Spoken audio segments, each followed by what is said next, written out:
Walter Oath. Welcome to Croke Park. I'm Chris Gavin. We're here for All-Ireland Senior Quarterfinals Day here in Croke Park. We're going to be starting with the ladies' singles and then moving on to the men's singles straight after. Before we go live, we've got a quick interview with Ciana that's going to be coming in. I suppose we've had a little bit of a reminder in handball this week that handball is an amazing game. It's obviously anyone that's watching today is a close affinity to the sport, but the most important thing for handball is the handballs themselves. And we got a bit of a stark reminder when Jodie Keeling got when sorry, Ollie's here with me.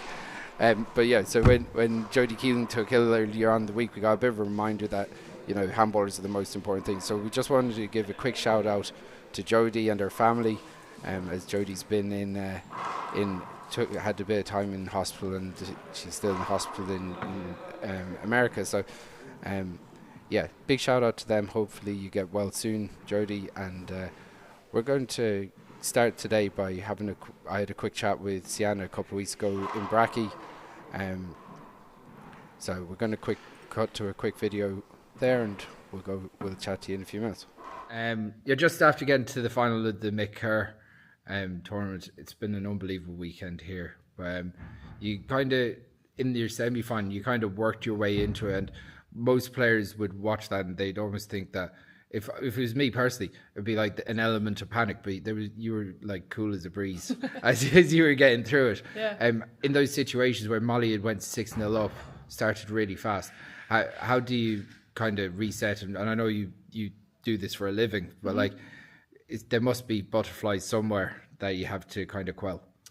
I think at that point when you're down, I think it was actually 8-0 at that point, the butterflies are gone, and it's more so okay, I need to find a way to get in here, because Molly, in fairness, she started really well.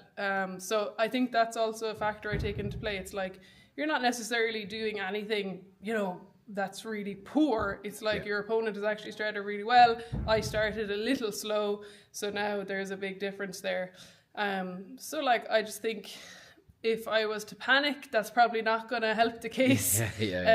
So for me, the only option is to stay calm, and I purposefully slowed it down, taking an extra couple of seconds on my serves. I even was taking a bit of pace off my serves, and it's very simple to say, but it really is 1 point at a time, because it's not like I got back up to 8-8. It was 2-8, and then she got to 10-2, and then it was 4-10, and it kind of slowly ended up, I think we were finally 12-12 then. So just 1 point at a time, one ball at a time. It seems so simple, but in the middle of that you're controlling the pace. And again, it was very clear that it was purposeful, and you were taking your time. There might have been the odd short ball that really helped you, or there might be a screen serve. These all work to your advantage, and then once you started layering that, you just seemed to control the match from there. Yeah, I mean, once I kind of got into a groove and was able to slow things down a bit, I felt like the game did turn in my favour. And obviously, Molly might say her level dropped a little bit. I do think it can be hard to go out at that pace and maintain that for 2 games. So who knows what came into that. But overall, I'm super happy with that game, mainly because I was able to stay composed and come back in that first game, because she was 3 points off winning at 1 point. Yeah, 2025 was a busy year for you in that you played some 60x30, played a bit of one wall as well, which was great. Obviously, you got to the final of the 4 wall, won the senior doubles in the 4 wall, and then you took a little break.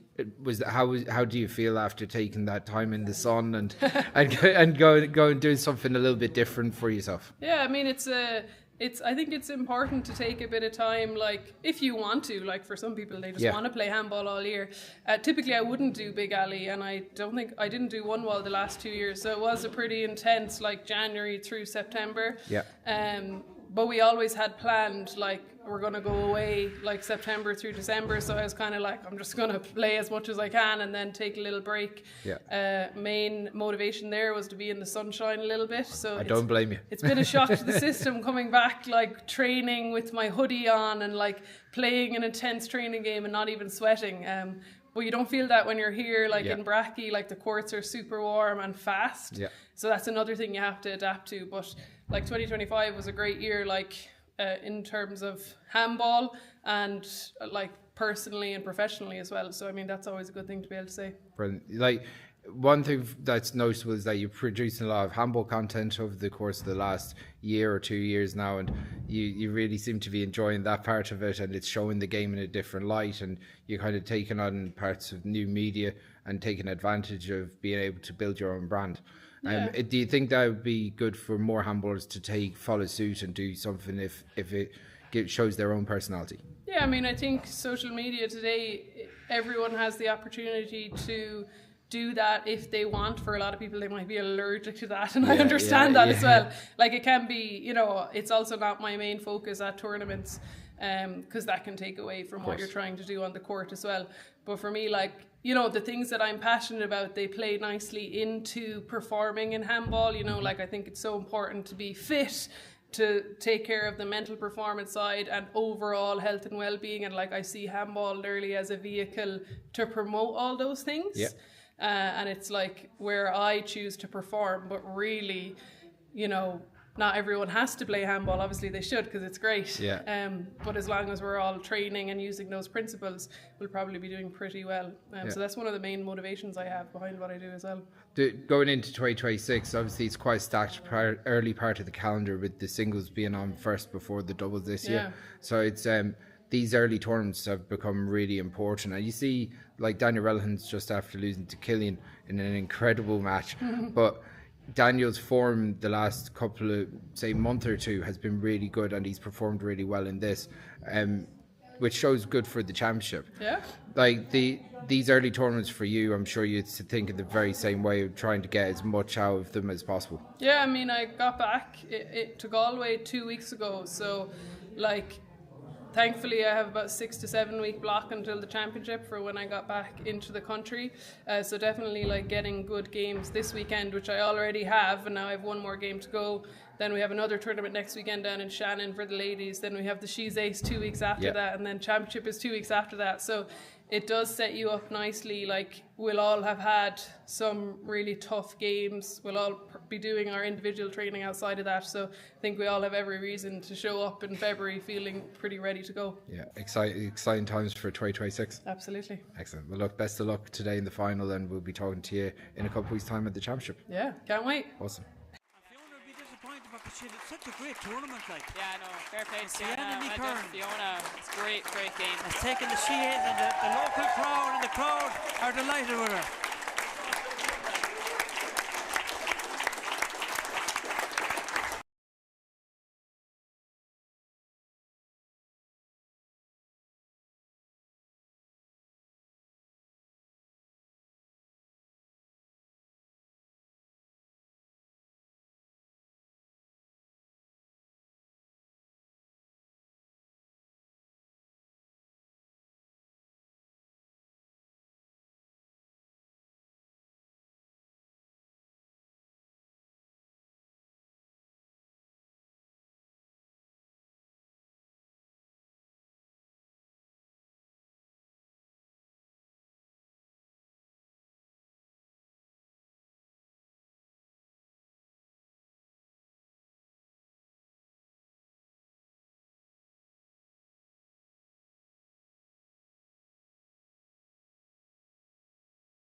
Welcome back to Crow Park. All-Ireland quarterfinals day starting here nice and early. Ollie's trying to get some coffee in to wake up at this stage. Glowing. Yeah, she's glowing. So Yeah, it's so early. We got up this morning, Chris. I was up. It was so early, Chris. I got up the day before. I stayed up. you just didn't go to bed at all. Yeah. Didn't go to bed at all. You're not much of an early riser, Ollie. No, I hate the mornings. I'm not. But as a man says, you have to adapt. Yeah. But who have we got here today, Chris? We have Sienna Ní Churraoin is going to be playing Amy Brennan. As I said before, that VT and that interview with Ciana, which we got up at the Mick Kerr tournament in Brackey. Big shout out to Jodie Keeling and her family who are still in America. So I know that everyone that's here today, there's a load of All-Ireland semi-finals on court 2 and 3, and if you want to watch any of your club mates or county person, they're going to be on the GA Handball YouTube page. Right, so we've got Amy to serve first. She won the serve, and we've got the great Frank Daly Reffin. So Amy starts. That's first blood to Amy. That's a good start for the Quick start. Kilkenny lady.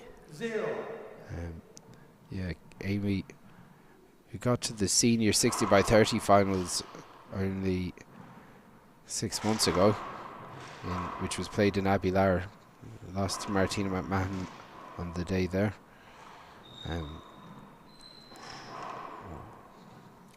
Ciana can be a little bit slow to start, Ollie. Yeah, I was just thinking that before she hit that shot, or after she hit that shot, rather. That's a textbook shot for her. She should have put that away. Really, she won't mind me saying if she looks back at the tape that she'd bury them in the corner, left and right. Yeah. But you see that a lot of good players, they're slow to start. They work their way into it. A sign of a really good player. That's a really good second serve from him. Yeah, actually. really good. Dropping low on the It's glass. good power as well. Great pass shot there. So Yeah, Amy's flown out of the blocks here. So slow to start. Is that my problem? Is it? I think I'm slow to start and slow to finish. That's the thing. That's the thing. So Ciana starts trying to move Amy around a bit, but Amy is flying here. She's got up to 4 points, and we're only 2 minutes into the match. She's really relaxed, no nerves at all. Whereas starting off in a big game like this, you're bound to be nervous, but she's not showing any signs of it. Amy goes to the ceiling. Ciana digs out of the back right. This is sat up. Ciana goes around the walls. So I think, I give myself the commentator's curse there. I think the more rallies that go on, the more Ciana can get into it. So if I was Amy, I'd be going for the juggler like that straight away. That is unbelievable. Lovely serve. What a serve. Yeah. Hits it. Deep crack serve. Skipped across the back wall. And just like that, Amy's out of 6-0 lead. Now, when I was talking to Ciana in the VT that we played just before the match, Ciana actually went down 6-0 to Molly Dagg in the quarterfinals of the, or is it the semi-finals? I think it might be the semi-finals stage of the Mick Kerr tournament. So she has form for being a little bit slow to start. I think in the finals of that tournament she lost the first game to Fiona as well. The semi-finals she lost the first game to Alicia, lost the first game to Fiona. In the finals she's ace. So there's been I know Ciana won't panic. Oh, what a shot. Absolute flat rollout from Amy Brennan out of the back court. Amy's flying here. Yeah, it's great to see in the quarterfinals. Exciting player, Amy, coming through. And she's really up against it. She's playing Sienna Ní Churraoin, the current world champion, world yeah. champion, like so. 1-6. Ciana drives it down the left. Amy digs it out. Ciana just not looking comfortable at the moment. She's not relaxed yet. No, she hasn't settled into this game at all. Maybe she's like me. She's not a morning person. She usually drives up. 6 early. No, she was here last night. Was she here last night? She was, yeah. Was she? Right. Um, Maybe that's the problem. Maybe she's better off driving up. I don't know, but usually she drives up. it's a good shot though. Good pass. Right Yeah. away. Yeah, good pass here, good pace, 6. and a little bit of a natural to the right.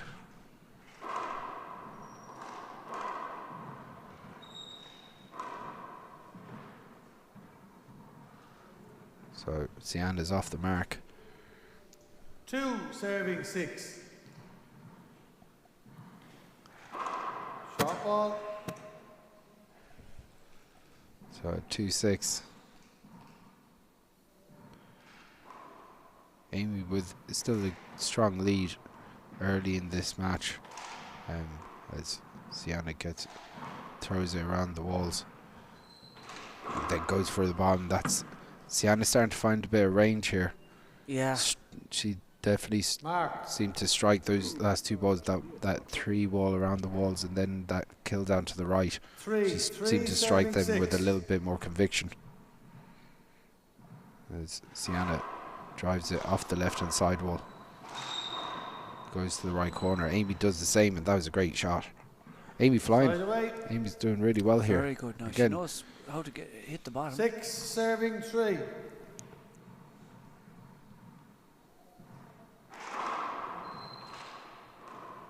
opportunity for Amy. Does she go for it? She goes for bottom.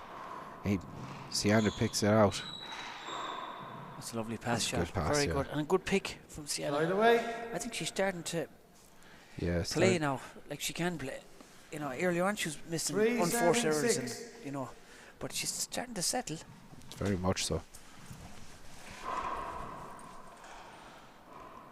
So Ciana drives it, tips it out the back. Amy keeps it in.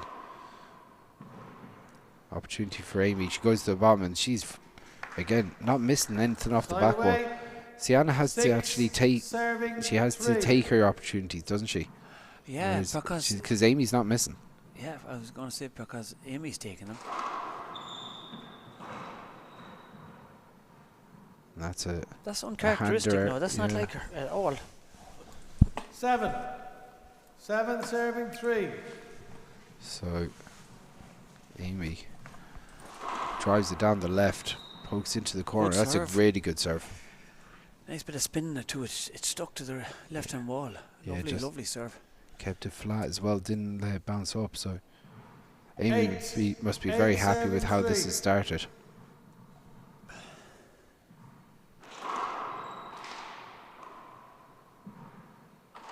Goes around the walls. Checked in nicely for Ciana, but she just didn't get her feet sorted in time. Drives it down the right though.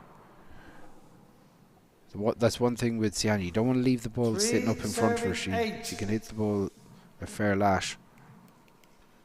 So drives it down the right. That's a lovely paddle It's a kill. good paddle. Yeah. That's a lovely shot. That's a lovely. Look at that again now. Look at that. 8 Paddle down. That's a serving lovely shot. 3. From way out too, like. Way out, yeah.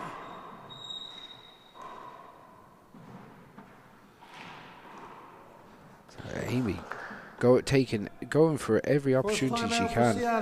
Ciana being forced to take time out here, and Amy Brennan with complete control early in this game, and 9-3. So brilliant start from Amy so far. Yeah. Very good start. So we know that Ciana is a very calm, collected character. Definitely have to up it a bit, maybe up the pace a bit, or just doesn't seem to have any easy opportunities to strike the ball or get on top of the ball, Ollie. Yeah, I think she's just not settled. Like she's missed uncharacteristic shots as well, like, you know, unforced errors. But Ciana's the type of lady that can play into the game, and she'll find a way. She'll figure it out. Yeah. She's very good, very smart player. You know, she reminds me of Chapman years ago.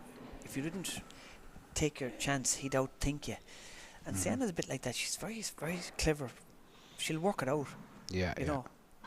But it's hard to work out Amy, because Amy's going for the bottom every chance, and as you said, she's getting them. Yeah, and it's probably the setups that are annoying Ciana most. You know, some of the backwall setups that she's been leaving. But gotta say, Amy's been serving really well, which has been forcing those handers onto the back wall. That's uncharacteristic from Ciana. Mark 10. 10 serving So 3. Amy Brennan looking to push on here. Short ball. On the line. Still 10 serving 3. Had a win over Liam Minogan the round of 16.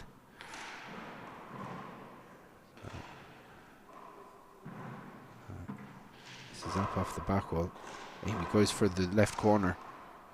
It sits up for Ciana. This is a big opportunity now. Ciana put this away. She goes for the pass. Amy digs it out. And she goes and... Yeah, as he said, Ciana being measured 10. in her play at the moment. So going to the Z toss. Drives it down the right. 4. 4 serving 10. So going back to that Z toss again. And it seems to be working. Yeah, that was a loose shot from Amy. That sat up badly as well for Ciana. Amy go to the corner. Oh, this is her first backward miss so far, Ollie. Yeah. Mark 5. She'd be annoyed 5 with that one serving because 10. it was a big setup. So Amy goes to the ceiling. That's a That's good shot, dropped. That's a dropping. really good shot. Very good shot with her offhand, left to overhand. Lovely shot. Yeah, it dropping just- onto the right corner. Yeah, you know, in a court like this where it's so fast as well, sometimes if you just dink it up there, it'll drop into the corners kind of flat and dead, won't it, Ollie? Yeah. Short ball. That one went short.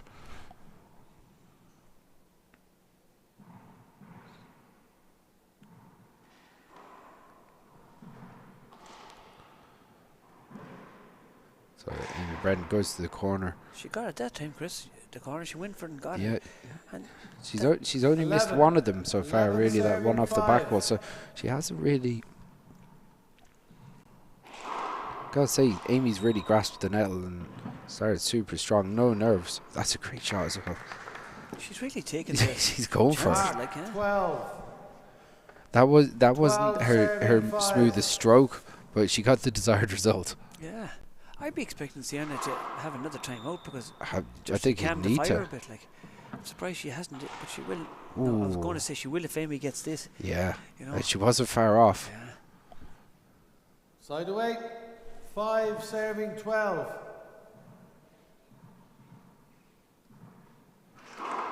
Short ball.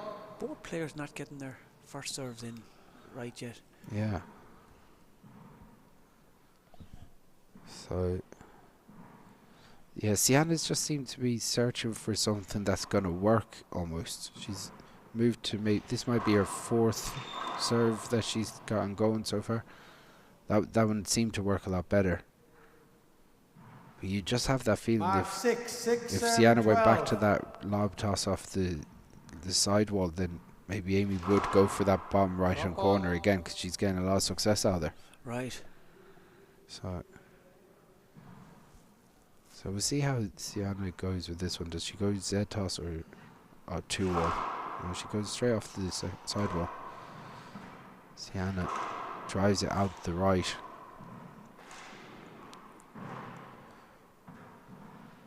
And that's a miss from Amy. 7.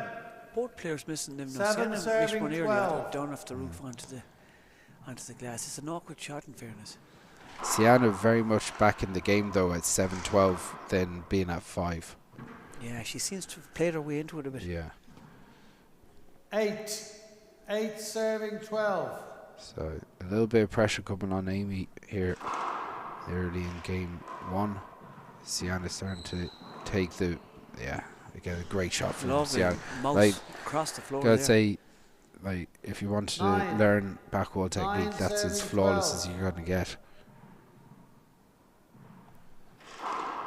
Good serve. That's a good serve as well. So Ciana's starting to motor now. Amy taking the time Time out. out for Amy. Going back at 10 serving 12. That's a good psychological time out too. Time to take it because Sienna's just starting to settle. Yeah. Amy said, Well, hold on now. We won't try not to let you settle just yet. Yeah, and if you, like, when you're 12-5 up, you know, there's one of those where you go, right, well, you know, I'm going well here, but Ciana is the world champion for a reason. She is going to go through periods of the game where she's going to dominate 5-6 points in a row. If she can disrupt that pattern and leave her at those 5 or 6 points, see, Amy's within a chance here, because the way she's been killing so far, she's given herself a chance. Yeah. So little break. Very hard to keep that killing going, though. Isn't Yeah, it? absolutely. It's very hard to, like, the kill takes good concentration, and the longer the game goes on, the harder the concentration is, especially when you get tired. So the kill is the first thing, and yeah, it's because it's a matter of millimeters Okay, here or girls. there that can make all the difference. Whereas that's where Ciana seems to get stronger as games go on, because she can she plays into being more consistent with her kills. correct. I think so. Score is 10, serving But 12. I'm really impressed with the way Amy's starting off here. Very much so, very and good. she's again.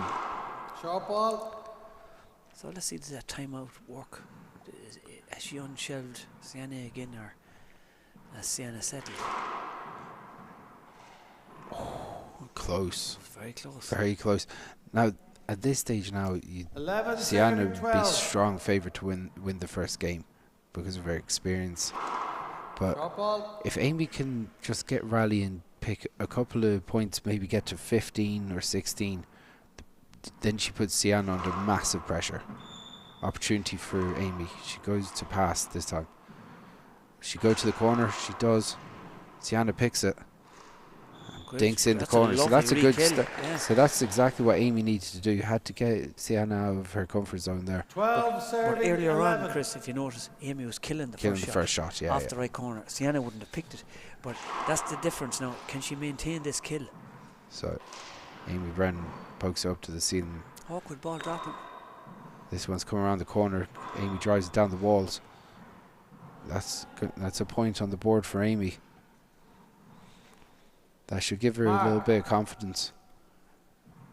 13, serving 11. So Amy Brennan at 13-11 here. Very Goes good for a serve. crack serve. going Opportunity for it. down the right. She That's does a it. lovely Flans shot. it. That's brilliant. That's a lovely shot. Shot of the Murders day. it. Look at that. Boom. 14, Straight kill. serving 11. That'll do a lot, as you said, confidence. That'll do more for her confidence, Short ball. as you said. So squarely trying to put the pressure back on Ciana here. Amy goes to a second serve. Goes to a two-wall lob. That's a lovely shot. It's a Amy good digs pick it from out. Amy. Just Don't gets think it caught was up all in her own feet, but Side away. 11, 14.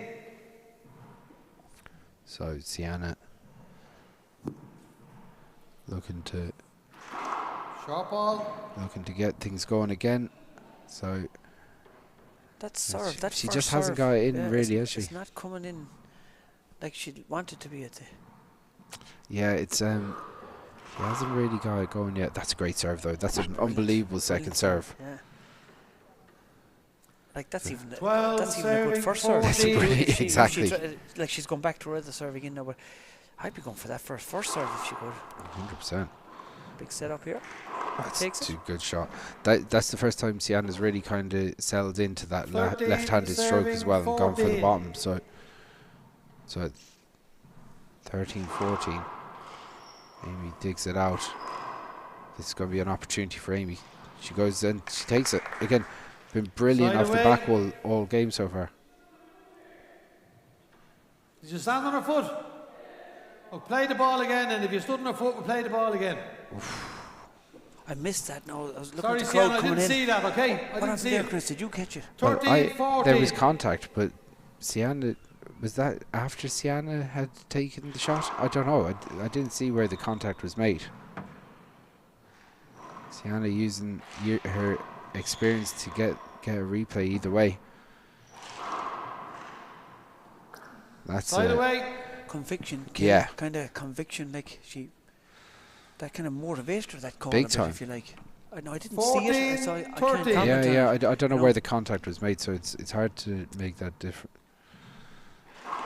But as Frank said, if you stood on her foot, She stood on her foot. Yeah, No. the only thing is if she stood on her foot when she was going for the ball, when Amy was killing the ball, then it is in the replay. I don't. It was, I don't know. It was Amy's foot. 13 serving I don't know. 14. Right. I don't know when the contact was made. I'll have to look at it back. Sienna saying she stood on her foot.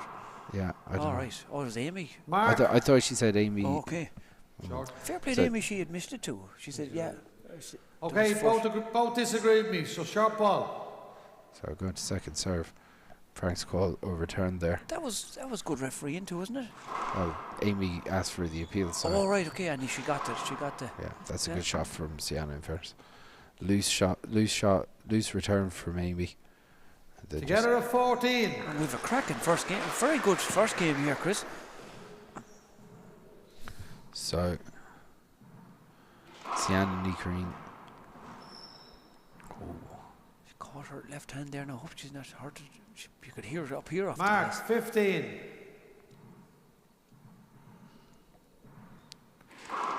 Sienna drives it down the right. This one's going to be a set up as well. Amy leaves it up though. Drives it down the right. Oh, Amy caught a little bit flat-footed there. That hopped up enough for her to get under if she was moving. And if you play, Mark, you probably played in that 16, court. You can lose it off the 14. glass. Yeah. It's for people at home. Like if they played in concrete courts, the minute the ball goes into that right corner, you lose it. And even though the ball, she could have got that. She Chris, definitely you could have know. got that, yeah. You know, but you just lose it out in the glass. And that's two hand errors now. Well, one she was Second time out for Amy. flat-footed, but Going back at 17-14. so Amy's still well within this game. Just Sienna showing her experience as the longer the game goes on, as you mentioned earlier, the stronger she's getting, the more comfortable she's getting. Yeah. It starts becoming a little bit like, you know, as night follows day, Sienna starts working her way into the game. But Amy's still within touching distance. If she could just get a couple of those kills to go in now. Yeah, and Amy needs to start playing her game. It's important not to, for her not to go away from her game. Her game is very good, like offensively. She's with both hands. Yeah. She was doing well at the start, so I think she should go back to that if she can. But if she lets Sienna play, Okay, girls. Yeah, I think the most important shot for Amy in this next couple of sequences is her return to serve. So Sienna has the ball in hand, and the one thing she doesn't want to do is leave Sienna with easy kill opportunities, because the game will be gone. So right now Amy really has to kind of Score dial is in and make sure that she's not leaving anything silly or 17 serving anything 14. simple for Sienna to strike. Easier said than done, of course. That one's a good return. It's going to pop up nicely. So Amy just snatches at that as it bounced off the back wall. And Sienna now 18. edging closer and Serving closer 14. to the finish line of this first game. that's a lovely serve. That's a great serve. She kind of faked to the left and shot down the right. Amy was going the wrong way. Yeah. I was going the wrong way. Amy, Very Amy, good. Amy 19, started serving moving 14. very early though, you gotta say there. So 19-14. Drop ball. That's short. So Sienna goes to second serve. And Amy with a bad hander there. Mark, 20. You just Game ball, serving needs to get 14. the head in the game if she wants to make a push here. It's an opportunity for Sienna. Amy digs it out. Opportunity for Sienna again. Kind of jams Amy in there. Oh, and Amy just comes up short. First game to Sienna. Amy leading by a long way on one stage, but Sienna, once she got into a bit of rhythm, Ollie looked very good. Yeah, she kept her composure, and she got off to a bad start, but she reset a couple of timeouts and took the first game, Chris. That's it. We're going to take a quick 2-minute break and we'll be back with the second game.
Okay, welcome back to Croke Park for Game 2, the first of the quarterfinals today. Chris Gavin here with Ollie Cassidy. Okay, second game. As usual, Ciana to serve. 0-0. Ciana really came good in the second half of that game, Ollie. Yeah, Neve got, or help me out here. Amy got off to a great start. What was it, 12? 12-5. Yeah, great start, and then just kind of came unstuck from that point out, though. Yeah, but she produced some amazing kills and offensive play, and serves. She's going for the right corner again. She gets it. That's the kind of stuff. No, it wasn't flat like she was doing the first game, but I'd like to see it flatten that more, because Ciana was on it. Yeah, that's the thing. Ciana will be on it. So Amy, one thing she definitely doesn't want to do this game is she doesn't want to let Ciana have some early momentum, because she went on a 16-2 run at the second half of that first game. Like, she has to be chipping away at a couple of points each time she gets into serve. That's a great shot there, because she wrapped it around with her left overhand and it dropped awkward onto the glass for Ciana. I like what she's doing with that left overhand. Really good defensive shot. That's a good serve. Great serve. A really good serve. Ciana was gone to the left and she bombed it down the right. 2-1. Very good.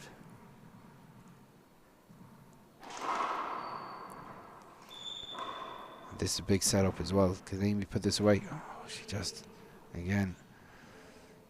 That slow ball coming round seems to be getting both players. Yeah. 1-2. Kind of snatching at it, but it can happen on a day like today. Oh. Yeah, I suppose this would be a first visit into Croke Park for a lot of the players today. 2-1. Bar the odd training game here and there, maybe. Right. But nothing with this type of pressure of an All-Ireland quarter-final on the line. That's a good strike from Amy. Yeah. She just jumped on top of it quickly, didn't she? Yeah. 3-1. I was looking at the serve. I thought it was a screen serve, and I thought if Ciana misses this, she'll go. Oh, that's a lovely dummy serve again. But Ciana was on at that time. But I thought Amy screened the serve, and Ciana put it back in the wall. But I thought if she missed it, she'd appeal. Can you appeal that? Can you do that? No. In America, you can't. You can. Well, you can appeal the screen, I suppose. Like screen serve, like. Yeah. You don't really see it done in Ireland too much. Like. Shot ball. You probably go. It's a service call, so you probably can appeal the screen, but appeal for a screen. Maybe you'd get it. I don't know. She'd be annoyed at missing that one. She was on that one, Chris. You know, she's up at it. 2-3. Ball just got away from her, maybe in the angle, maybe the kill.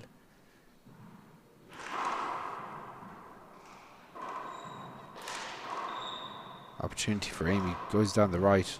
Great shot. Half sidearm, half whip. She took it off the shoulder. Look at this again. Side away. 3-2. Very good shot for that distance.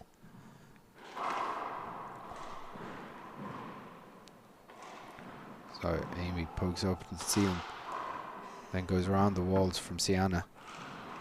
Amy. That's a good shot. That's hard to do off that right corner, Chris. Very much so. It's dropping awkwardly. That's a great shot. 4-2.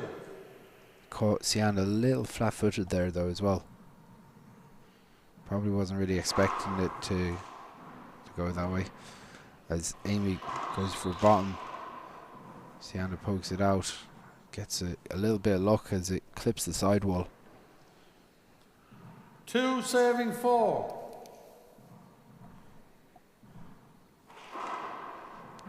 So Ciana goes around the walls.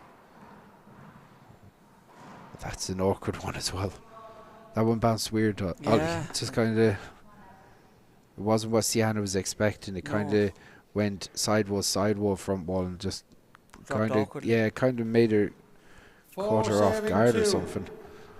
So. See, that's a screen there. That's again. Definitely a screen. Yeah, so that was the last one. But I agree with that no call. because Yeah, it's he a let you massive play. set. Yeah, It's he a gives massive, Sienna the shot. massive. But I Yeah, wonder Serving 4. if she missed it, could you appeal? she, yeah, If Sienna missed it, that was my yeah. my You point. The could, last call. But like if you strike the ball, you know it's going. You almost have to have your hand up immediately. right. Say that you're looking for it. If you strike it and it doesn't, like it's a massive setup, then So out of reflexes, you would strike it, wouldn't you? You're waiting for the call. yeah, because it's a massive setup off the back wall. Oh, that's a hand error from Amy. Together at 4. So the scores come together here.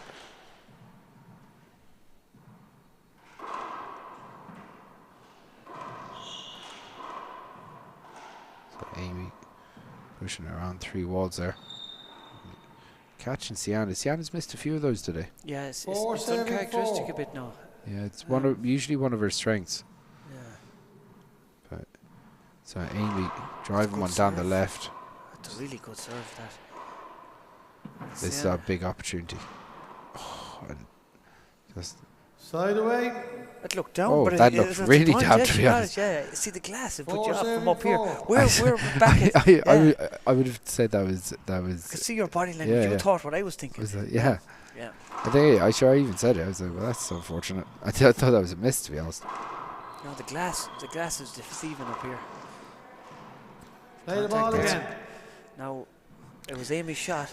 Yeah, Still together at 4. but in fairness, she kind of half pulled up as she was going for the shot as well. Amy was. Amy Yeah. was, So, so would it be argument for? Short no. ball. No? Like there was contact going through. Amy was clearly impeded in the way she was going to strike the ball. No, but would there be an argument for an avoidable?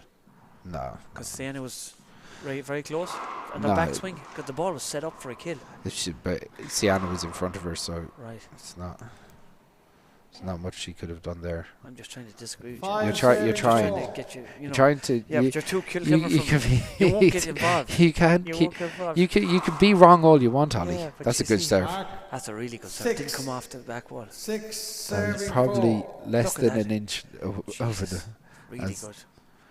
Yeah, you can try and be wrong all you want, Ollie.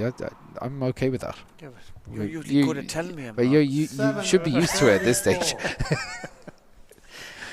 See, I can't say too much because you're driving. I wouldn't leave you. It's a long walk. Okay. Players are getting close That's together. good, That yeah. is a good shot, though. Do you know what is there? Are they? I Yeah, didn't notice that, as in they're kind of 8, serving almost 4. dancing around each other a lot here. Right.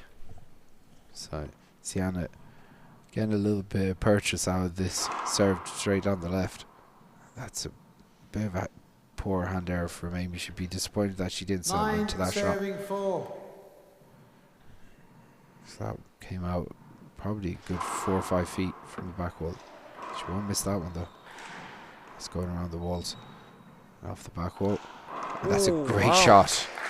Timeout for Amy. That's a lovely, Going lovely back in shot. at 4-9. It's hard to do, She, Chris. I think she took a time out to come out and watch that on the replay. Yeah, she should hurry on and get up here and watch it.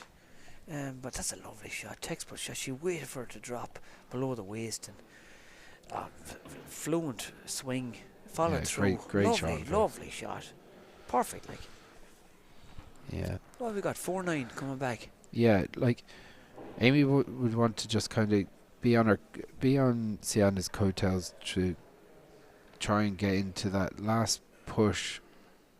You know, if Ciana's, because I'll be honest, it's not the most vintage Sienna Ní Churraoin performance today so far. You know, it wouldn't be the level that she was on when she played the She's Ace final. Yeah.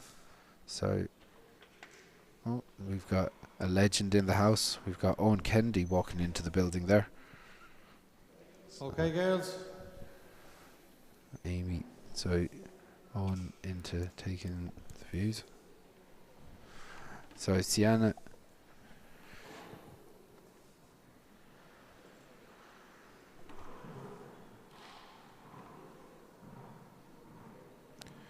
Yeah, you still think Ciana's in a very dominant position here. We're 9-4 up. Yeah. But if Amy goes back to the offensive play like she can, Okay. like that last The kill, score Chris, is 4, it's hard to deal with serving that. 9. So Amy Brennan Tries it off that left-hand side wall. Gets a quick point. 5 serving 9.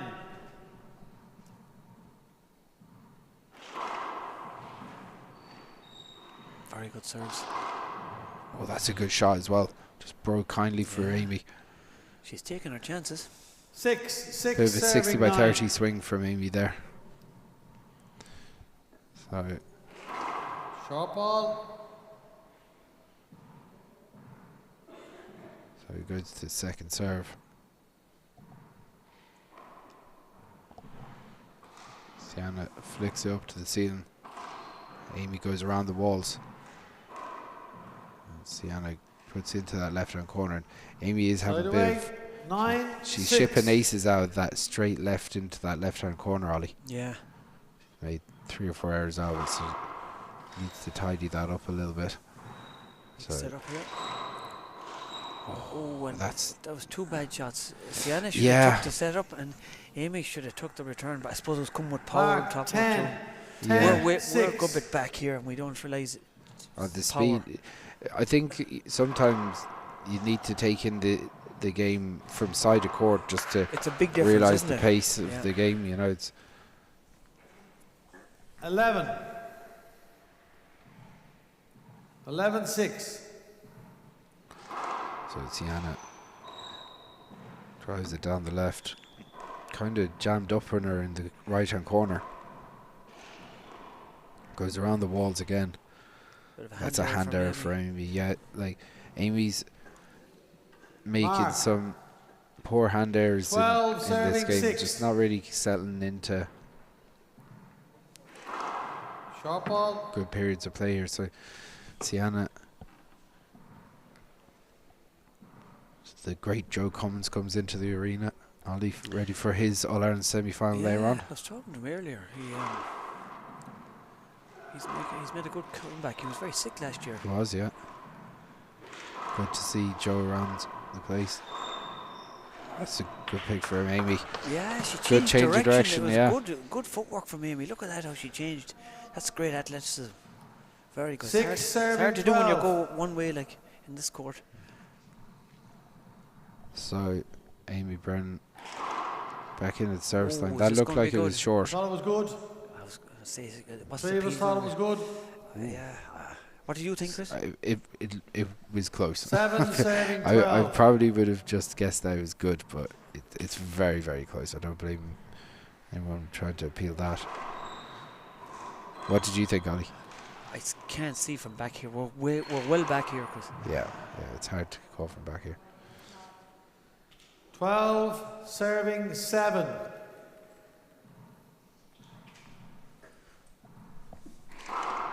Short ball.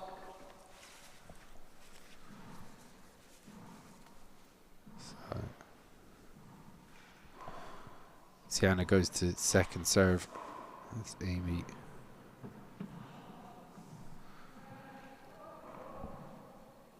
Seven serving 12.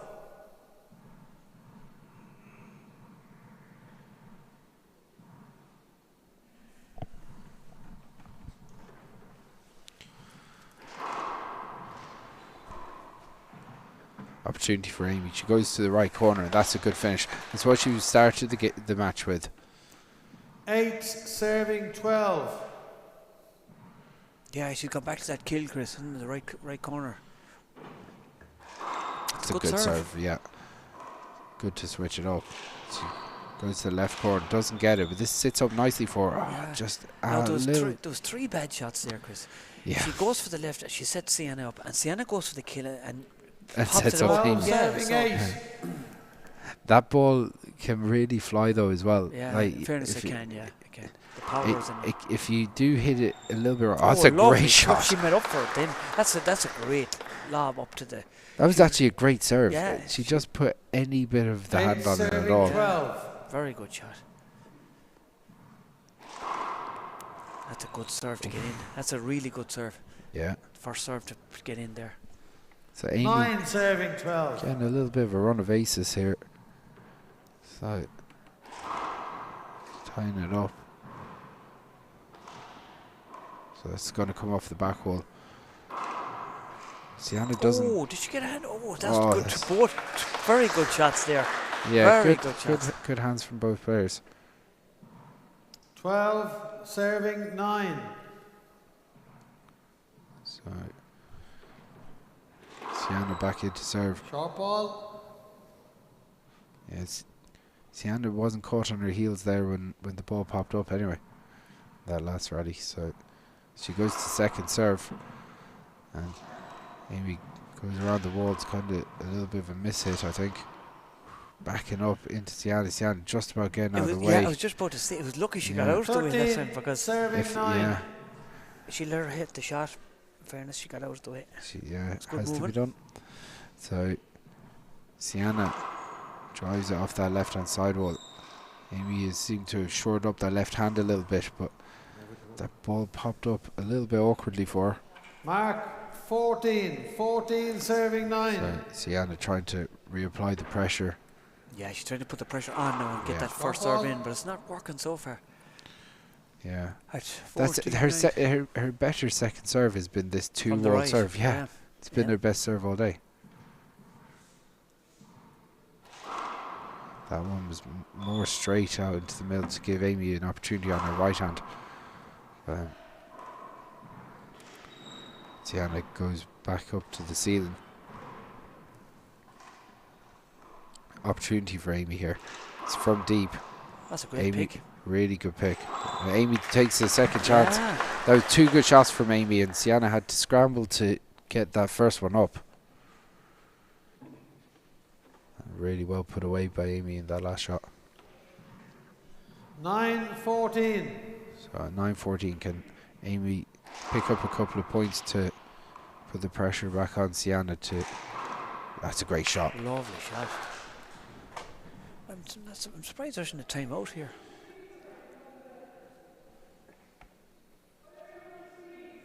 So she's looking for a screen now. 10-14. I didn't think that last one was a screen, but there have been a few that have been close. So Amy goes to the ceiling. That pops out to the left.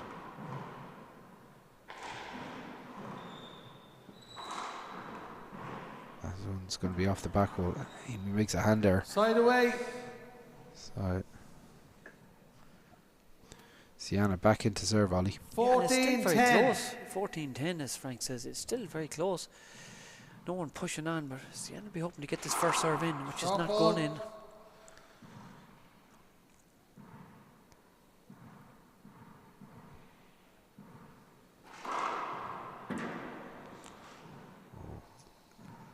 It's a mark. Close. 15. I can understand why Amy was looking for it. Sienna drives it, goes for that crack serve down the right, flicks it around the walls. Amy drives it down the right again herself. Timeout for Amy. She's a timeout. 10-15. Now, in fairness, Amy taking these timeouts has actually worked for her. The last 2 times she's picked up 2 points after her timeout, so she's going to go in with the serve in hand. If she can get a good serve in, she is going to go for it, Ollie. Yeah, and she kind of has to. At 15, she has to do something at 15-10, but it's not moving. Sienna not getting her all her own way. Amy's not giving up, like. No, absolutely not.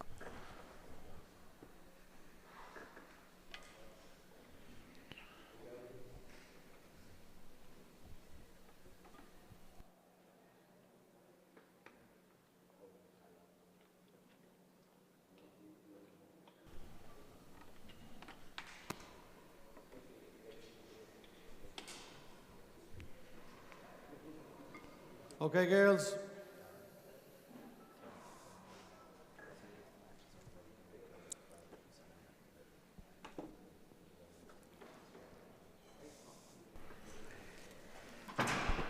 Darren, he's going to grab the winner. Score is 10-15.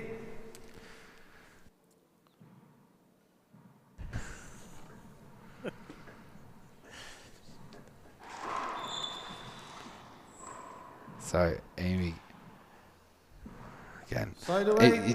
there was that feeling that Amy had to make a couple of 15, points there, Ollie. Serving 10. You gave her the commentator's curse. The last 2 timeouts she made. I know, aces. yeah, but you can't blame me for that, for calling it how it is. I just did.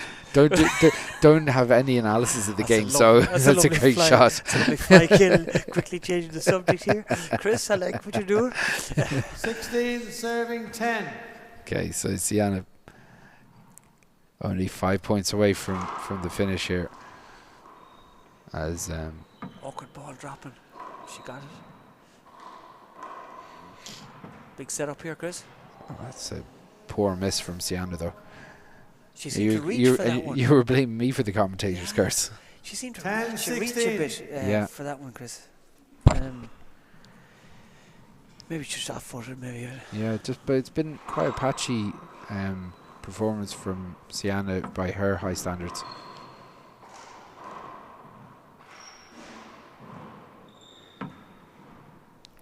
So a hand error from Ciana out the Mark. back. 11, 11, 16.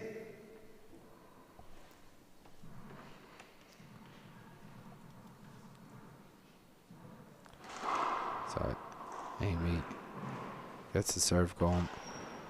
Just about breaking over the line there, Ollie. Awkward ball here, Chris. Gotta say, Yeah. Ciana controlled that Yeah. that rally as soon as she got into Side it. So away. 16, 11.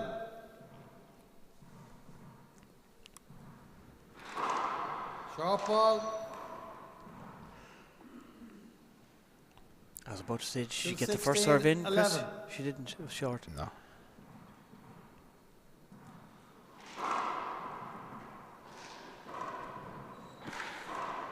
So Ciana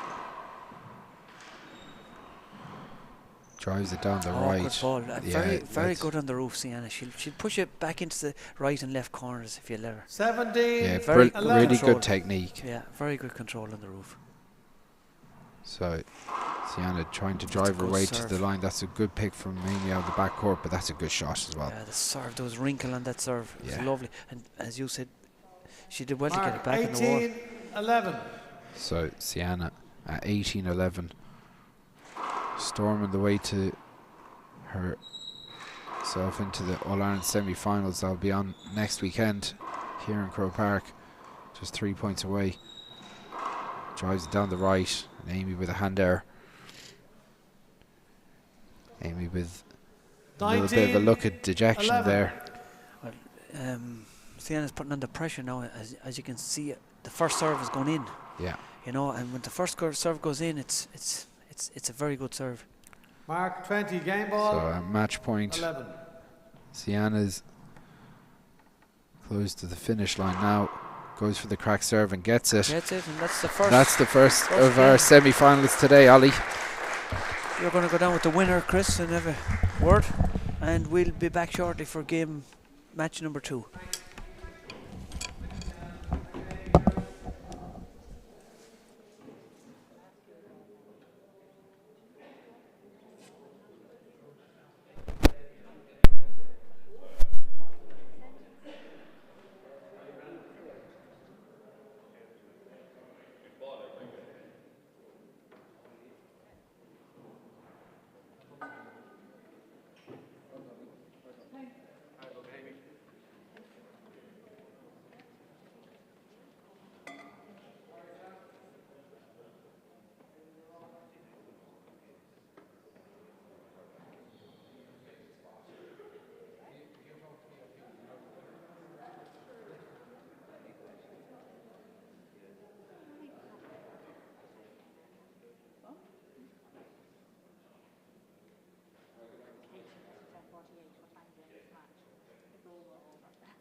Test 1, 2.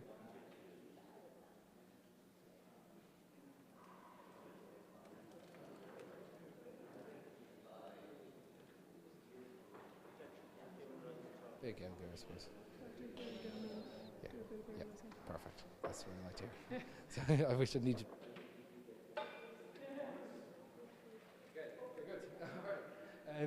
Yeah, Ciana, congratulations on your win. A bit of a battle there, especially early in the first game. You had to keep yourself very composed. We actually had a VT of our conversation in Bracky, and it was a very similar situation. You went 6-0 down to Molly that day. You had to come back, fight your way back into it. Exact same today. You were 6-0 down. Amy was pushing on, but you kept composed and got the win in the end. Yeah, I mean, obviously níl trí leis na sinna tá tarlú fáir, so sin rud tá héna gur bheith go bit because you know it's on me one to sin a tú sa clifa agus bhí hís cap ní dó nó ní hían, so didn't se muhíal ód ní sucre. So for yourself in those situations, you like in the VT, you were saying that the game is just 1 point at a time. It's not easy to remind yourself when you see the pressures coming on, but Amy was playing unbelievable that first game. Yeah, I mean, rinne Amy on cliff an zucker rumsa agus, you know, yeah, me sugar she gimmers on stuff. Agus fiú chin is though we got a couple of chance again nor riechni she should not net it, but exactly is literally points one again because what it on the end shouldn't in the by on cliff and you say skirtain. And for yourself into the semi-finals next week, I'm sure it's all about reset and try and maybe up the performance a little bit for next week. Yeah, I mean, today was a good example of like you got the result, but to be honest, if I look at my performance, I'd be awfully disappointed in how I played and kind of how I settled into the game. You know, even if you start slow, I'd usually find I'd settle into it, but I never really felt like I, you know, found my stride, which is a credit to Amy because she was playing good stuff and putting me under a lot of pressure. So it's all about recovery now, and then I think the main thing is seeing next week as a new game. So trying to leave this performance where it is, which is today, and go in with just an open mind the next weekend. Well, look, congratulations and best of luck next week. Thank you. Well done.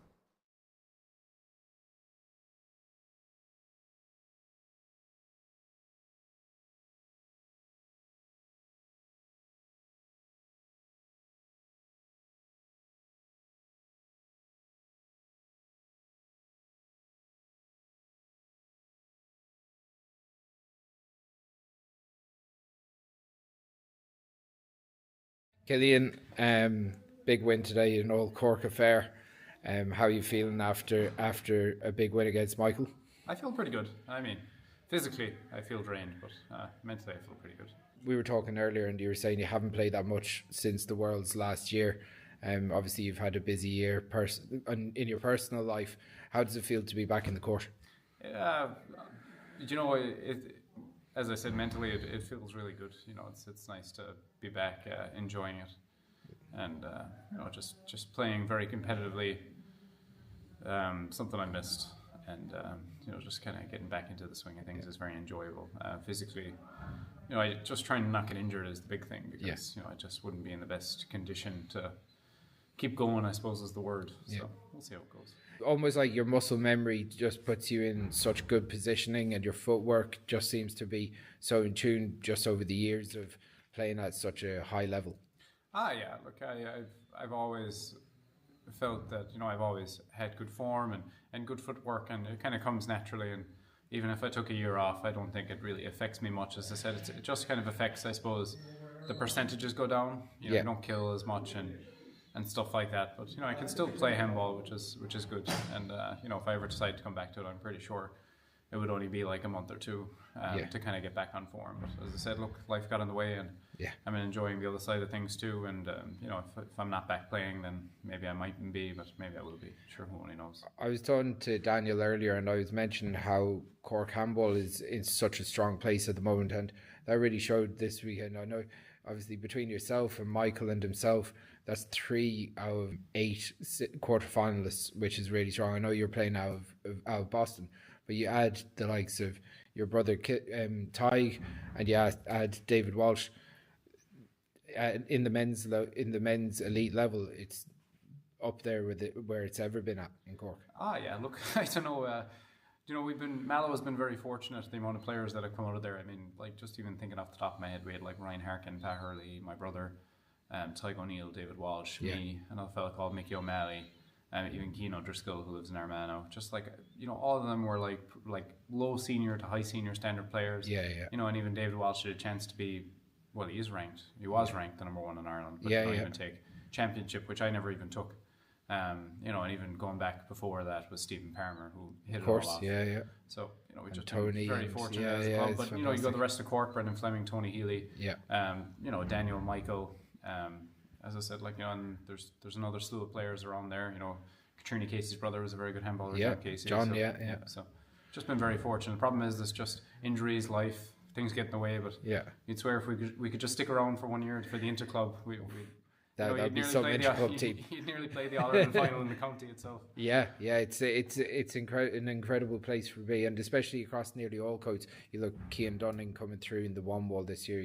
He's looking super good as well. So for yourself going forward, do you see yourself playing a bit more handball, maybe getting into the WPH tour this year, or maybe a little bit more time off to try and get things straightened up? I can only hope so. I won't give it a definite answer. You know, I don't really know. Personally, it just, you know, if I say yes, you know, and then I go back and things get busy, you know, I can't see it this year. Yeah.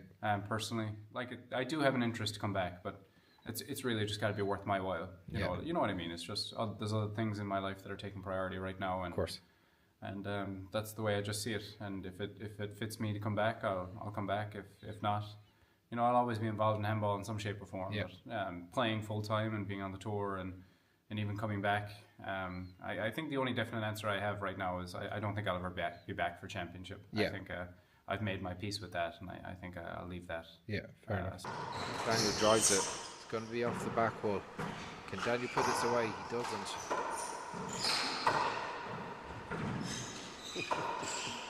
Daniel goes for it. Killian picks it. Oh, that's a really good shot from Daniel. Just didn't drop kindly for him.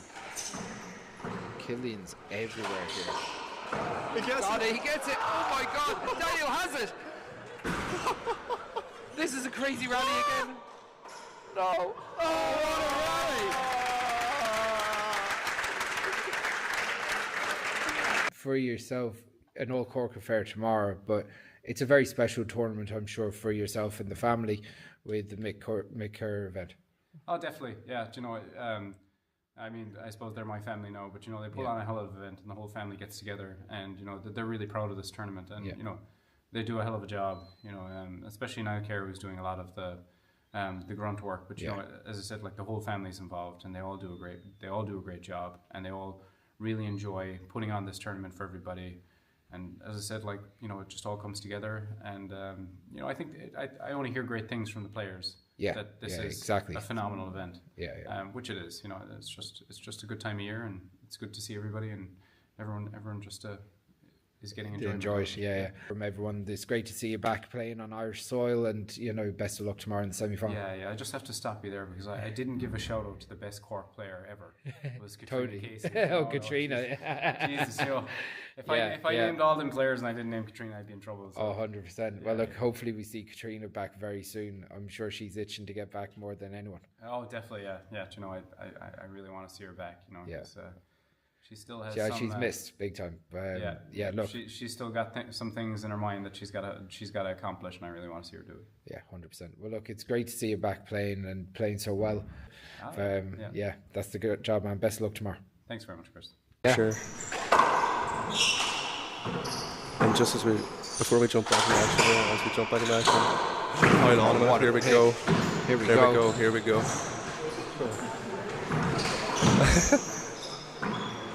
Flat. Yeah. That's unreal. What a rally. See the way he sets up that, Chris?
Okay, we're back live here for the second game in the Women's Championship.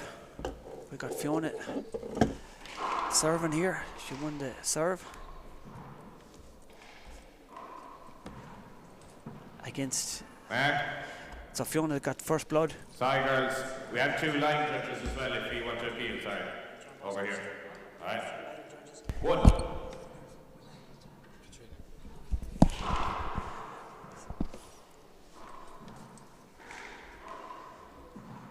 So set up here for Katrina.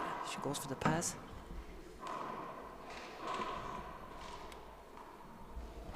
Lovely fly kill for Katrina Moran there. Lovely.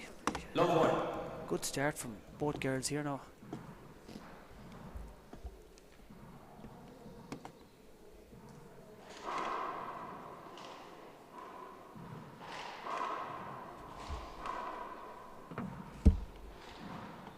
Unfortunately there she went for the setup off the back wall and just at the end there, so Fiona Tully back in to serve. It's a good serve. I thought she was going down the left there, but down the right. And a good kill. Katrina was on it. It was a lovely sidearm kill off the corner.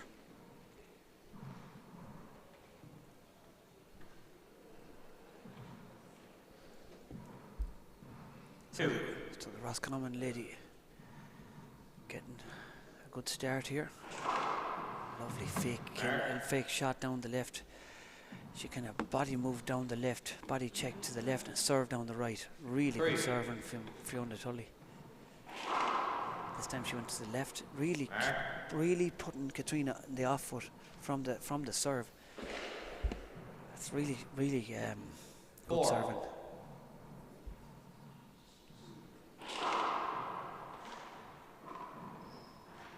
That's a lovely return, reversing the ball down the left wall, tight to the glass. Very hard shot to get back. Love 4.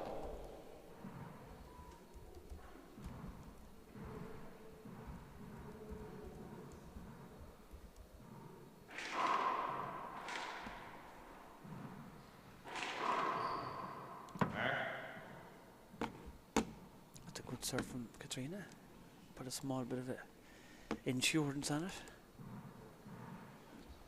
Like what she's doing here, she's putting a spin on the ball before she strikes it with the offhand. She did it that time, yeah. It's a really good serve, really hard to judge. 2.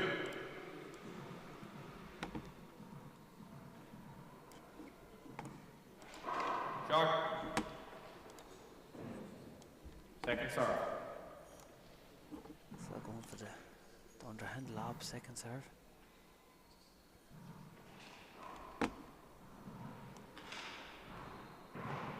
Lovely overhand to the left there from Fiona. Side out.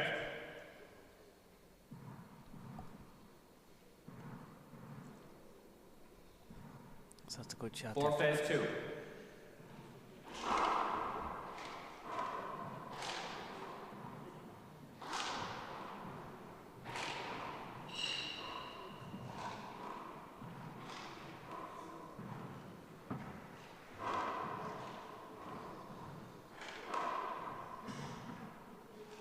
Big rally here now. Oh, it's good retrieving. She was unlucky. Katrina was unlucky not to get that one. Lovely fly shot with the left hand from Fiona.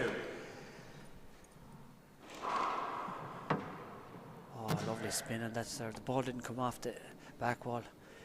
You're expecting them to come off the side wall, but if there's enough spin, it'll keep it going straight down the wall. Lovely shot. Unlucky with that one, just went into the floor. She was unlucky. 7. So if you've just joined us, Sienna Ní Churraoin has taken the first game of the day against Demi Brennan,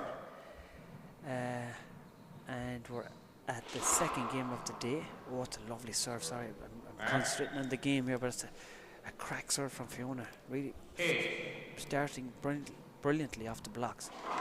It's kind of a screen, but it was a good spin. Yeah, Bosco heard me. I was trying to find fault with Bosco there, but I couldn't find it. I was going to pinpoint a fault with him, but it wasn't to be. Oh, lovely serve. Fiona really getting that first serve in. 9. Mark. Timeout, Claire. Timeout. I need a timeout after watching them serve. Very good. Very good serving from Fiona Tully, the Roscommon player. Roscommon, a teacher. She moved to Dublin there recently. Well, not recently maybe. But it's done her game. It's done her game an awful lot of good because she's getting good games up here in Dublin. It seemed to have worked.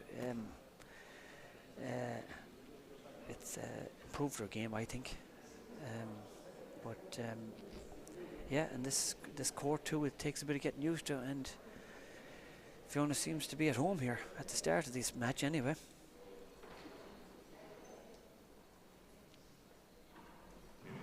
So Fiona living here. Katrina, I'm assuming she came up from Clare today or last night.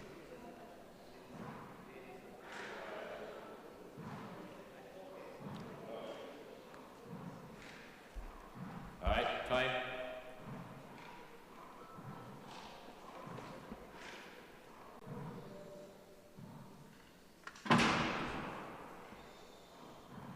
So Roscommon to serve. 10 plays 2. So the great John Bosco Hurley refereeing from the Liscarroll Club in Cork. Does a lot of good work. Our Bosco, volunteering and coaching and ringing me and trying to annoy me. He does a good job of it. Although he hasn't rang me in a long time. Okay, getting back to handball. 11. Fiona's, after the timeout, she scored another point. She's going for a fly kill here. Lovely fly kill. Took it off the fly and used the sidewall to take the power off it. Really good shot. She makes it look very easy, but it's not easy. 12.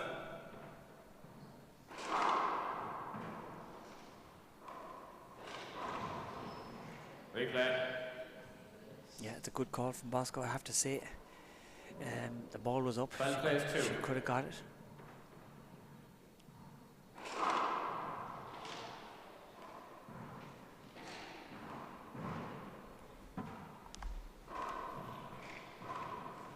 That's a lovely little touch from Fiona into the corner.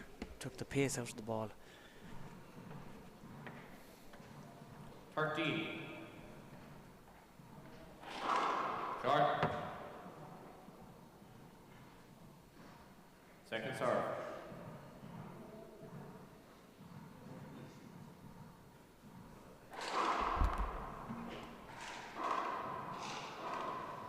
Replay.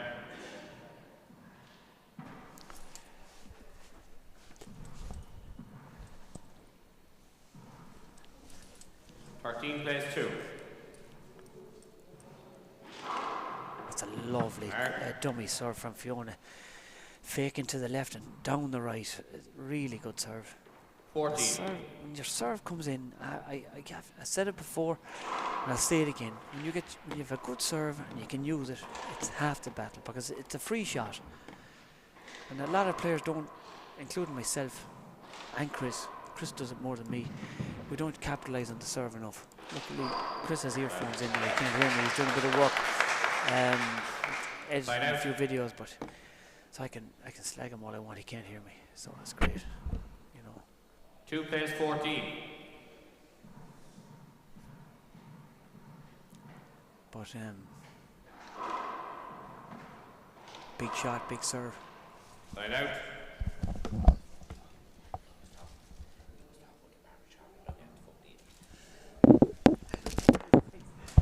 Robbie McCarthy there, just give me a bar of chocolate. I'm always giving out about him. I can't give out about him now. The great Robbie McCarthy brought us up a bar of chocolate each. Robbie Senior, that is. 15 plays 2. So I can't give out now any about him.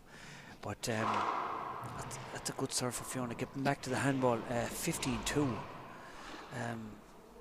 And you know, I was about to say, Katrina isn't playing bad. She's she's playing very well. It's just Fiona's playing very well too, and she's getting the serve in, and you know it's 2 plays 15. It's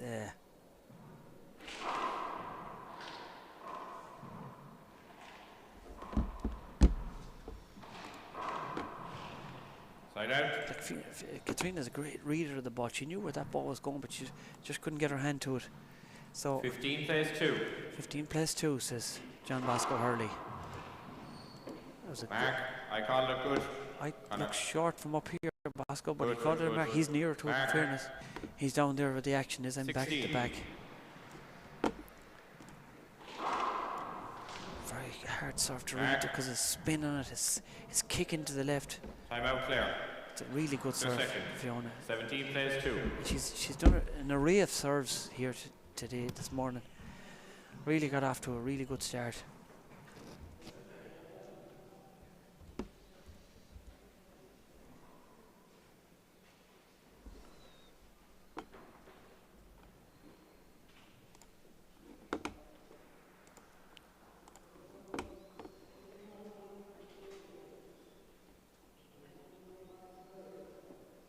So if you've just joined us, you're in for a treat because there's a lot of good games, senior games on here today. We're on the 2nd. We've 5 more matches coming up, and they're going to be really good. So tune in, get your friends to tune in, and me and Chris will be talking as well, and that's another reason to be tuning in. So Fiona Tully 17-2 up is a nice little cushion. The first game, they say you should try and take the first game at all costs, but it's looking that way for Fiona now, unless Katrina can pull off a miracle here in this first game. 17-2 down, but I've seen it before. The comeback has come on.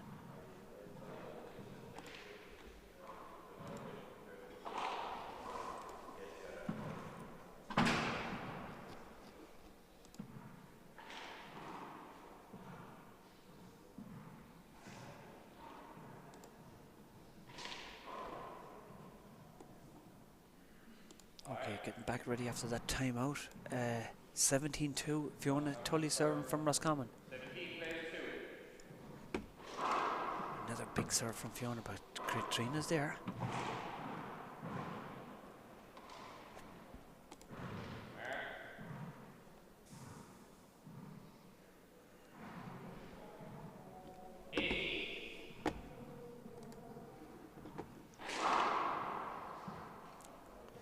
Big set up here for Fiona off the serve.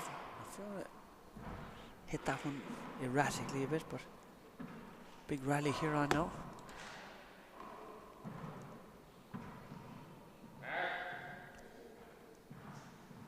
So another point for Fiona. 19 plays 2.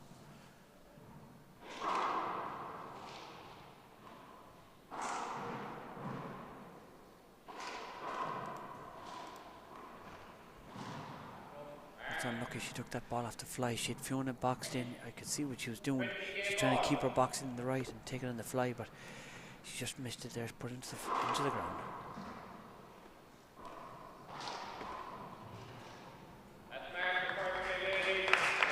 And that's the first game. Fiona Tully takes it 21-2.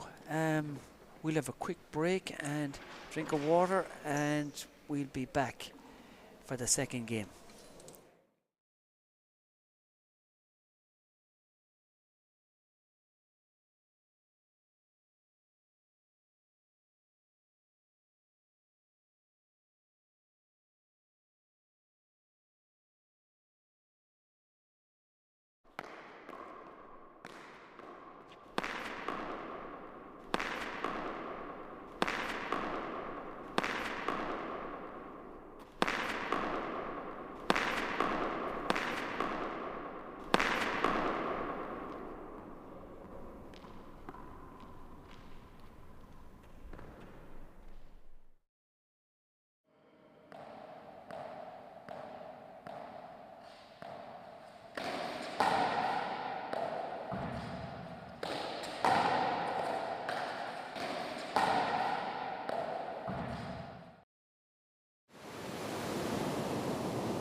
Okay, we're back live here, and if you've just joined us, Fiona won the first game 21-2, and we're starting the second game, and the great Paul Fitzpatrick has just joined me. How's things, Paul?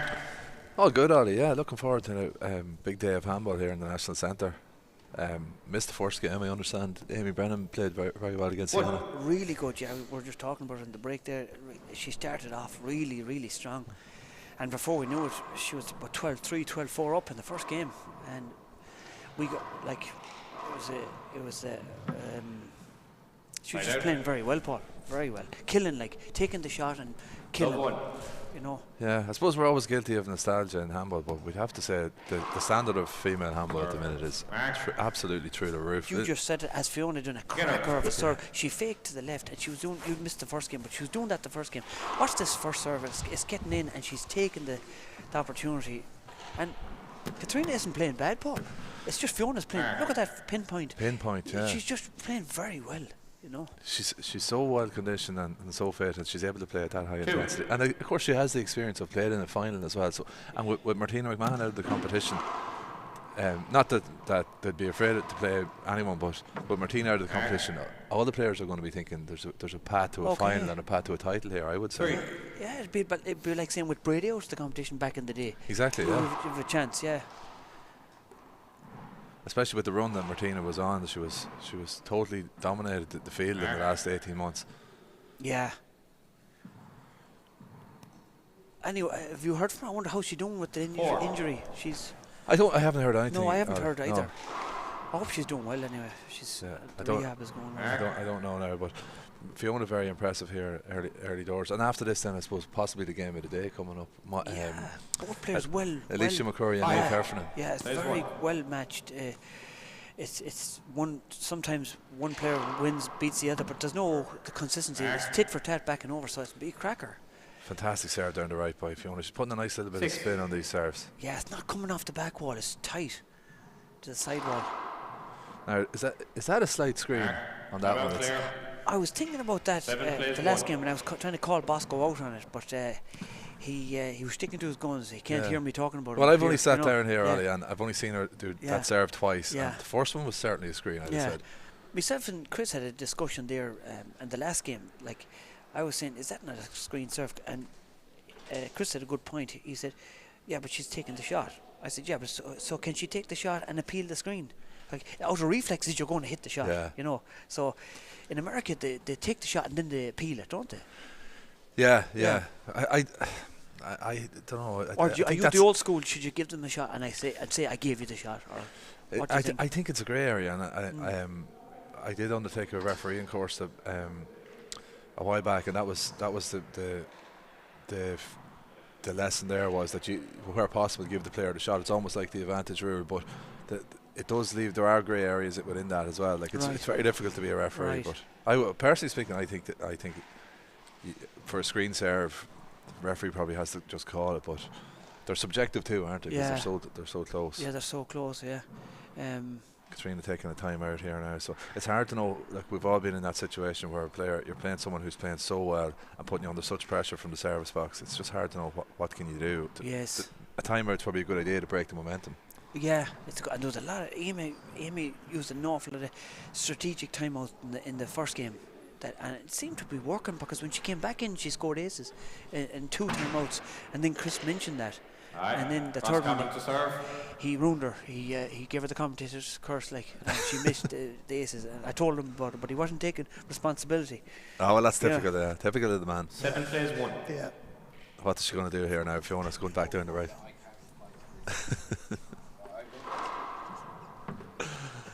There's all sorts going on here off air, Ollie. Yeah, Chris heard me. I was getting away with murder there a while. He didn't hear me. That's the perfect shot. Yeah, she did about 4 of them in the match so far. Pinning Katrina back in the left corner with the overhand. It's like she's really, really. I don't know. Is it since she came to Dublin? But look at that first serve. Not coming off the back wall. That's an amazing serve. But to me, that's a screen. Oh, really? I would have called that. I was admiring the serve. It was an amazing. Okay, we'll see it again now. Look at so we'll watch it now. No, she did it down the right this time. Look at that first serve down the right. So you reckon she's screening with the body before it hits the front wall? You have to see the ball hitting the front wall, is it? 10-1. I think she's crossing the path of the ball after it leaves her hand. Okay, I get you. That's interesting. That one wasn't as bad. Right, but is she not moving to the right after she hits it? She is, and that one wasn't as bad. But I thought there was other ones where there was a second or so. This is interesting now. That's my take on it. I remember Tony Healy was a master of that serve as well. And yes, he'd step into it. Yeah. Step. Look at that! Look at that! Like, who does that, Paul? Like, this is an exhibition. Yeah, of serving. If you watch the tape back, the first game, she's doing it consistently. I don't think I've seen anyone serving this well in a long time. Oh, it's amazing. Look at how she's changing it up, like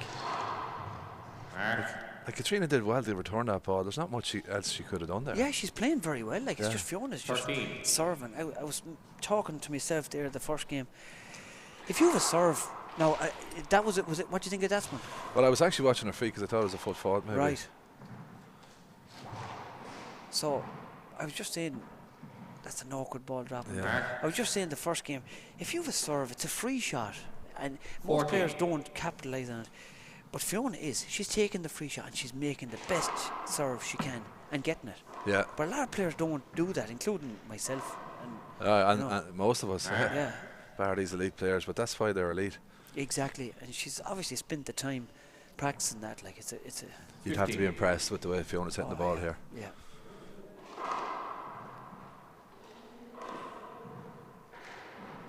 Now, what she doesn't want to do is drop the tempo and let Katrina get back into the game. She wants to get in and out as quickly as possible. And that's what Fiona has a tendency to do. Yeah. The concentration seems to go a bit down through the years, but yeah. Well, I think the penny drops in players' careers. After so many years putting in the effort, I think the penny drops. To me, that's a screen. Feck it, I missed it again. We'll see it.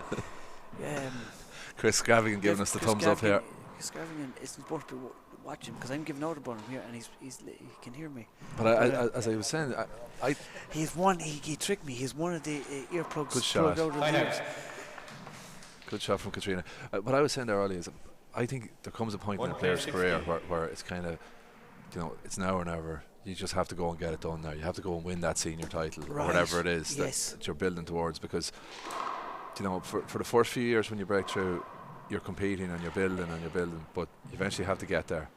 And I think Fiona's at that point now where she knows she's good enough to win a senior title and to win these major titles, and she knows that there's a window there for her. So you can see it in her body language. She seems very composed here, very focused. That's great psychology. You should do a bit of work on sports psychology, Paul. That's very impressive. 17. But no, hanging around with Paul Brady too much. Yeah, but I'm serious. That's a good point argument.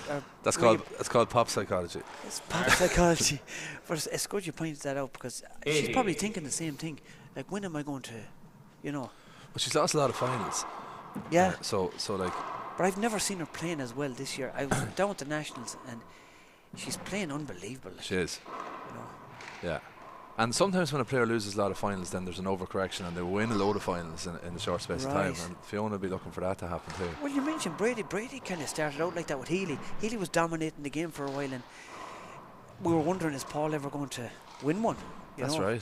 Well, I think more or less every title, and this is great shot, Katrina. This is a lesson for any kids watching. More or less every title that Paul Brady ever won, he lost the final of it before he won it. So he lost the final of the All-Ireland, the Irish Nationals, the All-Ireland Senior Doubles. He lost the US Nationals, he didn't lose the final, but he had been beaten in close semis and stuff like that. The World Championships the same. So you do have to lose one to win one, or lose a few to win one sometimes. That's an interesting stat. I didn't know that now. That's interesting. Well done. That's a great shot. Yeah, well dug out. Chance again. Fiona should have won that rally from there. You see, Katrina's not playing bad, is she? She's not. No, she's playing very well. Like, awkward ball dropping for Fiona.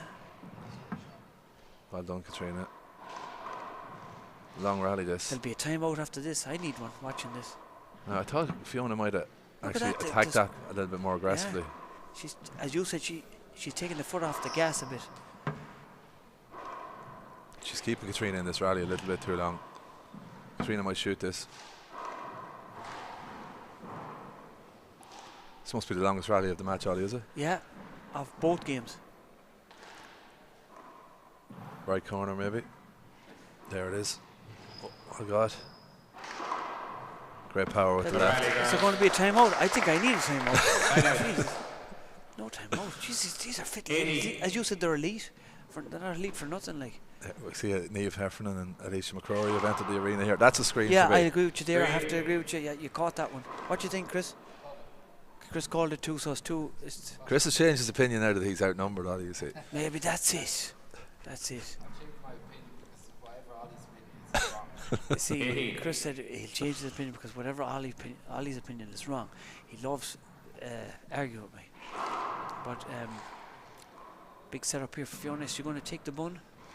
No, she's back round the walls. Yeah, it's a good shot, but I'd be going for the kill like she can kill. You know. Yeah, she just needs to finish it out now because I think it's over as a contest. I think.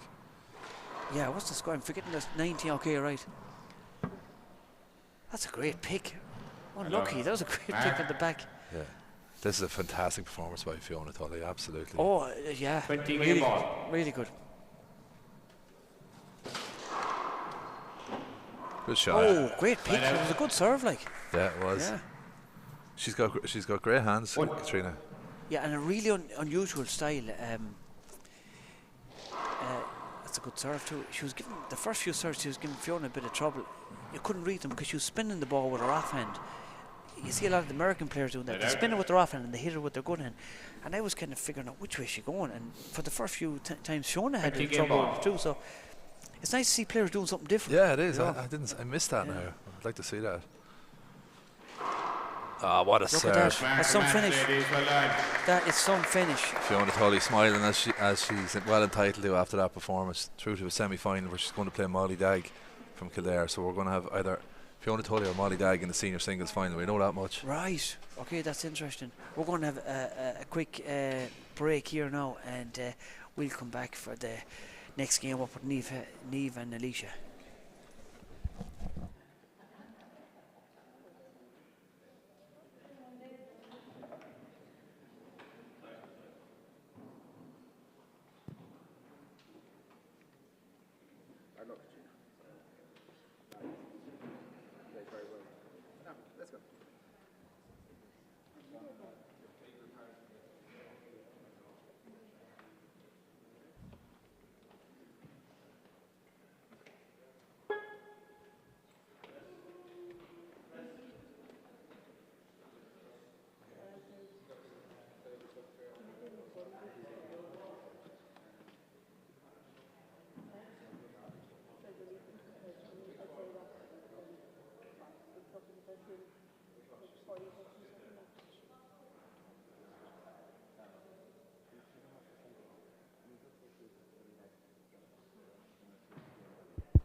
Okay, I'm here with Fiona Tully. Fiona, I gotta say that was an outstanding performance, brilliant serving all the way through.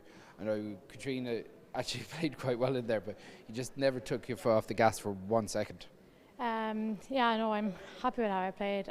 Playing Katrina is always hard.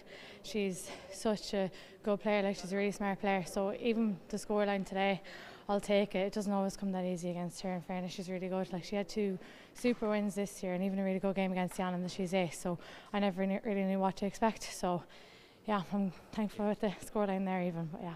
Your serving was exceptional. Just getting kicks out to the left, kicks to the right. You seemed to be really dialed in for the whole match as well. You just didn't let up at all. Yeah, no, I suppose at the start I knew, well, straight off the bat, Katrina was going into a slow game. So I was like, well, if I play into her game, it'll just drag me down. So I was like, I'm just going to have to go for my serves today. So thankfully when I went for them, I got them. So yeah. We've been seeing this, like, obviously since you're winning the nationals, and even though you 2 tiebreakers in the 2 ranking tournaments and lead into this, but they were some really outstanding play.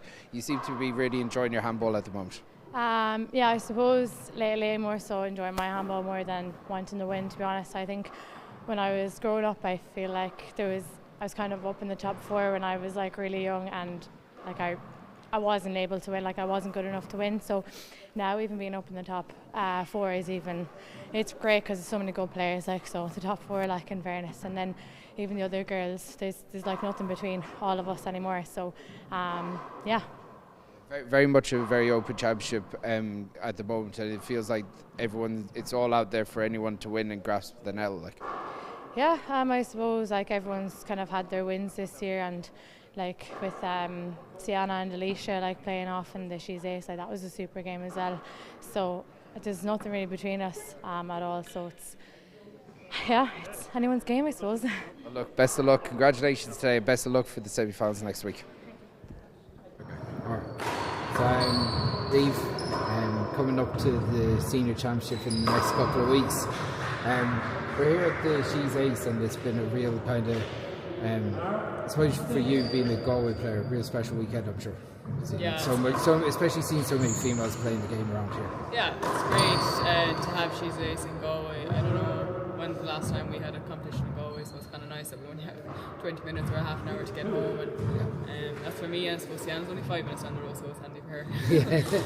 But no, it's great to see. And one thing I actually noticed was after every break in the games, all the young Galway players and young players around the club She's Ace are in the court straight away playing, so I think it's really nice. And it was a lovely competition, lovely weekend.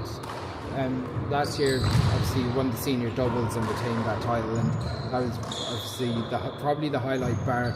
Your wins in America were massive, and winning the Players' Championship over there must have been really great to get a couple of singles titles under your belt. Oh my gosh, with topspin. Tolly's lead starts diminishing. Neve 4 points away, make that 3 points away from winning the Players' Cup. Then tied again at 12. This has to be the most tense that Neve has ever felt. 2 titles on the line here, Dave. Heffernan so determined with so much on the line. She zones in and takes the final 3 points to take this into becoming our new #1 and Players' Cup champion. There it is. She does it. Neve Hefernan takes down the title and wins the Players' Cup in Salt Lake City. And a fist pump. Some emotion here from Neve Hefernan. She wins the Players' Cup. She wins the tournament. She's the #1 ranked pro with the WPH right now. Yeah, 100%. I think the senior doubles have definitely prepared me in the best way going over to America. I think without those games, I probably wouldn't have been where I am today. Because you're playing at such a high level when you come to All Ireland. And I suppose on All Ireland Day, it's definitely different compared to like a She's Ace tournament or something like that. The atmosphere is completely different. So it's definitely prepared me in a really good way. So when I go to America, it's a lovely tournament, and I'm very lucky to have gotten 2 Pro Stops wins over there. So it's really good. So coming into the senior championship this year, I know you're probably a little bit disappointed not to be making the semi-finals of the championship this weekend, but you had quite a tough group to come through at the She's Ace. I'm sure over the next couple of weeks the real focus is getting a real run at the singles championship. Yeah, I suppose you don't want to peak too early either when you come up to championship. You want to peak just in time. So disappointed obviously I didn't get through this weekend, but I'm not too worried about it. I know the things I have to work on, so I'm putting in a good bit of work now over the next few weeks to hopefully do better in the All Ireland. I think it's everyone's goal in the year is to win All Ireland, so it's definitely my eyes on the prize there. So. And a change this year, the singles championship is before the doubles as well, so you feel, I'm sure that the extra bit of preparation going into the doubles should give you a really strong chance of retaining your title. Yeah, I suppose when the doubles was first last year, probably a small bit relaxed going into it because we were like, oh my god, we don't want to peak too early going into the senior singles. But now that we have the singles first, I think it'll be nice. Yeah, and then going into the doubles, it's more like a fun kind of thing, I suppose. Obviously, we want to win it, but it kind of just takes the pressure off. And the race for 8, I'm sure, is at the back of your mind. I'm sure you've got a couple of stops that you've planned out to go to, because you really made a name for yourself there, and you seem to really enjoy going out to the pro stops in America. Yeah, I'm actually heading out on Tuesday now next week. I'm going to St. Louis, Missouri. But I really do enjoy it over there. I think we get treated really well over there. And it's just really professional over there is what I like. And it's great to play different players. I suppose when you come to these kind of tournaments, and she's ace, and you're nearly playing the same players all the time with the ranking system here in Ireland. So it's kind of nice if you go to America, you have different games, and yeah, it's really good preparation for the All Ireland again. So yeah, and obviously that's an extra tournament that you're getting over anyone that's not going to the pro stops in America. Yeah, 100%. But I suppose like everyone's training camp is probably different. Like going to America would definitely help me, but it could also not help other players to go to America, and it could just might not help them. So I suppose everyone has different training camps. Some people rather just kind of work on their skills, maybe play 1 game a week. Some people might play 3 games a week. Some people might play 4 games a week in one skill session. It just depends on the player. But for me, I think the more games, the better for my preparation. So Galway handball seems to be on a real high at the moment. Oh, it's great. I think I think me and Ciana going for 3 in a row this year now is a massive one. I think we're both up for it. We're both really looking forward to it. We're both psyched for it. So yeah, we're really looking forward to that, and I think it'd be nice for the county if we could bring back 3 in a row. Yeah, excellent. Well, look, best of luck for the championship. We'll be chatting to you side of court in the next couple of weeks, I'm sure. Yeah, thanks, guys. And takes it 15-10. Neve Hefernan wins the women's bracket, throws her hands up in the air. What are the memories that you're going to take away? Definitely winning my second WH Pro Stop. I love this competition so much, and we get treated like gods when we come over here, and I have all the respect for the 2 Daves and all the crew that take care of us, so I love it.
Two line judges. We've Ty Carroll over on the left and Conor Owens here next to me.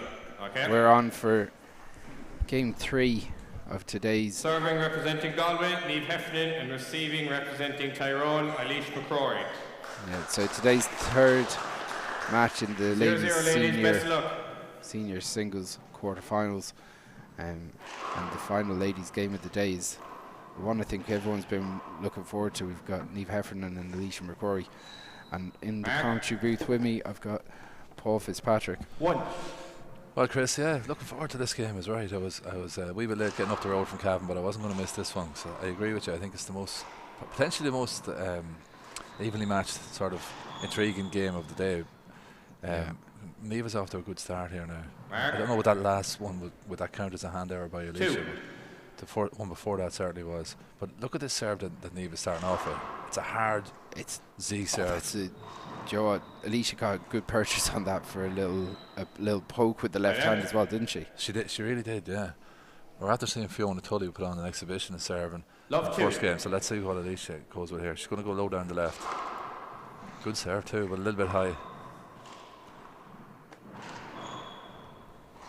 No, that's a poor shot by Neve. You know, you can't leave the ball sitting up inside the short line at this level. They're going to put it away. 1-2. Short ball, I would have said, maybe not. That's a fantastic backwall kill by Alicia. She puts such a kick on it. Gotta say, I was super impressed Get her too. by Alicia at the She's Ace.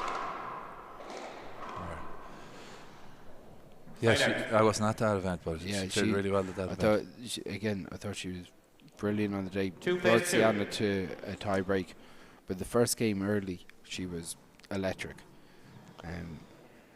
There's Neve now. And back to that serve. I was refereeing the Neve and Alicia in a group game in the same tournament, and Alicia won comfortably. Neve kind of got stuck around 14. And Alicia kicked on and won the game. Now it was 1-21. So Neve often in singles, she almost got that. She often gets better as the games kind of go deeper. So I suppose the fitness comes to the fore as well. But this has started at a real pace though. Yeah, I have reservations about that serve that Neve is doing.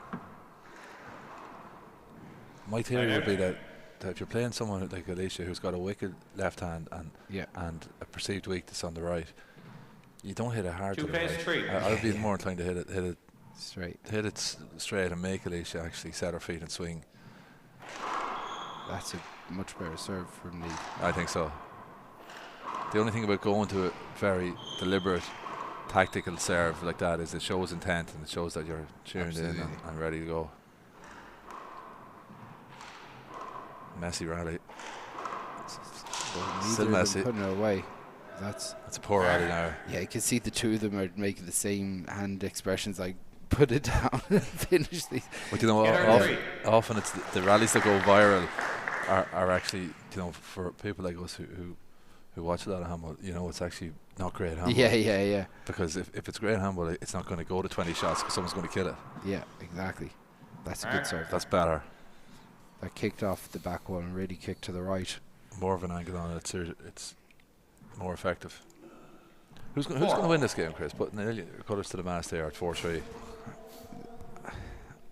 I think Alicia's a favourite, but Neve has actually one more tournament than Alicia, but that was in America. So that extra tournament might just make a difference because, gotta say, Neve going over to America and she's won 3 or 4 pro stops since she's started going over there fairly regular. One now in St. Louis, so I think Neve might just win today, but it's a 50-50 call, really. You know. Yeah. I think I agree with you. I think it's 50-50. Alicia's a shooter, an out-and-out shooter, so shooters it's hard to know what going out to those pro stops, like, is great for a weekend conditioning, especially if you win them out. For sure. Now the standard in the pro stops in America isn't as high as the top end of senior handball here, but still playing 4 or 5 games over 3 days, and it's good for confidence as well. 100%. There's nothing better than winning. Yeah, for sure. That was a disappointing hand error by Alicia. 4-3. So Neve just edges ahead here, drives it around the walls. Alicia takes a second swipe at it, gets an opportunity off the back wall. That was a poor shot by Neve, just leaving it straight off the back wall. Yeah, I actually thought maybe Alicia contacted the ball with the first swing, but I was 3-4. Obviously wrong, but Alicia drives it down the left. Alicia Chance here. She's going to shoot that all day. Good shot. I didn't see you answer your own question, actually. I should be holding you to account for your own. Get her 4. You make me answer. Yeah, I'll go with Alicia to win it because just because it's 50-50 and it's only fair, I think. I'd have to get off the fence. You're doing Fox News fair and balanced. Yeah. Alicia bounces the ball very close to her body on her serve, and I think that gives her extra purchase on it. And that's why she's getting a lot of this this big hop on it. Because she just gets more leverage on it. Yeah. 5 plays 4. 5-4. Neve could jump out and win this game with a bit to spare if she can pull away to 7 or 8 now. Yeah. Because Alicia's a confidence player, as all shooters tend to be.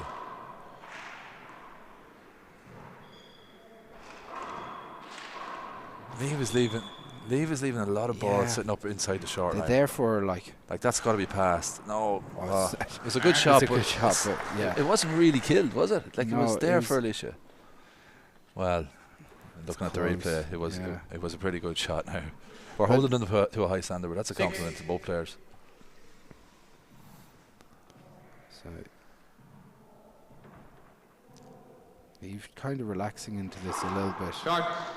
Thank you. Second serve.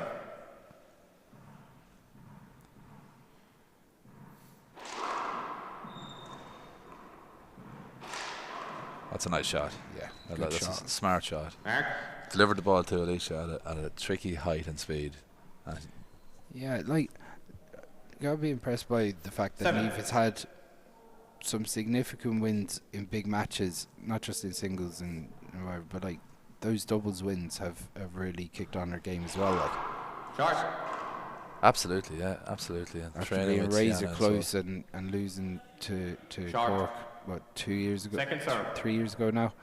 11-10 tiebreaker. Yeah, and they're going for 3 in a row in the doubles, herself and Ciana. And they're very heavy favourites to win that, obviously. That's a big miss from Alicia. Yeah.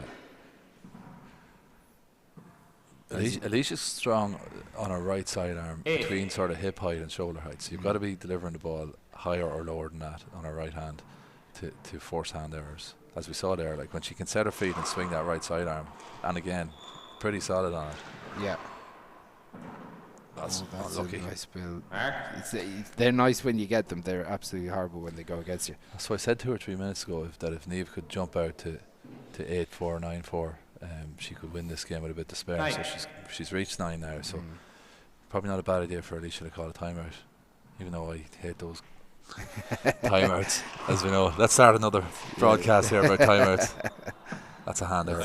Yeah, it's that, like, Neve really snatched at that kind of, but yeah, we won't go into the timeouts things because unless I'm playing myself, I don't need the timeouts. No, you and me we're allowed 6 per game. Yeah, obviously. Contact. Replay. Let's have a look at that if we see the replay of that now. 4 plays 9. Accidental.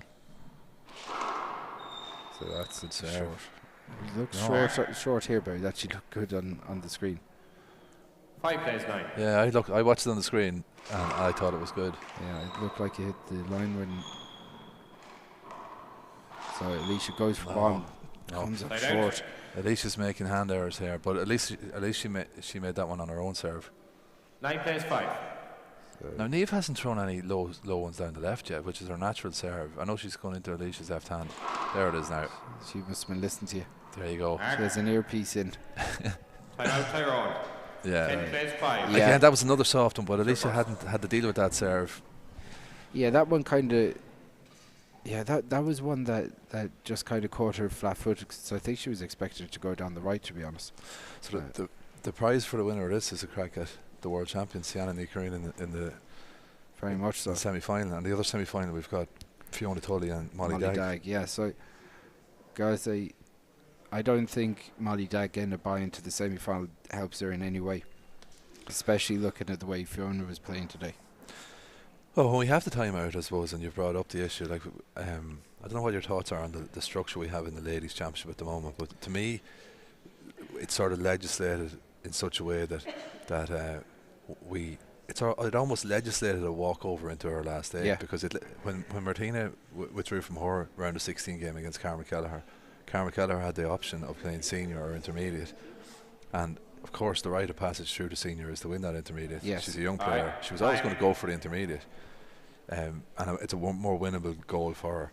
So through our own system, we've created a situation where there's a walkover in the last 8, and that does cause a problem when you're promoting the games and so on, because whether we like it or not, the people outside of our sport who look at it go, why is there a bye? How was there a bye in the last 8 of the All-Ireland? And I'd be telling other journalists, trying to sell handball to other journalists on the GA beat, and I'd be saying the standard of ladies handball is through the roof and the depth and so on. And then you send them the article and they go, well, how come only 3 of your 4 quarterfinals have a game? And I say, well, that's because we've created this structure whereby if someone gets injured or whatever, we mightn't even have a senior quarterfinal. So I think it needs to be looked at. Definitely, and like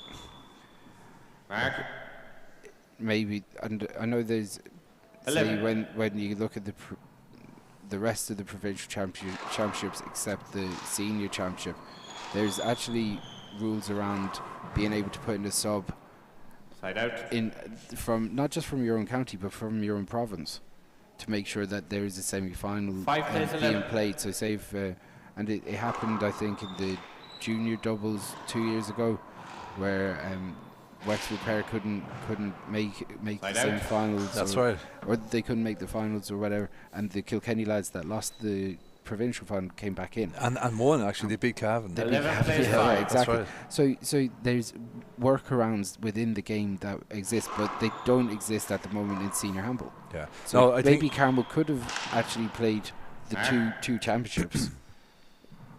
I wouldn't have had a problem with that. I wouldn't have had a problem with it either, of course not. To at least give her the opportunity to compete and give Molly Dag the extra game. It's an entirely unsatisfactory situation. And it shouldn't be brushed under the carpet. It should be looked at and said, we must respect the integrity of our senior championship. So and it's nobody's fault. No. It's just one of those things that has reared its heads, and it's something that needs to be looked at. That was a good shot by Alicia. She just kind of took all the pace off it as she poked it into the front wall. But yeah, definitely something to be looked at. Now let's see, Alicia, great power though, super power. You can see by the fact that the ball was almost past Neve when she was able to get a hand on it. That's a decent shot. Neither player is playing their best here. No, not yet anyway. I think that's Alicia. That's a super shot. Alicia recovers with a super shot, but she left one in the corner there that when she's playing her top level she puts away. Well, if that was golf, that would be good. You'd be taking the box for scrambling there. Like she was trying to make the green and 2 there. Like she did very well, but when you're scrambling, it's because you've hit a poor tee shot usually. Neve gets really lucky. She cuts across the ball there and flattens it in the pass shot. 12 plays 7. She just put her hand on it and just rolled it off her hand and just cut straight down the wall. Unusual. Yeah. But Neve back to this serve. So Neve has come in with this strategy in mind to go with that serve. Yeah. And then she abandoned it, and now she's sort of gone back to it. So neither player has just clicked yet. It's an interesting game. I don't know what Alicia was arguing for. She got a hand away there. Not sure what was being said. Short ball. Maybe a bit of sniping at each other. Short. Sorry, I couldn't see what you did. Right. Second serve. Bosco under pressure here. Short. That looks short. Side out. Yeah. A risky strategy from Alicia. Yeah. 12 plays 7. It was. That's careless from Alicia, we have to say. And again, I hope no one thinks we're being critical of these players, but it's a compliment to them that we're holding them to a high standard. Well, they know themselves as well that, like, when they're on top form, the shots that we're talking about that they're missing, they go rolling out. So good work from Neve though. Yeah, and again, like that was a side cover. Yeah, I thought Alicia just stepped in a wee bit there. Now referee thought otherwise. But I don't blame I don't blame the referee for kind of letting them kind of police themselves a little bit and not stopping the play and letting them run through it, you know. Side out.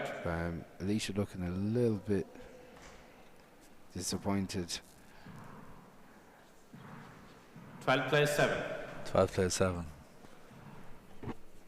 So Neve goes back to that Z toss, goes all the way around, but this got a big setup. Hits it with power, breaks. Yeah, the glass sort of just carried it a wee bit, but you know, if Neve was on her game, she'd actually 13. If Neve was on her game, I think she'd have taken that one out of the air. Nice shot by Alicia.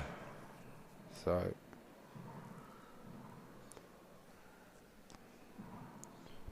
we're at 7 plays 13. 7-13. Alicia needs to do something now, or otherwise this game will be gone from her. Definitely not that. That was a horrendous serve, and I know Alicia would be really disappointed, but you can see her reaction immediately. It's like, what am I doing? 13 plays 7. Now, the question I would ask here, and I know we always sort of obsess about the serve, but it is the most important shot generally in a rally.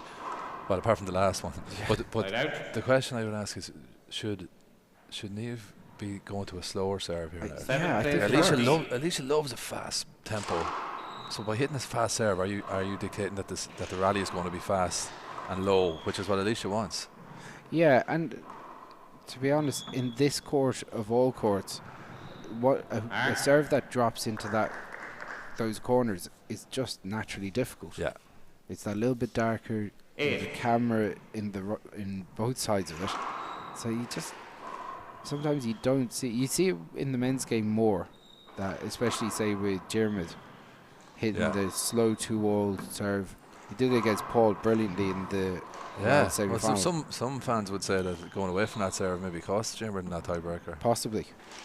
We're getting into proper handball nerd stuff here now, but. Stuff. I don't know who these people were they talk of. They're probably right. The other handball nerds like myself and yourself. Yeah, 9-13. So Alicia has cut the gap. Tight game. As I said, both players could go on a streak of 3 or 4 points though, and Alicia kind of needs that now to really put the pressure on Neve. See the great Greg Sheridan walking into the arena here now, one of our elder statesmen and legends of Cavan handball. There you go. Played in a couple of singles finals in his heyday, and won junior doubles, junior softball doubles, junior hardball doubles. Was an Ulster senior champion about 10 or 12 times. Fantastic handball man. Yeah, there are few like them. So, if you're Alicia now, like, you wouldn't say Alicia's playing vintage handball, yet she's still within touch and distance. I don't think either of them are playing particularly well here, like by the standard they can play at. But that's not unusual in these big games, and there's nerves and you tighten up and so on. But the biggest flaw I see in their games today, Chris, is that both players are leaving too much ball sitting up around the short line. Yeah, they're getting chances to kill it, and they're only sort of half killing it.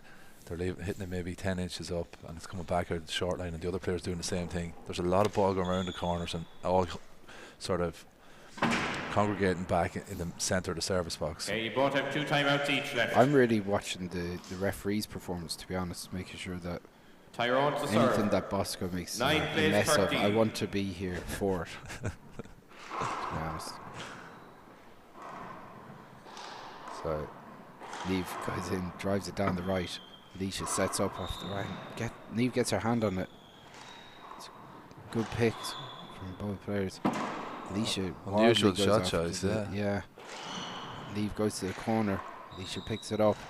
Oh, that's a poor rally, Chris. That's kind of the way. That was actually not a bad rally, but like there was a couple of weird shot choices, and 10 plays 13. Then to do that, I think players are playing well when they're killing the ball at the first opportunity.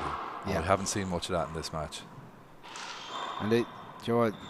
And there's a little bit of covering going on. There's a lovely shot from Neve. She did well because she was off balance. There's a little bit of covering going on in there, isn't there? Yeah, they're playing fairly tight. But you know, kind of saw the same with Ciana earlier on the day as well, where she was kind of not playing at full tilt.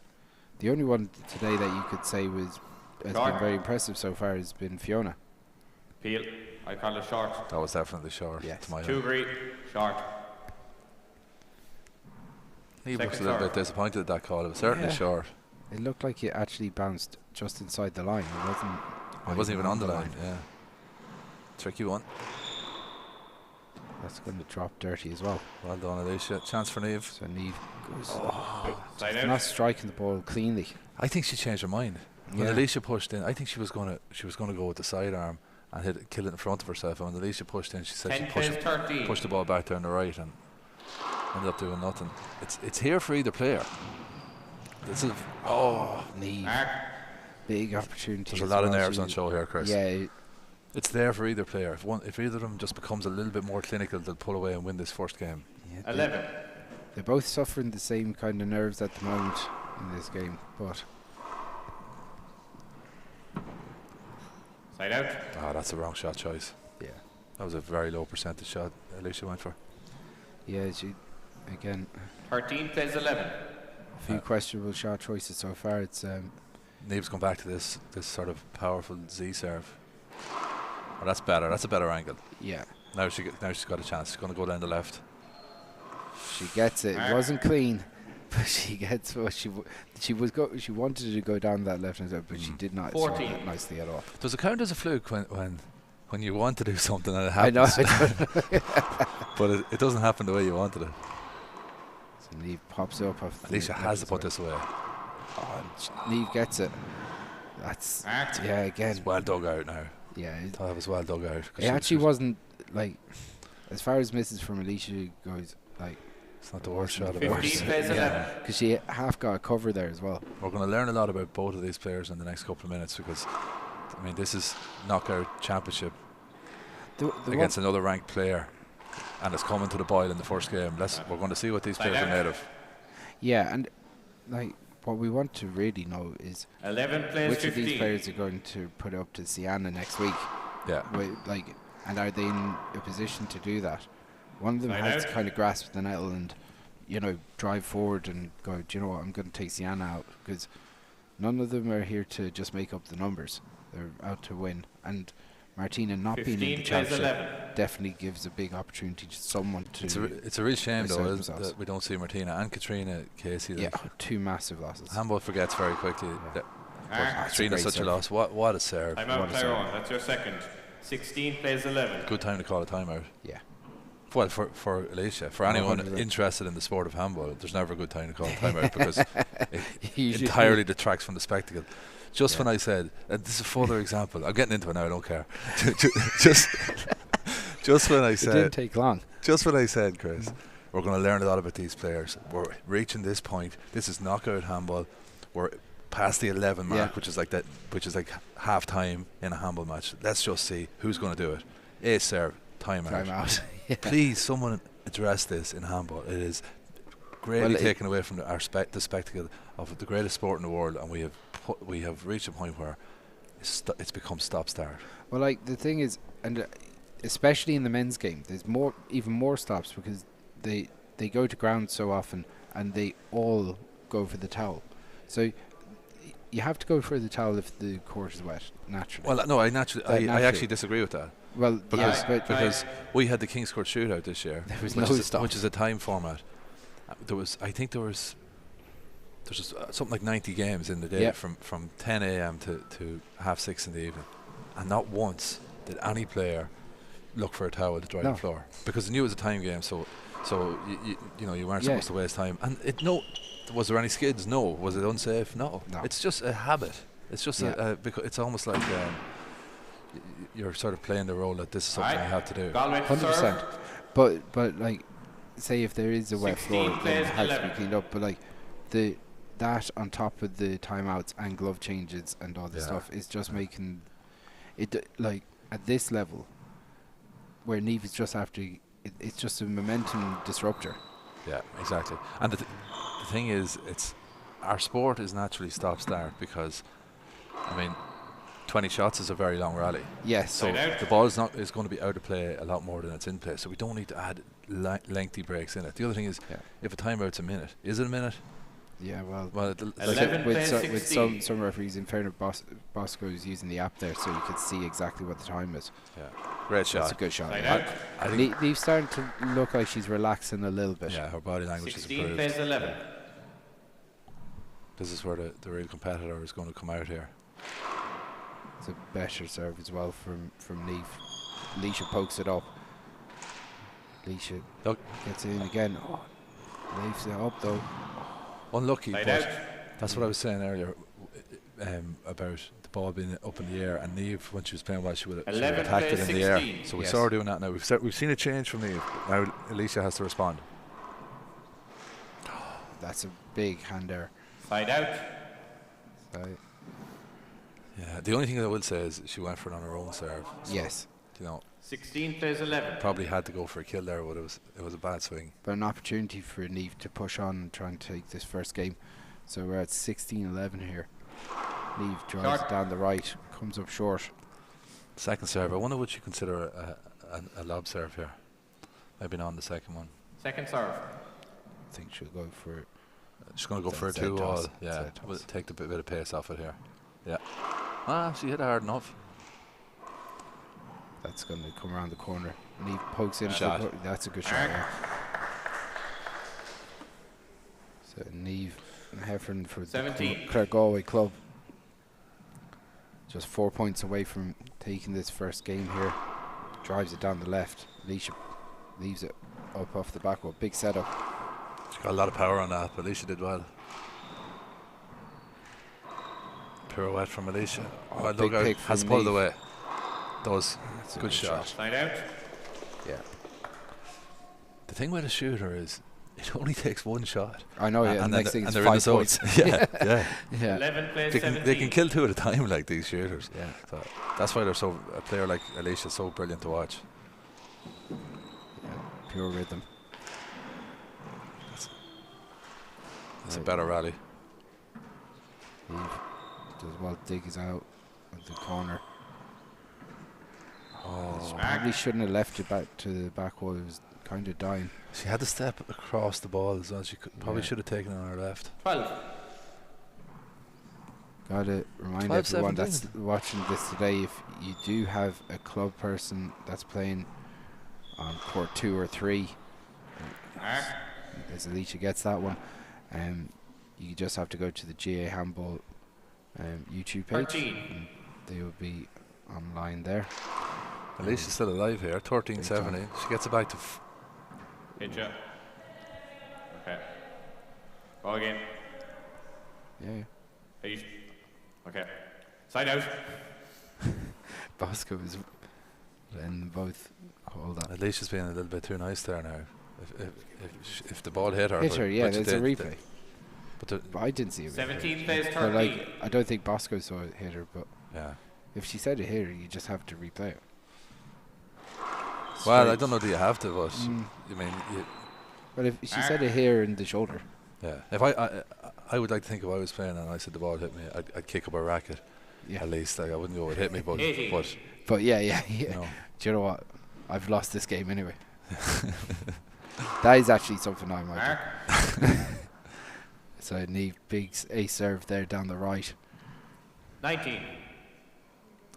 So Neve has responded well. Iron sharpens iron, as I say. When the pressure came on here, Neve has upped their game. This is a big opportunity. Can Neve put this away and gain confidence? That's a good shot. Yeah.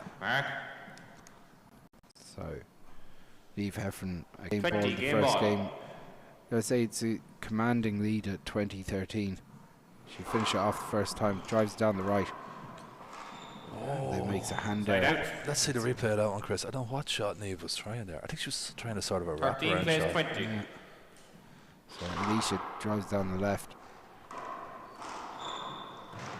That's a good shot. Yeah, like Alicia had the ball in front of her there to just strike her any way she wanted and just didn't get away with it. Gemma Nash's in the arena. 20 game ball. Former senior champion looking for his second All-Ireland senior championship. Told me recently in an interview that that's his goal. A lot of players have won 1, not that many have won 2. There you go. Good shot from Alicia. Alicia's not going away easily here. No. What a game it would be to win though. Oh. And do you know what? It's one of those that 13 plays 20. If you get 2 or 3 points, then suddenly you're in the match again. For sure. So. Side out. A little bit too casual. Yeah, just didn't get her feet set early enough to strike that nicely. So Neve, she's going low. She's going low down the right, is she? Yeah, I think so. Or no, she's kind of been staring at the right side wall there, which is usually a giveaway. It's going down the left. Oh, there it is. Short. Well short. Short ball anyway. So Neve goes to her second serve. She's been hitting 3 walls on her second serve most of the game. That's a good one. That's a great serve. Yeah. Oh, it needed to hit the right side wall first for Neve. Good shot. Good shot, yeah. Fly it. Good rally. So this has come out awkward. That's up. Opportunity. Somehow. Oh, great shot. That's a great shot. Really opened her shoulders up to hit that. Probably the shot of the game. Yeah, at game ball. What a time to pull it out. So Neve Hefernan takes game 1, 21-13. We're going to take a quick 2-minute break, and we'll be back with game 2.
Okay, we're back for game 2.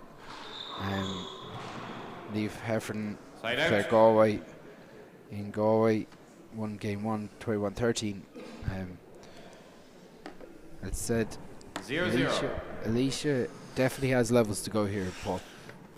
She has, yeah. It's going to be very interesting to see can Alicia just find her range on her kills, because that's where everything flows from for Alicia. She's a player who loves to shoot the ball. She's a confidence player. Neve has got to jump out early and stop Alicia getting that confidence. And there's a lovely shot. Yeah.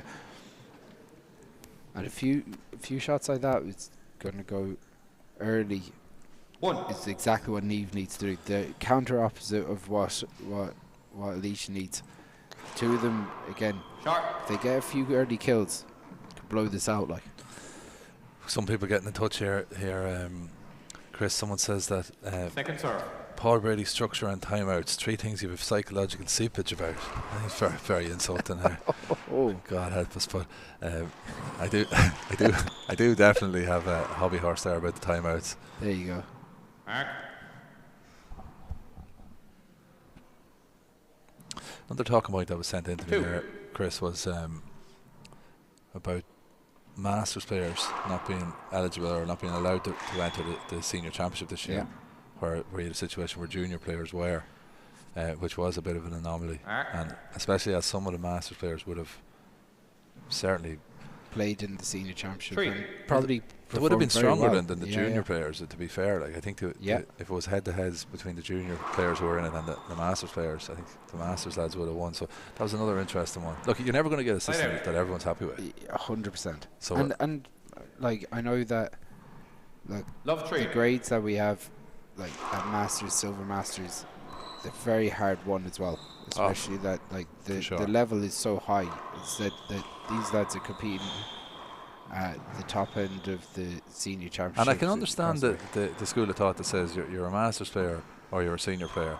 You can't be everything. You can't be everything, yeah. No, and hold the fixture makers to ransom as such as well. I can understand that as well. Like there's a lot of pressure on the administration of the game anyway. There's a lot of grades. There's a lot of championships, a lot of players, and part of me I can understand why junior under 21 were added in to beef up the draws, make them a bit deeper, harder to win. But by removing the Masters, you probably made them a little bit easier to win. Yeah, and the other side of it is that when you look at the players that gave walkovers or didn't compete and then played their own Connacht championships or the Ulster championships in their own grade, they were the walkovers in the senior championship, which negates the purpose of having them in the draw in the first place. 100%, yeah, absolutely. So, and I think there should be, like, if you're able to give a walkover on the Friday but play on the Sunday, should you be allowed to play on the Sunday? There's, like, because you're making a mess of one draw and fixtures that are made. Yeah, it's a whole minefield, and it all needs to be cleaned up. I was on CCC for a while. Even giving a walkover and then this is not, like, because this is actually a friend of mine, but like Niall O'Connor gave a walkover on the Friday and then played on Saturday in London, and I'm like, well, is that actually taking our own championship seriously? So it's not to put him on blast, because this is because players are allowed to do it, like. So yeah, it's an interesting one. I don't think you can control what players do and what competitions they enter and so on, and plans change and so on. So I wouldn't be picking out any players like that. But I think that one thing I think is that debate is very good, and it shows that people are passionate, and sometimes it tips over, especially on social media and stuff like that. Yeah. But it shows that people are passionate about the game and they care. And I don't think there's any easy answer to any of them either. Yeah, and I'd be a lot more worried if people were apathetic and weren't getting up in arms about this or that, because it would say that the passion and the interest isn't there. But what we can say for certain is I feel that handball, in terms of as a mass participation sport, is really going in the right direction. Oh, very much. You only have to look on Facebook. Every time I log on to Facebook, I see there's a Turkey tournament in the club in Waterford. There's a record number, 183 juveniles in the Monaghan County Juvenile Championships. We had 110 in Cavan. We had 120 juveniles in the Cumming Bun School in Cavan on Thursday gone by, and I was capped at that. We could have had upwards on 200. So in Cavan alone, there's a new in Ballyconnell in West Cavan, they had a 40-20 court that was closed up for years. It's reopened in the last 2 months, and they've got kids playing. Munchauconach Handball Club in Cavan has started about 30 juveniles playing since Christmas. We're seeing massive growth in Cavan, where I am, and we're not the leaders in Ireland. There's around the country, there's countless clubs doing things at a really high level. So I think we're close to a tipping point for our sport now. So we can't be getting too caught up on relatively cosmetic matters. Yes, true. I think that with it's a good shot from Alicia. Great shot. Mark? Yeah, I think if you look at the numbers across the board in each province, like I know in Connacht this year we've had a really strong championship with a lot of players in the mix, you know. So and big fields in the junior B and junior C. So definitely lots of real positives going on. Well, I know that there's a school of thought in the halls of power in GA handball that the more parents and recreational players and stuff that you bring in, because we're a little bit competition crazy in handball, but the more people you bring in and let them play recreationally or play in their own club or just be whatever, they're your next generation of coaches and referees and stuff like that. And that's where we lack. We've plenty of players. I think what we're lacking is coaches and so on, because everyone's a player. So exactly, I think we're going in the right direction generally, and I mean there's fantastic work going on all around the country. It's a good shot by Neve. Neve started this, and I'll be honest, Alicia's body language is not very positive. 6-1. Yeah, she's a little bit frustrated with herself, I think. Yeah. The way that the first game got away from her, and beautiful shot. Of course, to the commentator maybe. Brilliant shot.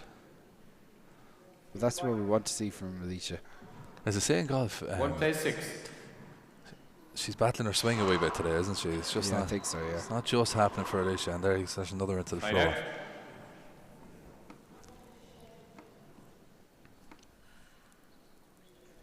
6-1. I didn't see Ciana earlier, but like Ciana, I don't think put in a stellar performance, did she? No, she said to me in the interview after. That's Killian or Asperla? Both. I'm learning. But she was saying that, you know, she performance-wise was well off the mark of where she wants to be, but it's one of those you just have to leave behind and just take the positives, which is taking a win in the senior quarterfinal. Yeah. And gotta say, Amy was very impressive, especially in the early parts of the first game. She got setups and she. I've never seen her playing much 40-20. Yeah. I've only seen her playing big alley. She's very good in the 40-20. Excellent served very well. Excellent serve, and then was shoot anything off the back hole or out that left corner that was going around. She was firing into that right hand corner. So great to hear. Well, that's big talent. Another star coming up in the ladies' game. But 8-1 here. Neve looking a lot more comfortable. That's a good shot. But like they were shots that Neve was missing the first game. Neve has upped it since probably mid 14 or 15 in the second. I think she's really upped it. She could have got that. Yeah, she's getting a little bit crestfallen there. She needs to just keep the head up and trust her in her own game. 8-2. Because it's not gone she yet. is so quick that when she's playing well, she picks that all day long. Yeah. So Neve goes to the Z toss again. Alicia puts into the floor. Yeah, that's a hand error. 9.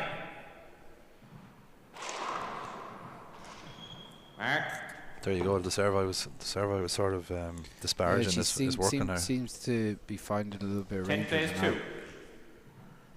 But like, she's not really hitting two of them in a row too often. She is now like. She is now, isn't it funny? Because she actually set that one up differently. She set up to go whether she was going to go down the left. 2 plays 10. That's always the question when you're playing handball. I remember playing juvenile handball, and if you get a good serve and you get a couple of points off it, and then you change it, your coach will say, "Well, what are you doing changing your serve?" If you keep hitting the same serve the same way, they get used to it and they figure out how to return it. At this level, that's a lovely shot. Head fake. Yeah. She's looking for a screen. I don't think that was a screen. No, definitely not. 11.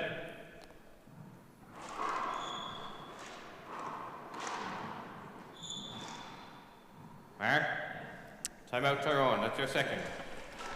So Alicia in a bit of trouble here at 12-2 down. Really needs to make a jump at making a couple of points if she wants to stay in this match. And Neve just seems to be playing with a little bit within herself and just finding a way point by point to put the pressure on Alicia. Yeah, I think Neve will be much happier though with, you know, if to this point of the match, if you were to cut it in two, the second half has been much better from Neve. Yeah, definitely. Since the midway point of the first game, she seems to have settled down into the match. Yeah. Of course, the men's senior singles is looking pretty open too at the moment, isn't it? Very much so. Like, the big unknown is, where's Robbie's game at?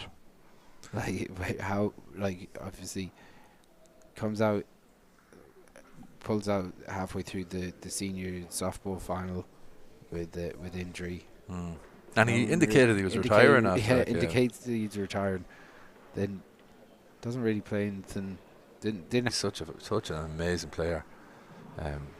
Yeah. And he's the real deal. And I was thinking about that. I was writing a piece during the week, and I was thinking about Robbie being the real deal. Evander Holyfield and Joe Dillon in Cavan, the handballer, who's also a brilliant footballer and one man of the match in the Cavan senior football final last year. But I wrote a piece in our paper in Cavan after that, and I said Joe Dillon has retired more times than Evander Holyfield. And there's a bit of that in handball as well. There's a few players who retire every half an hour and come back. But it's all good. It all adds to the drama of it. And it's brilliant to have Robbie McCarthy back. The game is better for Robbie McCarthy's talent being in it. Very much. Like, again, you're talking about one of the greatest to ever do it. Second serve. So always good to have Robbie in the championship. And as Neve goes back to that second serve Z toss, that seems to be working a little bit better. Is there a way back for Alicia here, Chris? Very much so. As you said about a shooter, it just takes one shot and she could she could go from 12-2 to 12-8, and then suddenly the whole complexion of the game is different. But it brings to mind the line from John Bike, not the John Bike who's on the Pro Tour at the minute, but his dad, where he said he was asked, someone asked him for advice, and he said, "When you're hot, shoot. When you're not hot, keep shooting until you get hot." There's definitely a John Bike way of playing the game. Yeah, actually, and I know you were up in Tyrone as well, weren't you? I was there for some of it, a little bit. Yeah, it was great to have. There's that head fake again. Yeah, great to have Jab. 14. Really added to the tournament, having the American. And it's something you'd love to see happening more often in Ireland. Because I think the standard of those young Americans has come up. Oh, big time. Yeah. They've improved an awful lot. And I think the style of the tournaments, like, they've actually deepened the draw in a lot of the pro stops, which makes it harder to win. Yeah. So the levels have just kind of gone up quite a significant amount. Because they used a couple of years ago, they had a lot of qualifiers into the main draw. Yeah. And now they just have seem to have a fairly open draw. Maybe the top seeds get a round off. There's the great Dominic Sheridan from Cavan after entering the arena there. Any kids who ever want to get a lesson on how to spin the ball, nobody does it better than Dominic. Amazing. He can hop the ball 2 feet either way. Unbelievable. 2 plays 16. But it's in the final of the over 70 Worlds there 2 years ago. Good shot. It's a good shot, yeah. So Alicia now at 3-16. A long way to go, but maybe that's just the first step. Short. That's short. Has to get that first serve into. Second serve. So she's going to go for that zip serve down the right. He did well to adjust, in fairness, but Alicia just flaps at it then. 16. So Neve Hefernan goes to the Z toss. Pokes up into the middle. This is going to be a big opportunity for Neve. Can she put her away? She doesn't. Thank you. Slide out. Yeah, 2 opportunities for Neve there. 3-16. 3-16. It's a long way back though, isn't it? Massive massive. She's going to need to get to at least into double figures without Neve scoring again. Yeah. Side out. And the way that she's going at the moment just doesn't look like 16. Alicia believes she can do that. So, well, Neve is a fantastic player, and she's playing well. She really is a top player. She's good enough to win a senior singles in the coming years, if not this year. 100%. Well, I think that she probably believes that more now since she's had those couple of Pro Tour wins. Yeah. You know, like she beat Fiona Tully in the final. You know, 17. And you see where Fiona's game is at the moment. Neve is there as well. Like so. On the subject there of John Alvarado Bike coming over to play the mid-car. Traditionally, the Irish tournament that would have attracted those players was the Irish Nationals. Yeah. But there's been a downgrading of the Irish Nationals to some extent in recent years, and the likes of the mid-car, for my money, has surpassed it, and the Golden Gloves has surpassed it. And part of that, I feel, is that the Irish Nationals has lost its identity, because if you go back to the mid-90s, when the Irish Nationals started, it was called the Irish Open. And it made sense. This is the Irish Open. This is our primary weekend tournament. And somewhere along the line, I think colloquially it became known as the Irish Nationals because it mirrored the US Nationals. And somewhere that became the official name. So we have a situation now where, to the best of my knowledge, we are the only sport in the world that has a competition called the Nationals, which isn't the national championship. So I first realised this when I wrote an obituary for the Irish Independent for Duxie, Lord of Mercy on him when he passed away. And I wrote in the obituary that 2 weeks before he died, he'd won the Irish Nationals, but he was still chasing that elusive All-Ireland title to get another one. I didn't read right. Well, they rang me from the Independent. Some guy from the sports desk rang me. He was like, "No, this doesn't make sense. You said he won it, but now you're saying he was still trying to win it." And I had to explain to him, no, the Irish Nationals is actually a weekend tournament called the Irish Open, but we call it the Irish Nationals. It made no sense. And I think, you know, from a branding exercise, it's not good. No, what is the Irish Nationals now? Why would an American looking at his calendar for the year, who might fancy a trip to Ireland to play handball, to compete, especially one of these young lads that are on the Pro Tour coming out of college, might have time to do that, and the inclination to do it, they're not going to go to the Irish Nationals because they don't even know what it is. It's kind of like it doesn't have a fixed home, it doesn't really have a fixed time of the year, it has a strange name. 20 game ball. What is it like? So I think that's something we need to look at as well. Definitely. Go back to the Irish Open, create a brand around it, and you will attract overseas players to play in it. 100%. Okay, so we're at match point here at 20-3. Neve with a big setup. Side out. Didn't go for it with conviction. No. You need to be playing very, very well to hit that shot. Three. Decides to paddle it into the corner. Michael Hedigan in the arena here. Shot. Top right side doubles player and a good singles player in his own right. Serve. Very good singles player. So Neve goes around the walls. Side out. Alicia just a little bit flat-footed there. Yeah, kind of. I think that's a little bit of a 20 white game flag ball. At 23 down, but Neve still has to go and take it.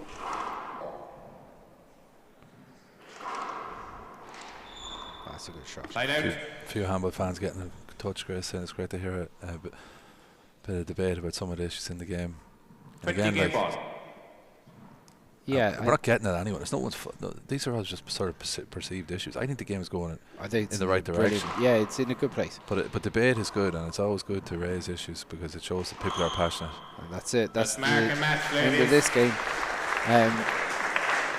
We'll try and fix the issues on the next one, Paul. But I'm going to go down and have a quick chat with Neve, and we'll stay with us for the start of the men's senior quarterfinals.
Okay, I'm here with Neve Hefernan. Neve, once you got going there, it was one-way traffic.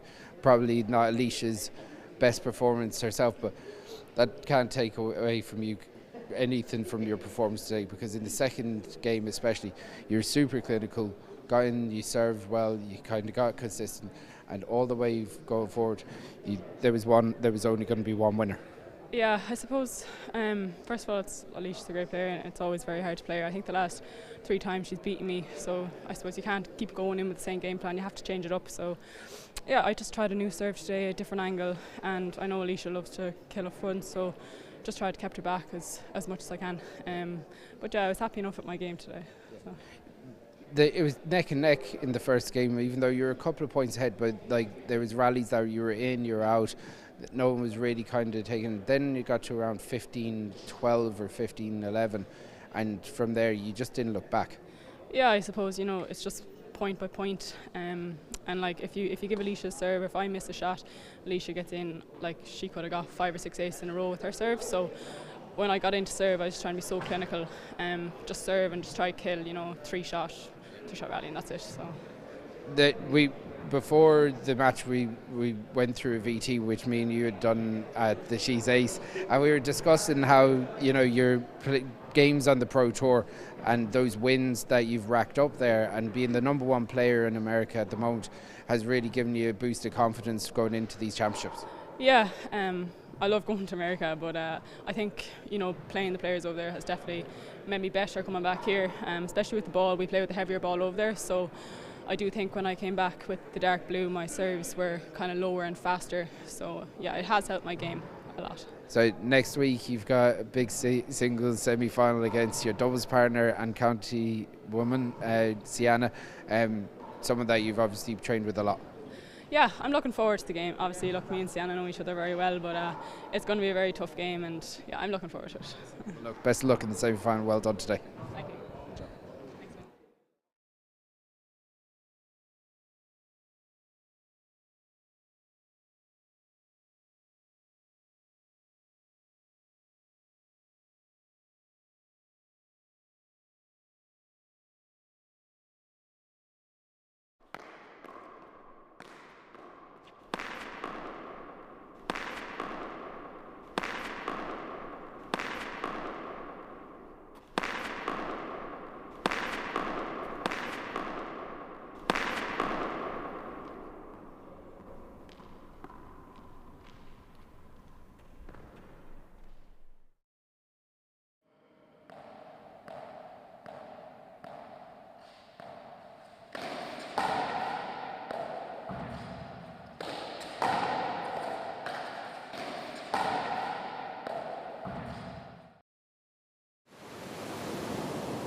Mark, you just after coming through a battle there with Sean. How does it feel to be back on home soil and getting to the semi-finals of a big tournament like the McCur? Yeah, no, it's brilliant. Delighted to come through that. I kind of had a bit of luck there in the tiebreaker, I won't lie with that, but it's good to get to a semi-final last. I played this in my 3rd year playing it, and I've lost 2 tiebreakers in round of 16, 1-11-10 to Sean's cousin Connor. So when he was coming back at me, I was like, oh, hopefully we're not having one of these again. But I'm delighted to be back, and there's a good mix, like getting to play the Irish ball, getting to see all the Irish amateurs and my friends again. Yeah, like this year you've had a bit of a breakthrough year on the tour. It just feels from the outside looking in that you're more established, that you feel a bit more comfortable in your game, and you're in the semi-final. Was it in Portland? Or no, last round 16 Portland, okay. But semi-final in Tucson. Tucson, yeah. Sorry, yeah. So, you know, like you're talking about big results. How do you feel your game is evolving over the course of the last year? Oh yeah, no, look, it's coming on. That's the one thing. Like, even if the results aren't going your way, and you know you're coming on trend, and you know how good you are, you don't sometimes need the results to back it up. Yeah. You just have to have the self-belief. And yeah, look, I've had some tough losses and some lucky wins, so they kind of balance themselves out. And yeah, you know, over the years, the tour is tough. Your first 2 years, you know, you're coming in as unranked, and then you're meeting the likes of Lucho in round 16 or 32, and you know, you finally build up where you're only meeting them in a quarter and semi-final. Yeah. It really does help then. It's just trying to maintain the top 8 status, because you know there's lads behind you.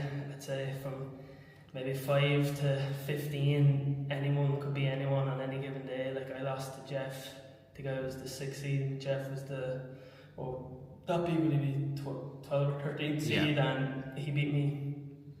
I won the first easy, and then he won the next 2. Like, that was important. So, you know, that was like, welcome to the top 8.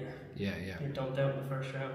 But between obviously having an unbelievable softball season last year, the tour, you seem to have a really good mix of the tour in America and being home to play some Irish Championship. Yeah, no, definitely. I'm very lucky. I get to come home for a month here this Christmas, and I was home for basically the whole summer, from May till start of August. So it's a good mix, and sure, look, I don't mind playing handball all year round. It's all I really know. So and it's good, you know, you're mixing it in and you're playing a little bit of everything, so it's good. So semi-final tomorrow, you know, after a tough battle, I'm sure you haven't even thought of after, because I'm catching you literally a minute or 2 after you've come out. But you must be really looking forward to getting back in and really testing yourself at the latter ends. Yeah, I haven't played Dermot, I don't think, since early first week of 2023, so that's 3 years ago, and in New Orleans, so it'll be good to get in again. I'd rather get him on the American ball, I think. Yeah. I have a bit too much me on this ball, but you know, it's definitely great to get in again. I mean, that's what you want to play the 1 seed and see what you like.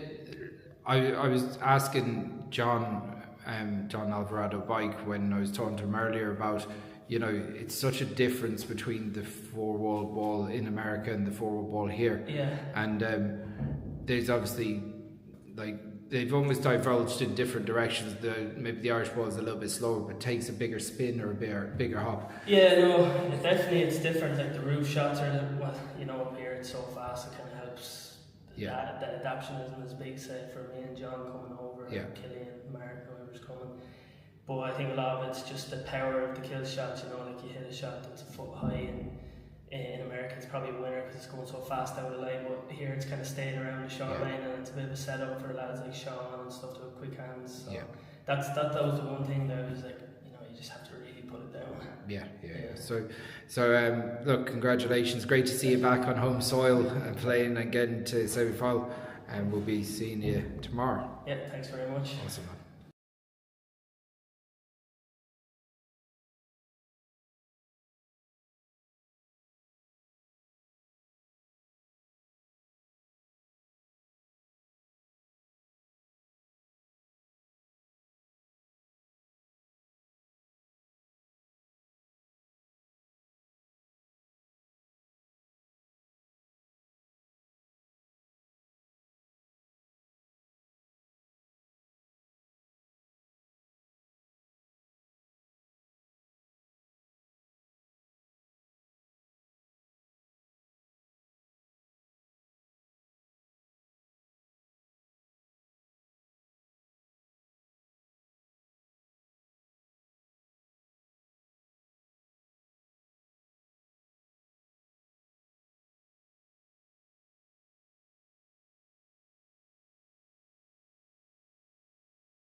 Okay, welcome back for the first of the men's quarterfinals here in Crow Park.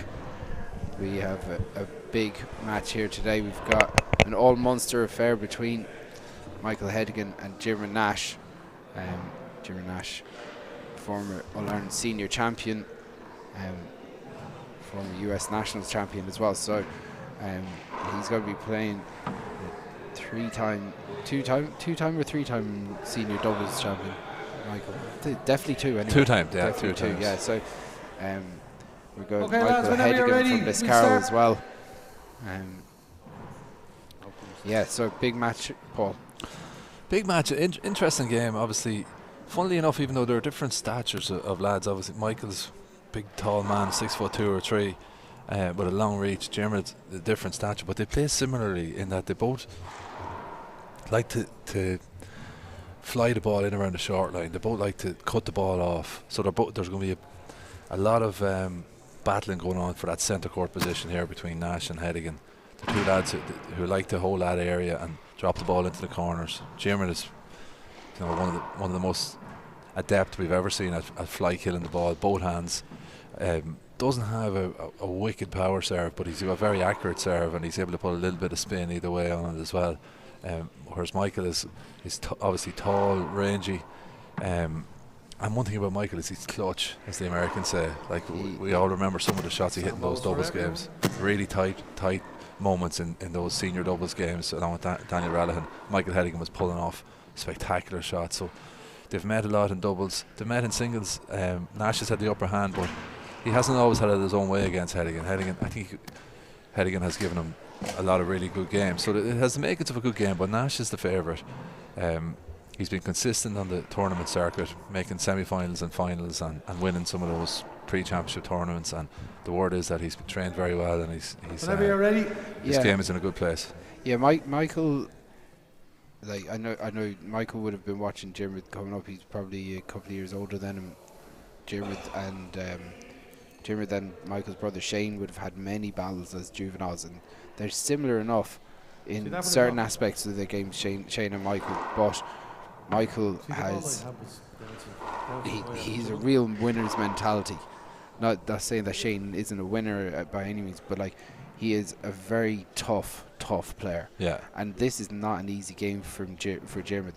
You would say maybe Jimmer has some that natural mobility that he's so good at. He's so fleet-footed. Okay, get lads. around the place so well. He's technically so adept. So it's a play ball. It's an interesting game, yeah. An interesting game here. We'll learn a lot about both lads here. On the line. Great point. It's called short. Oh, I thought that was. Disagree? You agree or disagree? Okay, the ball was good, so both of them disagreed with me. Both of them disagreed. No, it's it's not a point, but it wasn't returned, damn it. It's 1-0. There we go. We've had a bit of miscommunication here already. It's very clear that if the referee makes a call and the line judge puts his thumb up if he agrees and he puts his thumb down, I think there's no amount of confusion. It's unbelievable. The man put his thumb down, and then he had to sort of explain why he was putting his thumb down. He put his thumb down and he disagreed. That's it. That should be pretty much instant. Ooh. Check the ball. Close quarters there. What a start for Hedigan to serve a straight ace, though. Absolutely. 0-1. So Jimmer Nash, who contested the Open World Singles Final just about 18 months ago now. Together at 1. He plays well in this court, Nash. He really does. And to be honest, in that tournament in particular, I thought he was exceptional. The hardest, deepest run, that's a great shot by Jimmer. Hard, deep run, he took out Ray Ure in the tiebreaker. He took out Killian Carroll in the tiebreaker, and then took out David Walsh in the tiebreaker. And he took out one of the Cordovas too, did he? Oh, he did. He beat Daniel Cordova. Did he? Was it Daniel? I think he did. I think he did actually. He had some run in that tournament. Oh, maybe I'm wrong there. Maybe I'm wrong. Maybe. But Ray Ure was the tiebreaker as well. Oh, it was a cracker. Mark 3 serving 1. But then he losing to Paul in the tiebreaker as well. So he had an exceptional tournament. Just didn't go his way in the end. But yeah, no, he's He's one of the great players, for no doubt. He deserves a second All-Ireland for what he has done at the top level of the sport for so long. And I'd like to see him win one, if I'm honest. Opportunity for Michael, though. That's a good replay, is it? Side away. Yeah, I agree with that call. 1 serving 3. But Jimmer went the wrong side. Yeah, I thought you've seen them give them, though. Yeah, I have. Oh, that's a bit loose. It's a good shot. He's brilliant at that. He's class. Twice already. He's sort of paddle killed from close range already, and the early. But he gets the feet moving so quickly as soon as Michael's striking the ball, way before it hits the front wall.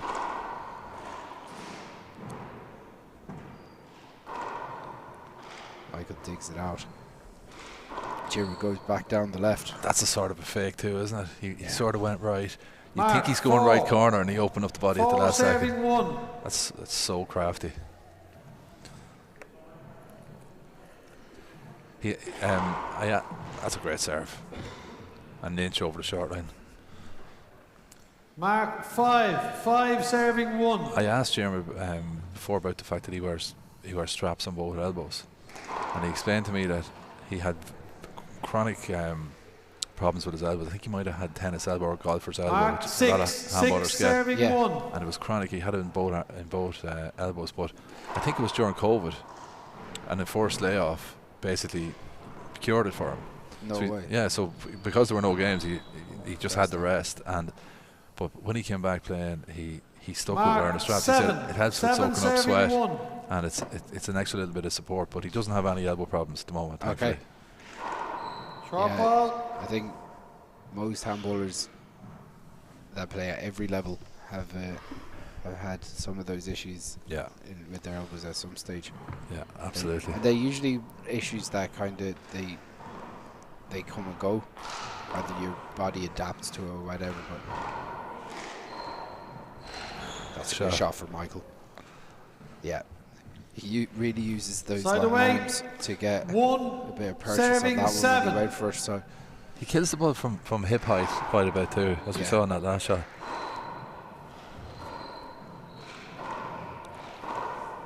It's a good shot. All of a sudden it was 7-1 there. Like, and you think the game was only going. Mark 2-7. The head fake is the shot. It's the most fashionable shot in the game at the minute. They're all doing it. Yeah, it's the bigger your head, the more you fake it. I must have a pretty good one then. No, I've a better one. Steve Markin he can't even return his. he can't even serve. He's just head faking. You're a doubles partner though. You shouldn't be giving out that. True, very true. Side away. The only 38-year-old to win an over 40 doubles. Yeah. Serving 7. 2-7. Fair play to him. It's a good serve. Yeah, it's a little bit loose from Jeremy. It was loose. Jeremy has 3 serving 7. Jeremy is a little loose here in the early exchanges, even though he's 7-3 up. Michael let that one go. I thought he went early. I think he was trying to catch him. That's a winner. Contact. Was there? There was definitely contact, but is he going to get it? 4 serving 7. They call if you leave it and it hits your opponent behind you, they call that the Tony Roberts in New York. I think that's Tony Roberts' signature move. Last minute, just walk away from it. Yeah, you set up in 5 front serving and 7. Just leave it, and it catches your man behind you. Ultimate crafty stuff. That it's genius. Back to 5-7 here. So I'm gonna say it now. You are not winning a rally on the roof against Jeremy Nash. He's not missing. He's not missing that either. That's an exceptional shot.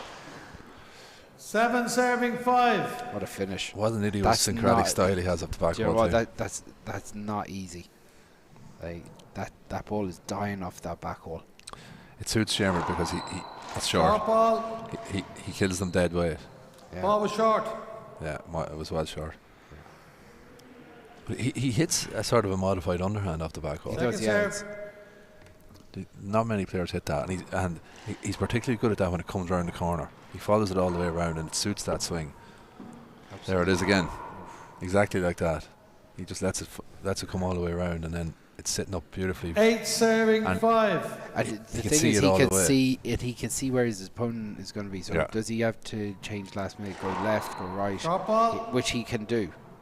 Exactly. He's watching. It's almost like what Dave Chapman used to do off his back wall, so he could actually watch you while he was just about setting up and changing last second. 100% right. I agree with that. Because he watches it all the way. If it was a sidearm, he might be getting the head down, getting in very close to the ball. He's going to go down the right here, I predict. Great prediction. He just went down the middle. Really I didn't see that coming. Side away. 5 serving 9. This game is like, it doesn't feel like it's 5 minutes in, and it's 5-9. 5-9. It's quite like they're two players that you're looking at this game. You're going, that's 2 hours. Yeah. So I'm surprised it's 6-9 already. And when the doubles comes around, these two will probably 6 be in it for 9. 2 hours. So you're probably not wrong there. Yeah. That is the interview I did recently with Jeremy. He talked about doubles and how attritional it is. Oh yeah. 7 serving 9. I've no doubt Jeremy, I know it won't be at the forefront of his mind at the moment while the singles is going on, but winning back that doubles title. Time out for Dermot. 3 Going years back out, at 8 serving the 9. winner's circle will definitely be in the back of his mind, especially that Colin's back playing some singles and stuff as well. Yeah. No, they're a brilliant pair. I mean, when I saw them in the All Ireland doubles final against Paul Brady and Michael Hedigan a few years ago, they won at 21-3 in the third game. Yeah. And they were brilliant. Unbelievable. They looked like the absolute heirs apparent, because Paul and Michael had been in, I think, 15 or 16 finals and won it 11 times. Yeah. So, they were coming towards the end of their time of dominating, and it seemed to be wide open for the Clare lads. But in fairness, they won a couple, but then the Cork lads came in and nipped in. The two Funchions nipped in last year. So this year's senior double is going to be very interesting. I'm glad to see it going back to second after the singles.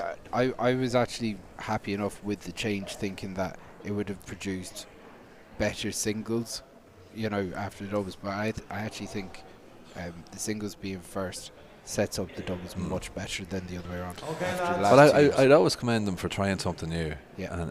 And fair play to the CCC or whoever come up with that for trying something new. But I think the players have realised themselves that, and I think probably more action in the game. There's more players playing when the singles is first. As Nash said to me in that interview, you play 4 or 5 singles tournaments that time, and then you go straight into doubles play for a couple of months. Like, it didn't really add up for the elite players. And the other thing is, generally, particularly at just above recreational level or sort of junior and junior B level, there's a lot of players who aren't going to strongly contend in singles but are good doubles players. Exactly. And the thing was, when the doubles came first, if you were beaten in the first round, your season was over.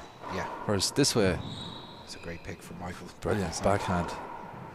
But yeah, I get where you're coming from. Like, you've got a lot more action and you've got more players that are going to actually sit. Smart.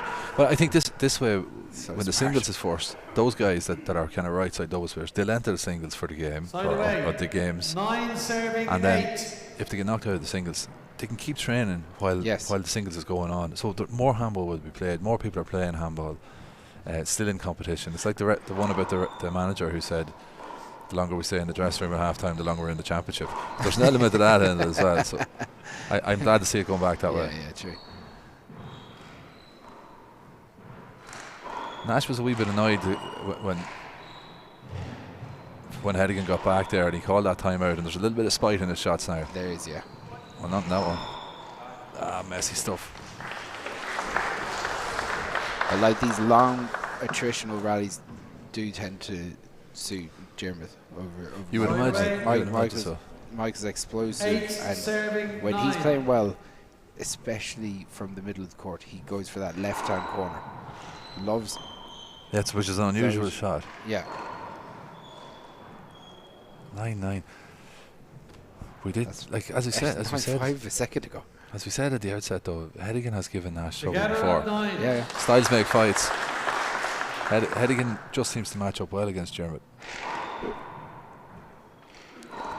And when you look at the scores in his round of 16, when he beat Rory Grace 21-2. Now, I know he might have been just back from America from the collegiates, but to put any player at senior level down 21-2, yeah. Now he just about go over the line in 19-21 and then 11-8. But you talk about a top player in Rory, young talented player, that got some momentum going. But the 21-2 is almost telling. Do you get me? It's almost like a statement that Michael could have a game where or a match that could upset anyone. I think so too. Like he's a difficult player to play against because of his wingspan and his unorthodox shots, and he's a great competitor. And another thing I would say for him, he's one of the great gentlemen in the sport. Absolute gentleman. Really is. Yeah. From a media point of view, like anytime you contact him for anything, he couldn't do enough for you. Absolutely, yeah. Did you ever thought about flying that? He did, yeah. That's a winner. Oh. God. Jimrod loses his footing. He was up enough for Jimrod probably to make a dive at it, but... Still 9, serving 9. 9-9. Hedigan's going to be very happy at this.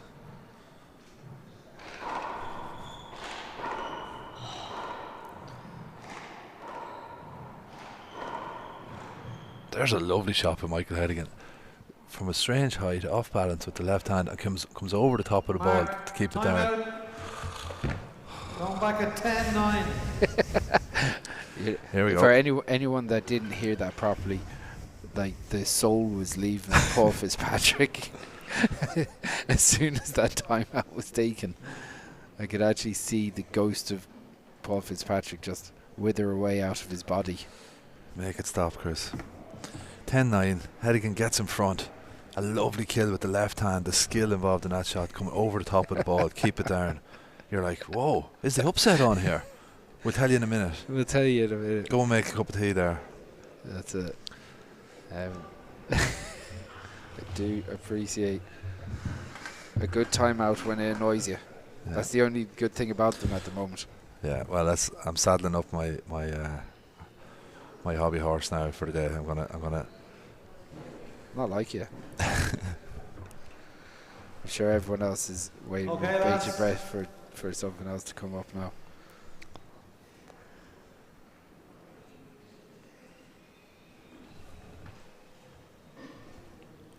We're hearing news here that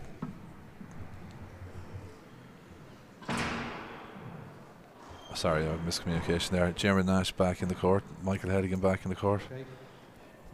Was that testing? Okay, 10 serving 9.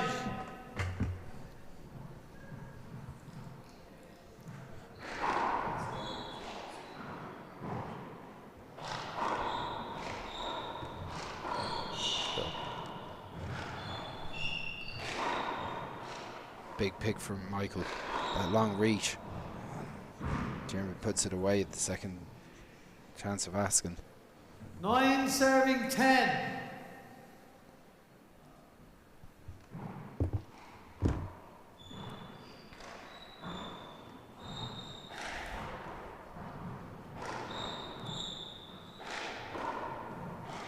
Oh, that's a great shot from Michael Hedigan. From shoulder height, look at this, just set up and bang. Yeah, that's unorthodox. And that's the point we were making, Chris, about the he kills one orthodox angles, and he's got the reach. And I thought he was going for it again. He loves that shot too, and it's such an unusual shot. A fly kill from shoulder height, sidewall first. Like it's very hard to read. Nash lob serve with his offhand. Not many can do that. No, very few. A little bit of power on that one, but what a recovery. So Michael pokes up to the ceiling. Jeremy hits one, comes up short. Michael goes for the corner, gets it. Could Jeremy have got his hand to that? It didn't seem killed to me as such. No, it was He was sort of wrong-sided. Yeah. I think he was still thinking why he actually hit that so straight. It happens though. The score being 10-9, now 11-9, this gives me the opportunity to bring in my next theory, Chris, which is 11 serving 9. Every match in handball should have a half-time break at 11. As soon as one player gets to 11, you've got a 2-minute break. Yeah. Change the gloves, change the t-shirt, dry the court, 9 serving 11. have a drink, whatever you like to do, but do it in those 2 minutes, so everyone knows that 2-minute break is coming. Okay. And I think that's the correct compromise that we bring in. Okay, so you're willing to compromise. Oh, you always got to be willing to compromise. This dictatorship is already starting to break down, I think. You have to be willing to compromise. This benevolent dictatorship that we're trying to put in place here. Listen, it's falling apart. That's good refereeing. Yeah, that's good refereeing. Very good refereeing by Frank Teddy. Let Jimmer have the shot. Well, look, I think if we get the 2-minute half-time break in, gradually we'll get that reduced. So he's gone back on the gulags, lads. Don't worry about it. He's not going to be that bad.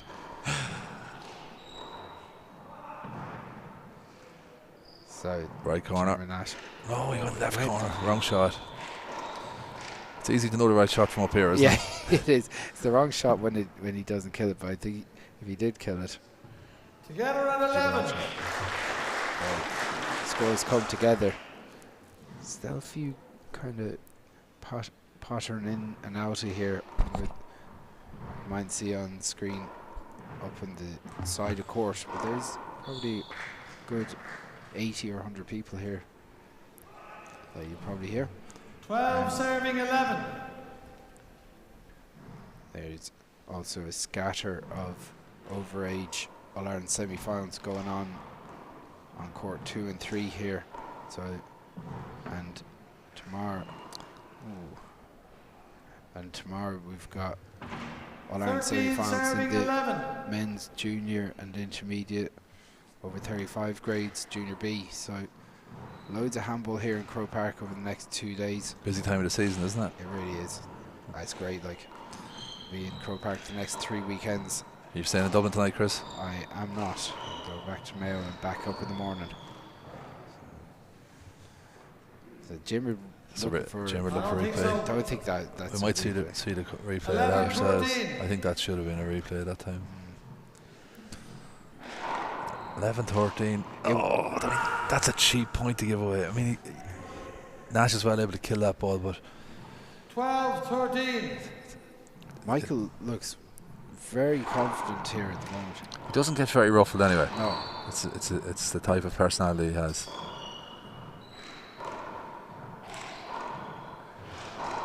He matches up well to Jeremy. He really does. You can see it in the rallies. That's a good shot. The shots that Jeremy wants to hit suit Michael. Yes. That's what they mean by styles make fights. Those little paddles, he's tall enough to actually take one step and get them. Yeah, instead of scampering in and maybe making a dive or any of those bits and pieces. Michael is nearly always on his feet. Yeah, it's his wingspan. And then, you know, I would imagine short. There's other players who Jeremy might beat, who would beat Michael more comfortably, possibly. Yeah. So it's all about styles. But this is a bigger opportunity for Hedigan now. Well, like you look at that's a nice shot. Round of 16, and by the scores, I'm sure maybe I wasn't there, so I can't. Against Shane Dunn. 10-10, wasn't it? 10-10. There, it seems like a fairly comfortable. But like Shane Dunn gives a lot of players an awful lot of problems because of his pure speed and his athleticism and another big game player. Yeah, as well. So, like, you could imagine him running Michael very tight, but Jimmer kind of just seems to have dispatched him, you know, without getting a full match report on it, but going by the scores. Yeah. So that again, just pure reach.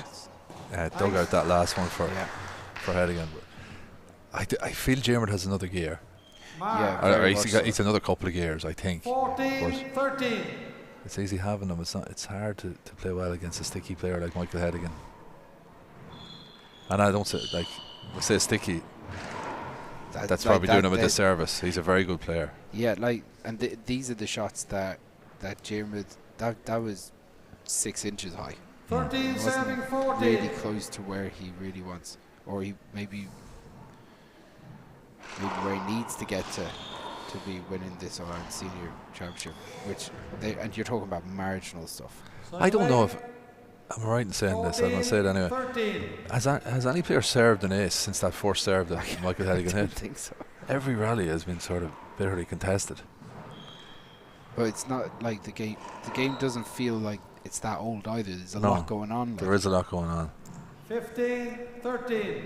15-13. So it's kind of swung back in Jim's favour here after Michael. Just about, but there's not much in it. There's not much in it, yeah. So Jim goes to the ceiling. I can see this game still being in the mix when it gets down to 18, 19, 20. Timeout. That's your second timeout. Now I'm back at 13-15. So, let's see.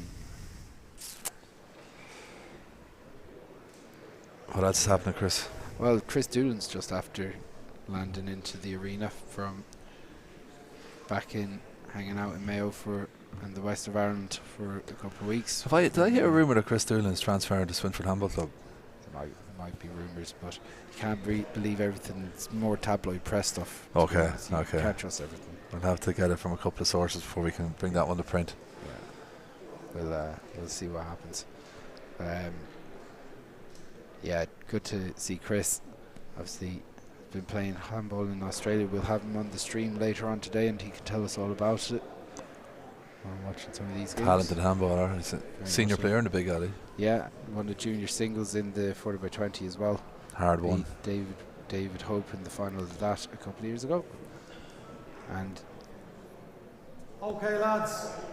Yeah, we had a few scandalous trips to America as well that we won't talk about on air. On a family commentary. No, definitely not.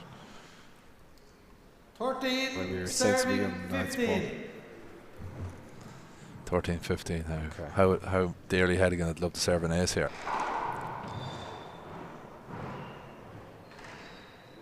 Chance. Checks out, big chance there. That's smart. This is the thing, that looked almost ungettable the way that Jim had hit it. One step. And 15, it's just one step and he just extended the arm. Yeah. He's got a retractable right arm there.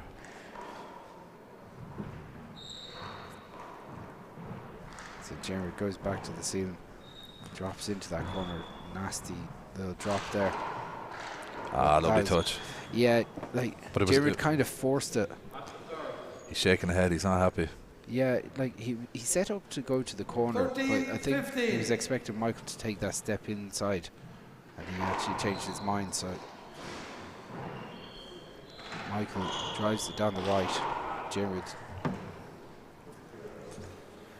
Big hello to Cara Byrne from Kaz. 15, Get in touch. He said 13. brilliant commentary there, Chris. One of our top doubles players in recent years in Big Alley and Small Alley. Yeah, former senior champion. It's a replay, but ref says no. Yeah. Michael's giving it the arms outstretched, palms pointing down, calm down. He's just saying settle down. Well, he's well within this match so far. Try the floor now. Yeah, like.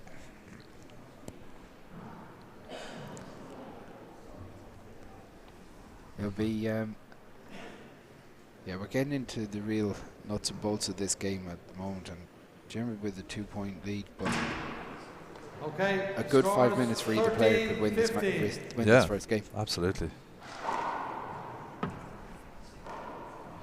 Michael goes down the left.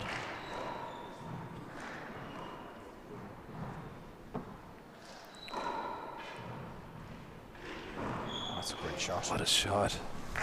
14-15. Michael Hedigan's not going away here. 14-15.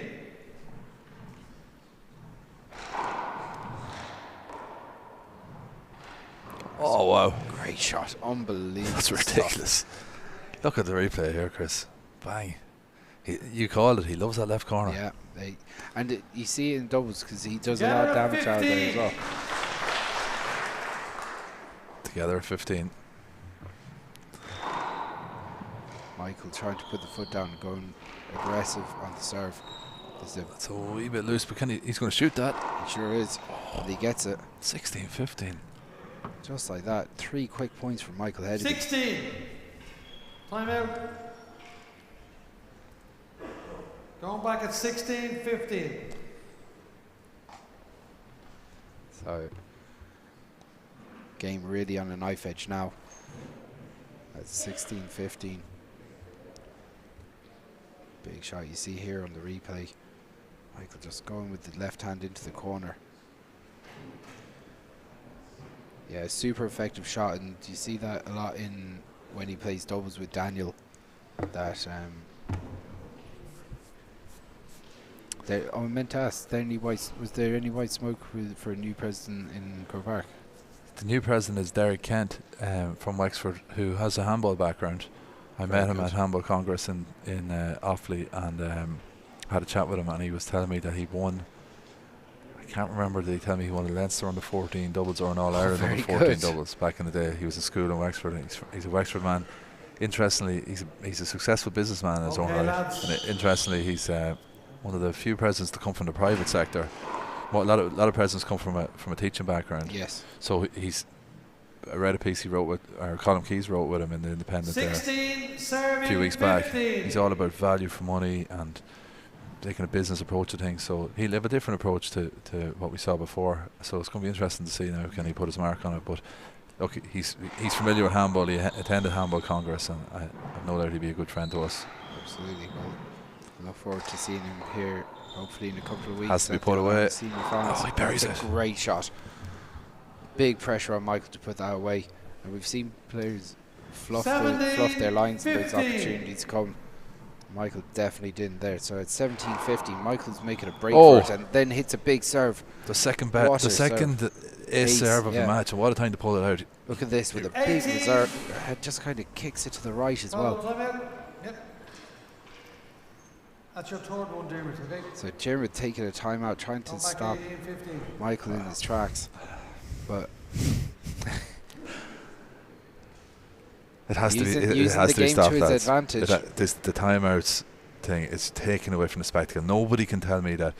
Like, you could hear your voice quick in there. Yep. You were getting excited. 18-15. Look at that. Ace serve down the right. Timeout.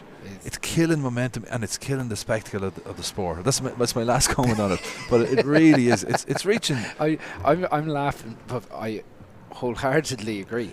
It's reaching a crisis point here. And maybe, like, the rules don't have to be the same for the other grades, maybe masters handball as is for senior or junior intermediate. It's a competition regulation. Yeah. Just reduce them. I guarantee if you took we a don't poll have them of in the 60 by 30. No one ever came out of a game of 60 by 30 handball and said that was great, but pity we didn't have another 18 more breaks in it. 18-15. 18-15. 19-15. Jimmer's going to have to dig deep here. 15.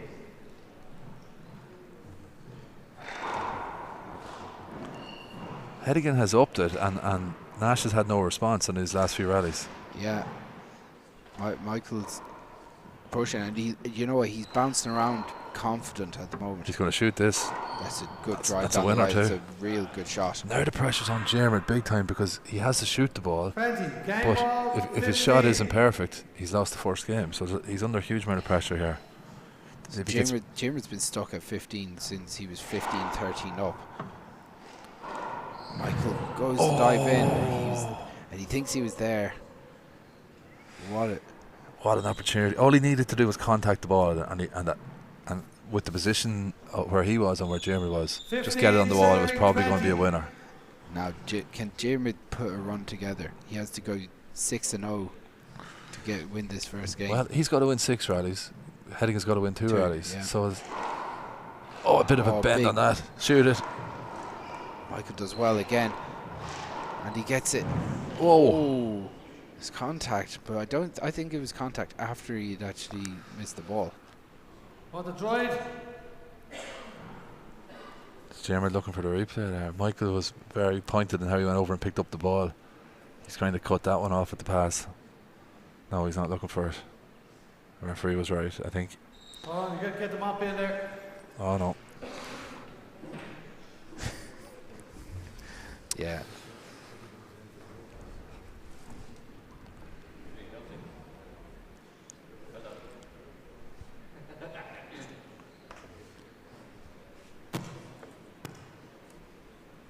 So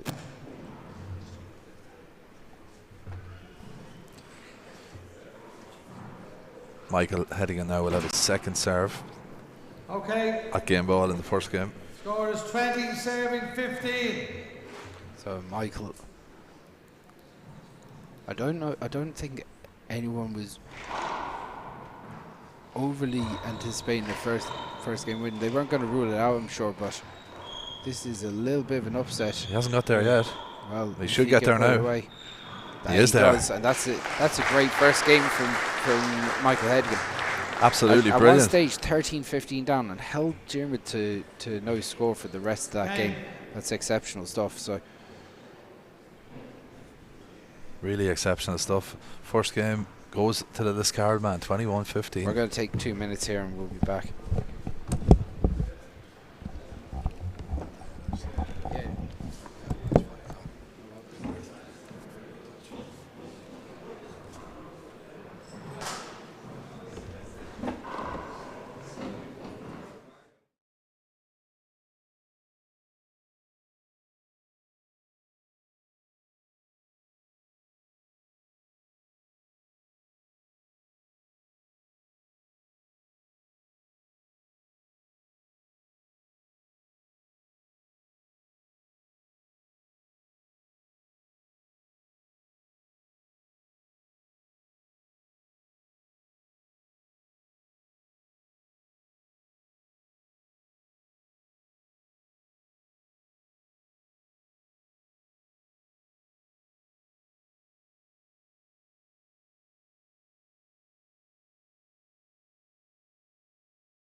Okay, we're back live. 0-0. I've joined the commentary box with Chris. The dream team are back together again. We're back together.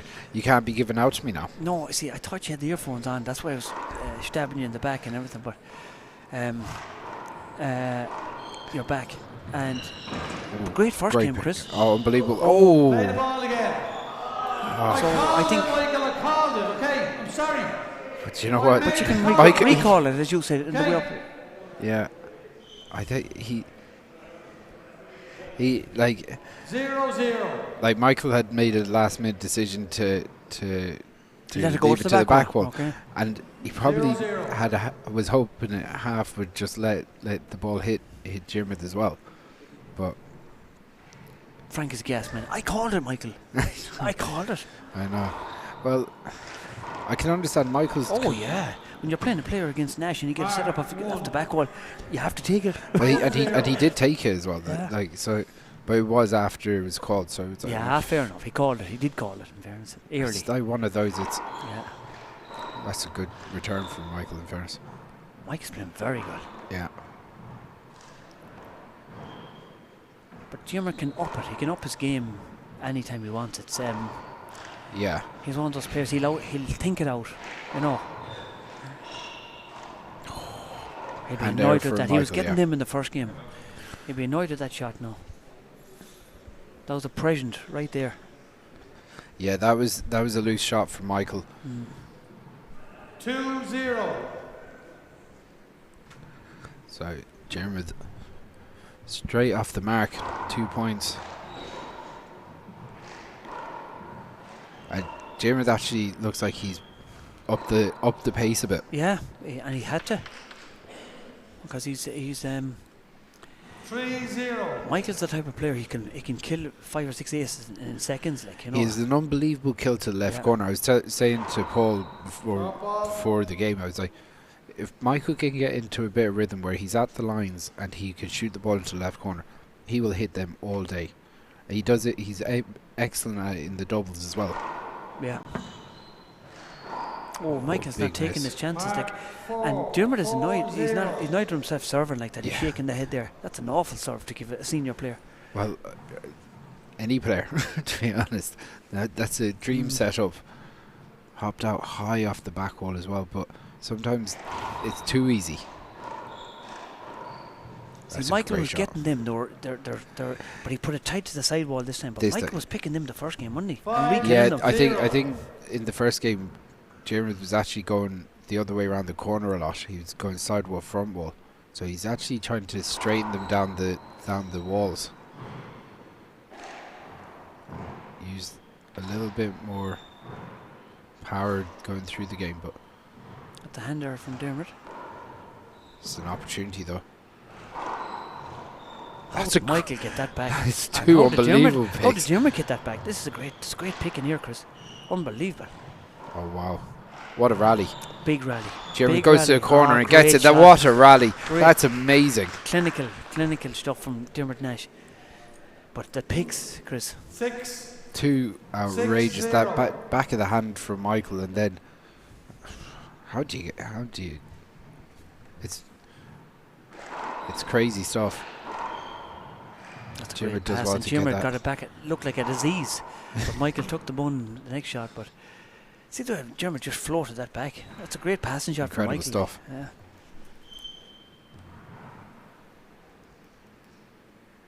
Zero 6. Great serve.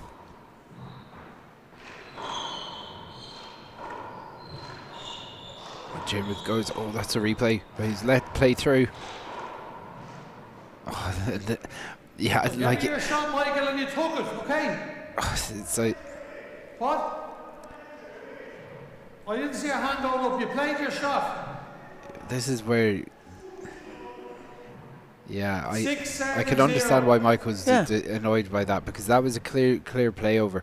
Like he gave him the shot, but suppose he didn't want the shot. But yeah, he didn't kill the shot.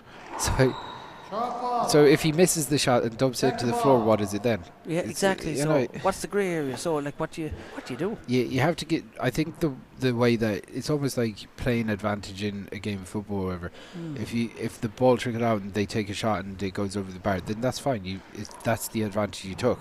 But if there's a tackle that comes in or something, then it has to be replayed. Yeah. It has to be given as a foul. Replayed, yeah. So, a few calls going a bit against Michael there.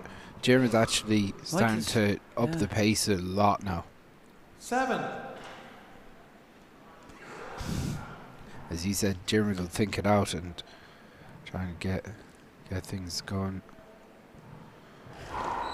Sharp ball. Do you have any gripes to get through? Yeah, loads. Yeah. Loads. Because too early in the morning for travelling up to the handball. Robbie McCarthy gave me chocolate, and he knows he's like a minder. He gave me chocolate, and I'm offered for Lind. Yeah. We've loads. Thanks for asking. Loads.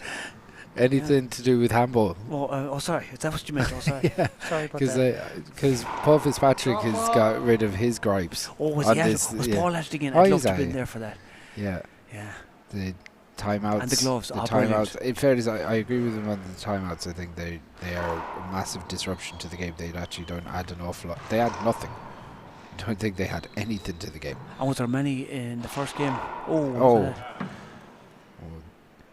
Conviction. What a finish. Look at this for a flat roller. He's hurting. He's feeling his back though. Yeah, he has been dealing with back issues for the last year or so. Great hop, great spin down the walls. He mixed it up. The first one he went for the kill. The next one he went for the pass. It's really good. 2. Really good strategy. 2 serving 7.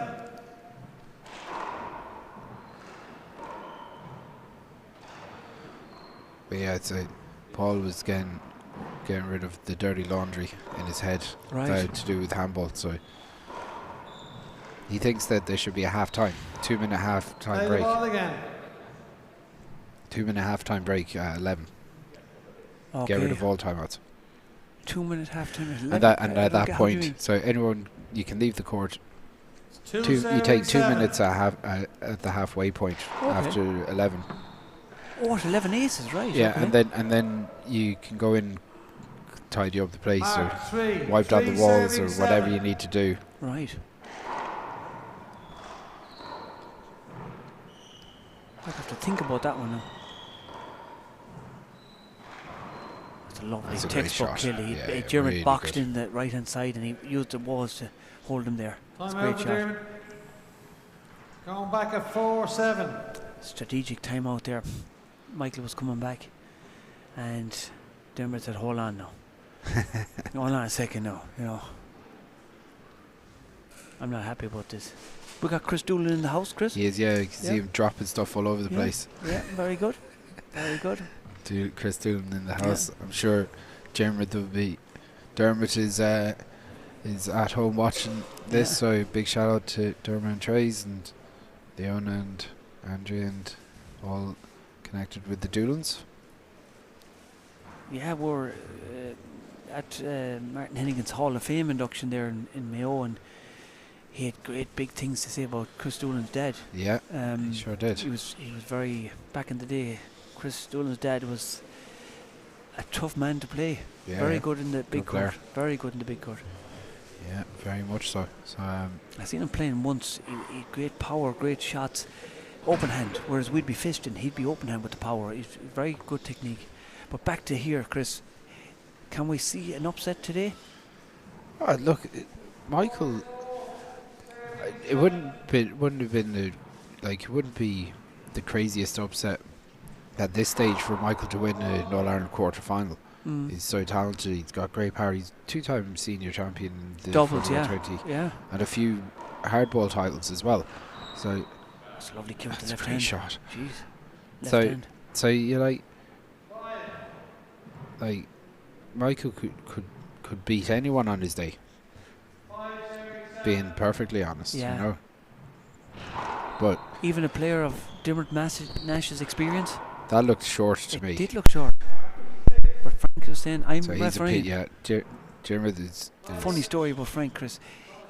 He was refereeing. Is this going to be overturned? Yeah, you called it in fairness. Yeah, it looked short. That's a bit harsh. Now, Michael killed the return. It's a bit frustrating. Hopefully, Well, it's a replay, like. Yeah. Hopefully, Michael can keep his composure. Maybe he knows it was short deep down. He probably does.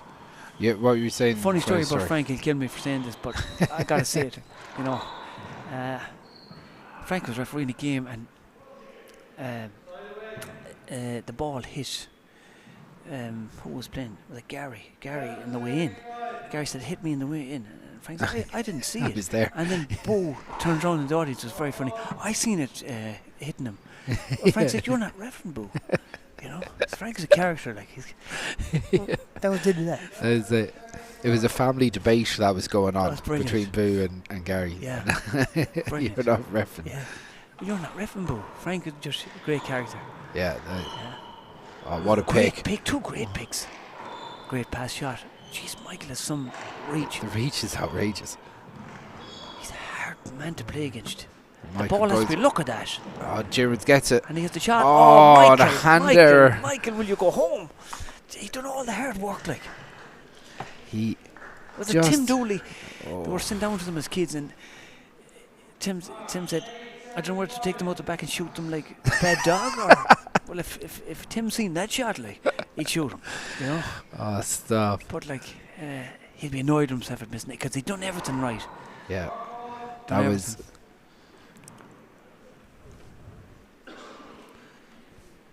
So Diarmuid goes to the second serve. Michael Hedigan trying to avoid getting shot. Sorry, because I drank too much coffee, I think. And that's a good shot from Diarmuid, in fairness. Yeah. Goes for the corner, clips it, and travels. So 5-9. We have a good game on here, Chris. 9-5. Diarmuid drives it down the left.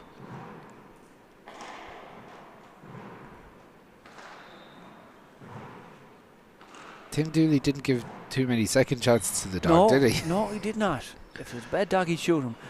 And that's what he said about the boys. I think it was Tim. I'm no good with names. I think it was Tim Dooley. I think it was. If anyone, that's a good shot. If anyone's watching this and they can correct me, give me a text. Yeah, Bosco would love to correct me. In fairness, you get corrected often. I do. That's the short ball from Michael. But at this point in the match, like, this is actually very reminiscent of the first game, where Diarmuid was 9-3 or 4 up. Michael wound him into 9-5 in the first game, but Diarmuid is probably conscious of not letting Michael get a run of points here at this stage. Yeah, if there's probably a way. Go on, sorry, yeah. He probably needs to give himself another cushion of maybe another 3 or 4 points to feel a little bit more comfortable. I think so, exactly. Diarmuid drives that down the right. Big opportunity here. We go for it. He goes passive. How's Michael getting them outrageous pick. And back safe. Big setup here now for them with the kid dog. That's a great shot. That's a great rally. Good rally. I don't know how Michael got to these. Will that take its toll on Michael? All them gets. Yeah, it probably is. And he has been dealing with a back issue for a couple of months now. So, like, these longer rallies. Yeah, the back wouldn't like that. No, he's a tall man. Michael drives it down. Check the ball. What happened there? Did it hit Diarmuid? It hit Diarmuid on the foot, I think. think. He was unlucky there because it's set up off the back wall, kind of. He almost went a little bit too early for the back wall. Right. 5 serving 10. He could almost taste the bun before he ate it. Yes. Good hop serve there from Michael. Mark, 6. So you're off the sweet stuff 10. For Lent. Yeah, and it's driving me crazy. It's like someone off the fags, you know. But I'm doing well. Apart from Robbie McCarthy coming up and giving me 2 bars of chocolate. You know. Oh, what a pick from Michael. Does well to get out of the way. Goes up to the ceiling. Opportunity for Diarmuid to go to the corner, and he does. He gets it. That's a good shot. Yeah, Michael be annoyed himself. He went the wrong way. He was in, but he went the wrong direction. Yeah. That's what Jim is so good at, delaying that strike and letting you go until you go, and then he'll kind of that half redirect. Yeah. As the number 3 ranked player in the country comes into the arena, we see David Walsh go and sit down courtside, waiting for his Ireland quarter-final. That's a lovely shot. That's a great shot. Get. Did he get it? That's a great shot. Very good get. It's one thing getting them, Chris, but it's killing them. Oh yeah. And Tony Healy was very good at that. He'd dive and he timed the dive perfect, so he was low enough to re-kill it. Yeah. A lot of players that scoop it up. Oh, it's a miracle if I get the hand on any ball at the moment. But Jimrith with a bit of control in this second game, but Michael only 5 points off. So you'd say both players would be fairly happy with how this match is going, or how this game is going. Again, the first game, Jimrith was up 15-13 and didn't make another point after that. So Michael has it well within himself to run out 5 or 6 points. Yeah, somehow I can see Dermot being more economical though. Michael is flat out picking, and that has to take its toll too. Big time. And Dermot's style of play is more economical, but Michael, as you said, can rhyme off. So if Michael could stay with him with as far as 11 or get past 11 and do what he did in the first game, he has a chance. But it's taking its toll on the body, isn't it? Look at him sitting down there now. Well, he looks happier there because Bosco's gone away. Right, and well, he's the same colour of his jersey. His face is the same colour as his jersey, so he's under big pressure here now. He is. But as you said, he can ream off. It's great to watch. He can ream off, serve and kill with both hands. He's like in the first game, he upped it a level and just went super aggressive for about 6 or 7 minutes. And that really changed the whole dynamic of the match. So. And Dermot knows that, so he has to be careful.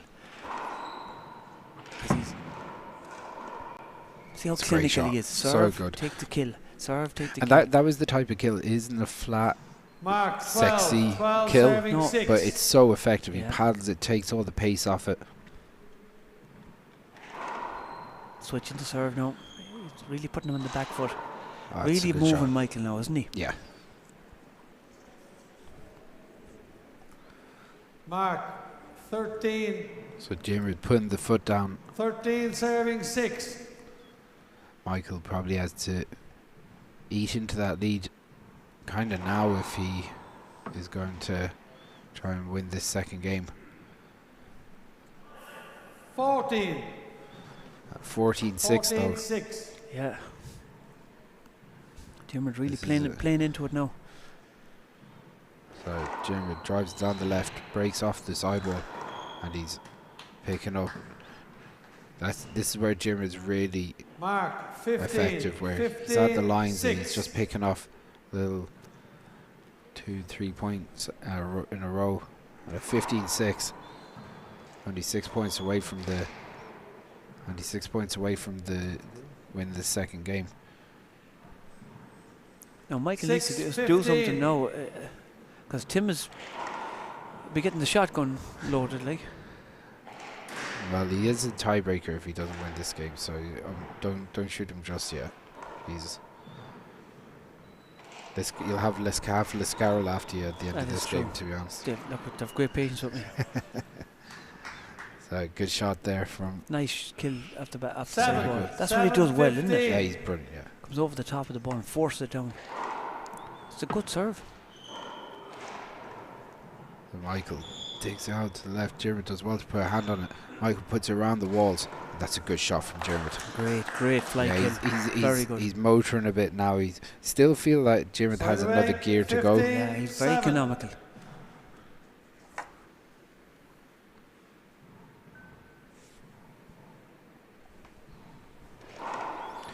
Michael digs out of the backcourt. This is going to be a setup though, and put away by Dermot. So Dermot 16-7 up, looking to close this out. And then Michael with a mountain to climb. At this stage, you probably are just trying to get a little bit of confidence, hit a few shots before you go into the tiebreak. Yeah, and not kill yourself out. Yeah. You know, you need to pace yourself, because at what stage do you start? What stage do you start giving them the game? 16-7. Yes, you can still. You've seen them come back from that. 7-16. Yeah, you just think that you need to maybe try and have a good tidy 5 minutes and see where it's at. Yeah, you have to take that shot. Like earlier on in the first game, he was killing them. He's killing those, yeah. And Jim has copped onto that now, so he needs to start passing her, pass kills her. So Jim big serve.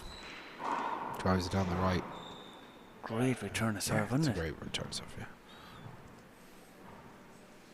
7-16. Hits it so it stays flat as well.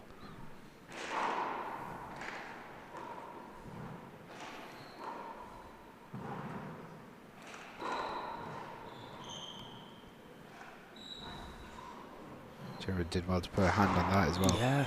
But this is a little bit of a messy rally. Yeah. You can see what Michael is trying to do. He's trying to keep Dermot out of the centre. Yeah. He's trying to pull him back. But then when he gets the shot, he needs to go for it. That's a great shot. That's a great shot. 2-all. That's a lovely shot. Great finish. 16-7.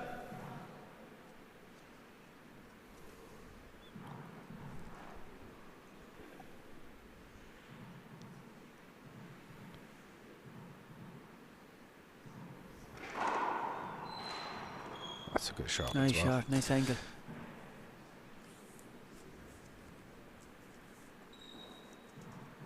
Seven, 16.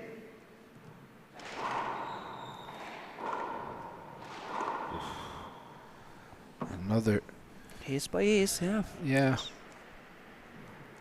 8, it's easy 16. to go off the boil as well when you've had a couple of good minutes and. Play the ball again. Check the ball.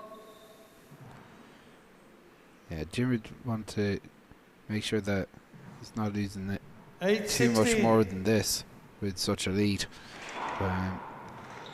See, drags Michael into the deep court there. Michael flicks it around the walls.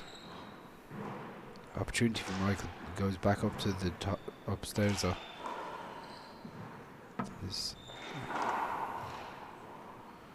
Good kill. Yeah, good finish. Timeout forces Jim into a timeout. Going back at 9-16. 9-16 timeout. Okay, timeout. Frank calls it. Yeah, the pace of the game has gotten a little bit flat the last couple of minutes. In and out. Yeah, I suppose. A little bit broken up. So Bosco, the coach, the strategic. I can't even pronounce that word. Strategist. Yes, whatever that means. He's Bosco. He's kind of an all-round guy, Bosco, isn't he? Physio, a coach, analyst. You're being very kind to him because he's never this kind about you. Yeah, well, I said about the last game, and he I don't know if he took it well. I said it was a good game that he didn't ruin. That he didn't ruin as a referee. I said pity about the refereeing, and yes, I have to give him a few G's now. You know. Yeah, he'll take it. Yeah, but yeah, it's we're having a great game of handball, a day of handball, haven't we? Unbelievable. Yeah, great game so far, and a lot more to come. There's been no tiebreaker yet. No tiebreakers yet, no. But I have a feeling there's going to be a tiebreaker now. Yeah, it's like. Okay, 9-16. So Michael sets up, drives one down the right. Jimmy does well to pick that 2-wall pass, but Michael goes super aggressive, drives it down the walls. Yeah. These are all important, like little points of momentum for Michael, little confidence builders for a tiebreaker. Yeah. If it goes to a tiebreak, Michael will still be 11. confident that he could win this game because he was 15-13 down and went out 21-15. So yeah. So it can't be done. Look at that when he's serving and playing like that. Is he going to go for this? No. Michael putting the power down again. Jared does well to pick that out. Then drives it down the right. That's a great shot. That's unbelievable handball. That's good play from Dermot now. Really taking control of the centre court, not letting the ball back. 16 serving 11. So it's 16-11. Different complexion on the game from when he was 16-7 up, but Jared drives it down the left and then drives it down the right. Mark, for good measure. 17 serving 11.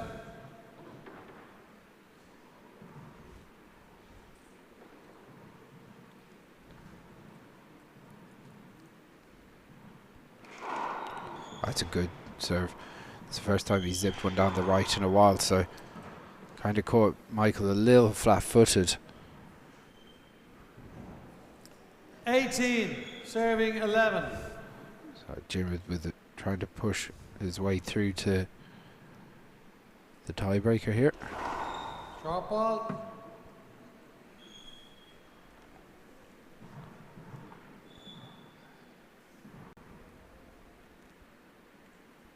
Interesting how he serves the second serve, run out with the right hand. Yeah. Get that angle on it. That's a great return to serve from Michael down the walls. Yeah, he's very ambidextrous, left or right. 11-18. There's very few players in the world that will serve left or right. Very rarely see it. Oh, Michael can't be doing that. Michael, with Tim Dooley, Tim, I don't know. Yeah, you're getting worried for him with the gun. He better stay in my house in Mayo for a few weeks. You'd have great crack. Oh yeah. He's a good man to work though, Michael. Is he? Yeah. Yeah. What does he do? Is he a farmer? He's a farmer, yeah. Very good. There you go. Michael looking for a bad bounce off the back wall, but I didn't see it. Right. Frank 19, not having 11. it though. So at 19-11.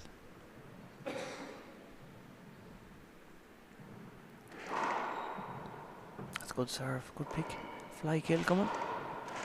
That's a good paddle. Jeremy is so fast. It's a great pick.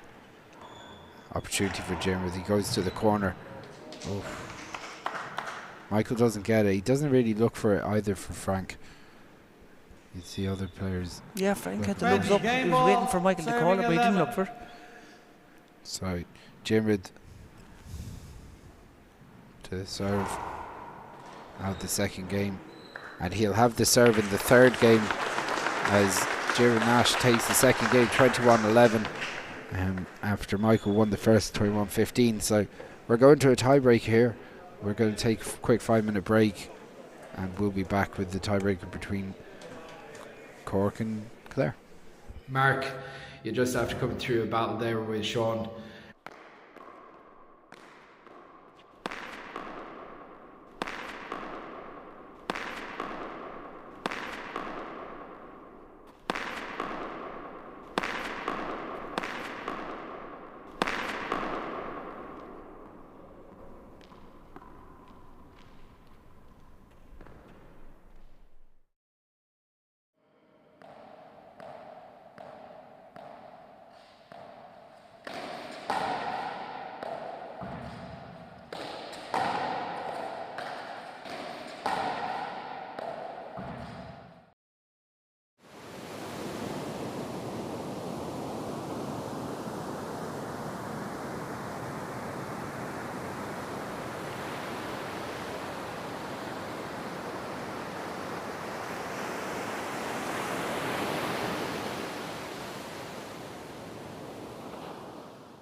2 timeouts. Okay, we're back live here 0-0. for the tiebreaker.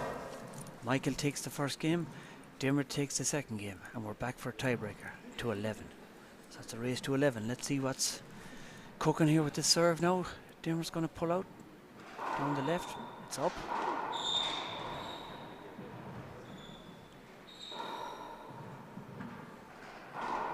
And he got away with it. He let that left-handed serve up a bit for Michael, and Michael didn't punish him. Mark 1. I felt Michael should have killed that. 1-0.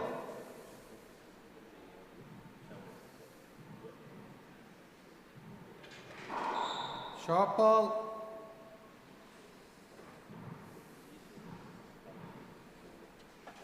Going for the right-handed serve again now.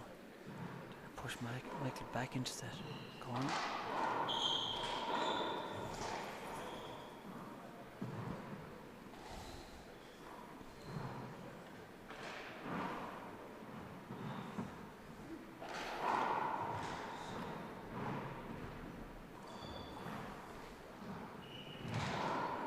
That's a great kill from Michael with the left hand. He read it well. Just pushed Dermot back to the left hand side. 0 serving 1. Dermot's overhand left was kind of hit that awkwardly with the overhand left. Set Michael up.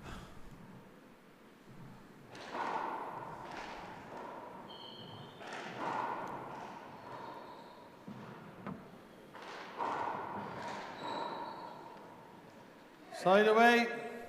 So Dermot back into serve. Michael was hoping to get on the 1-0 scoreboard here for this tiebreaker, but he didn't.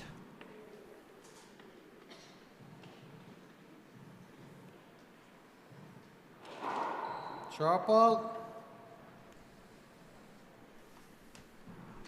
Short ball. So that's the third short ball of this tiebreaker.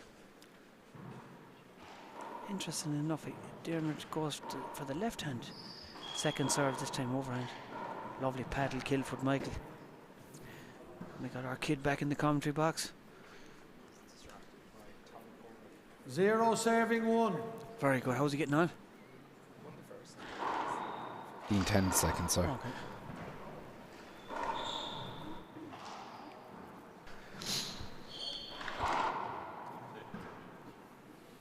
Together at 1. Now we're on the scoreboard for this tiebreaker. It's a cracker so far, Chris. Yeah, both of these players are going to go all out early doors to try and get a foothold in this. Opportunity for Dermot. Goes for it. Michael can't be leaving that up like that. He'd be annoyed himself pushing that up. You can see the immediate reaction. Yeah.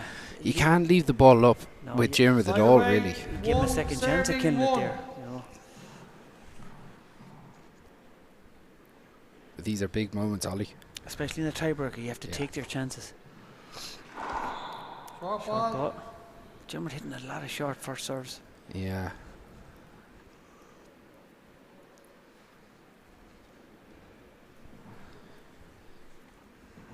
You still have that feeling that Dermot can go up a level. Like, I know that Michael has kind of pinned him into this kind of game, and five good minutes, Michael could rack up Michael could win the game in 5 minutes, you know? That's it too, yeah. So Michael puts her on the walls. Opportunity for Dermot. He goes down the left. That was a good shot. Yeah, he was kind of frustrated a bit with the block earlier on there, and he was shaking his head, but he'll take it now. He'll take the kill. Big time. Yeah.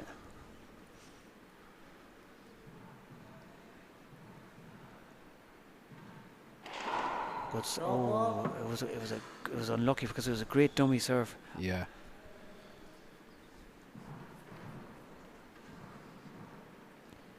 Just came up short. So Jeremy goes to second serve, and this one's going to whip up. Michael drives it down the left, and lovely good hop. See that lovely hop on it. Great shot. A real 1 serving 2. Yeah, a real reverse off that one. That's short.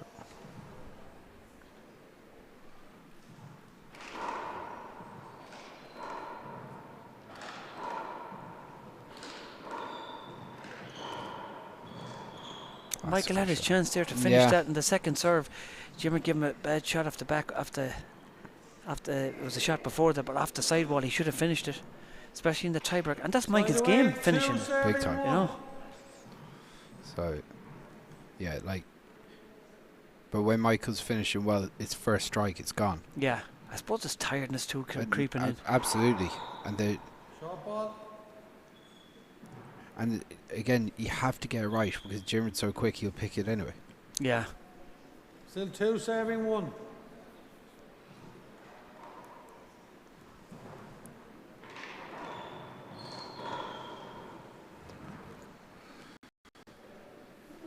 He didn't look for it.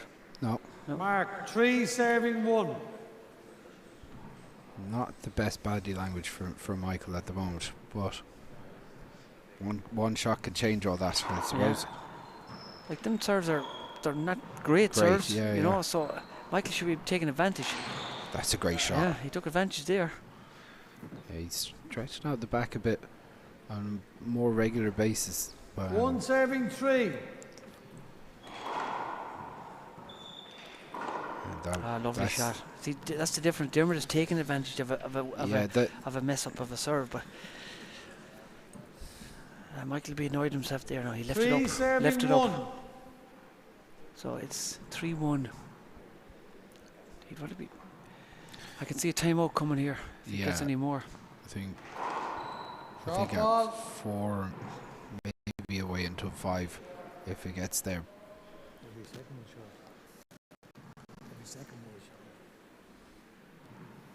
So Jim goes to second serve.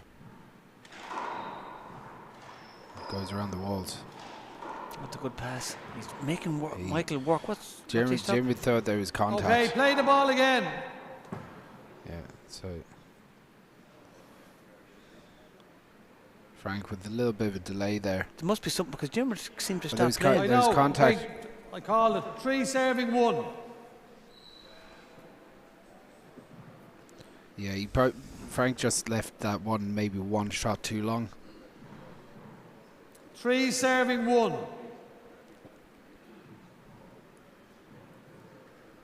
But it's not easy refereeing these games, especially when they're in such tight circumstances.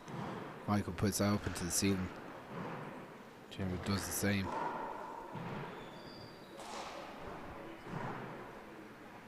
That one's dropped awkwardly and it's left a big setup. Jim drives it down the right. Michael does well to put a hand on it. Jim, that's a really annoying miss for Michael. He did all the hard work. Yeah. But Dimmer's trying to run him. He's just trying to. Mark 4. Trying to move him everywhere at the moment. 4 serving 1.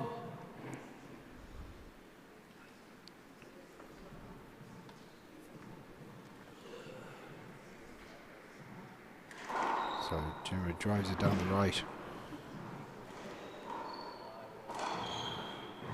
Unusual decision for Michael. I was just about to say he's that making, was going to set up on the back wall. He's making different choices now than earlier on the game. Yeah. So Jimmer puts it up onto the ceiling. It's going to check up, and it goes to the ceiling again. I suppose in a tiebreak you are going to be maybe a little bit more patient for the right opportunities, but unfortunately there's not much Michael could do about that.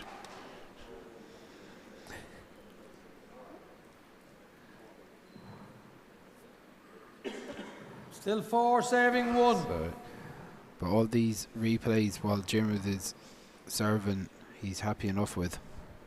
Yeah, he's getting another free shot. This is going to be a big setup. Jim hits it with power. And hits him 2 walls. Michael does so well to get his hand on it. Big setup here now. Yeah. That's the great finish. Jim is taking the bun like. Want the 4 wiped? Time out. So 5-1. Michael takes the time out. For Cork, going back at 5-1.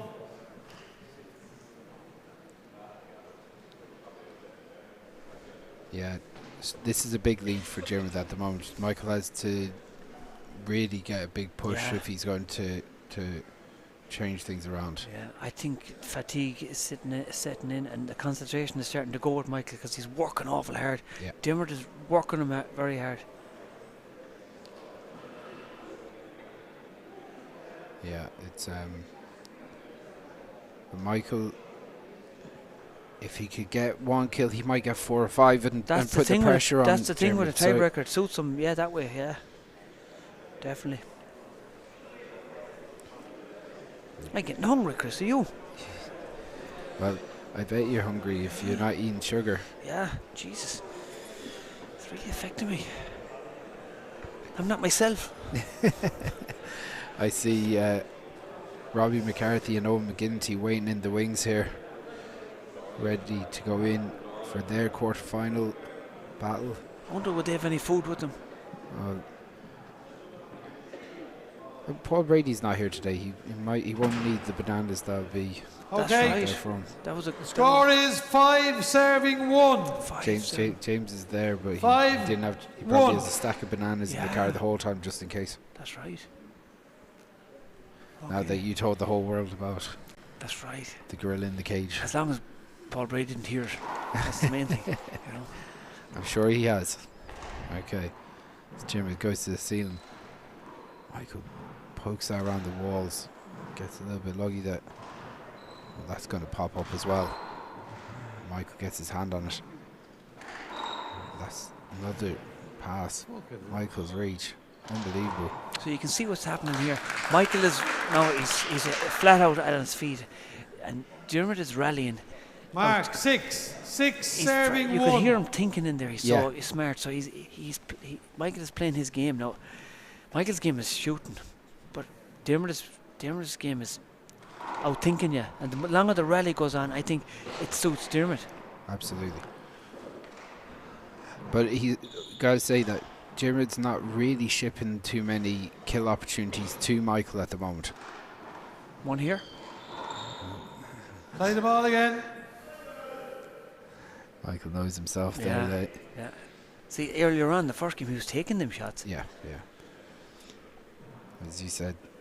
Still 6 serving 1. Gotta say, Jimmy, one of the best conditioned athletes in the game. Very good, yeah. And as you said, economical ways. And now the first serve came in. Such a time to bring in the first serve, like get it in with a serve like that on a tiebreaker. 7 serving 1. And he fist pumps. He's delighted with himself there. 4 points away from winning this. This tiebreaker. Mike is leaving them up. Yeah.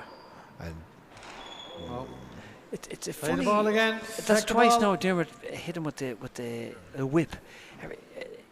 Every now and again, I hope you just mind me saying it. It's a wild shot he hits with the whip. 7 serving 1. I think what he's trying to do is fake him to go left and then try to shoot it down the right. You know, trying to make Michael make that step.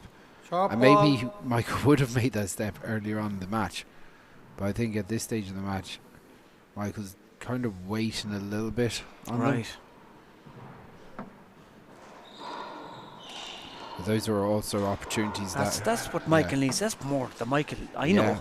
You know, Jesus, that's a great kill. Look at this fly. 1 boom. serving 7. He has to cut out that rallying. That's great if he wants to get back into this tiebreaker. It's a big ask though. It's a massive ask. But he can do it, but not with serves like that. And not with the form Dimmert's in now. Dimmert's he's hit good form. He's timed it perfectly. 7 serving 1. Yeah, the longer the game has gone on, the more he's playing to it. The more it suits him. Yeah. So that's a bit hairy. So Mike is going to not kill it. He has to pick it. That's kind of it. Yeah, did he step back into it? He got up? Yeah. Mark 8 serving 1. Frankly, I let them go through and Dimmert came out on top with it, but yeah, I thought Dimmert walked back into the shot. Yeah. There, stood in Michael's light, but maybe he didn't. Michael didn't look for it. Dimmert goes to pass. Michael goes for the corner. Michael does well to get his hand on it. He won't be getting that. Yeah, Dimmert is punishing him now. He's really putting the hand on the juggler. You know, he knows he's Michael at the edge of the cliff now, and he's really pushing him off to the edge. 9 serving 1.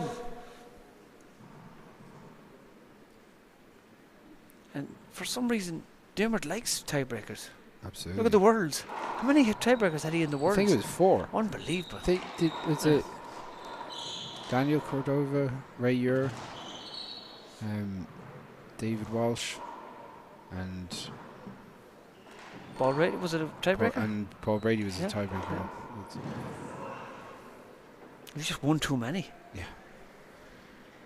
Maybe I'm not sure if he played Daniel Cordova, but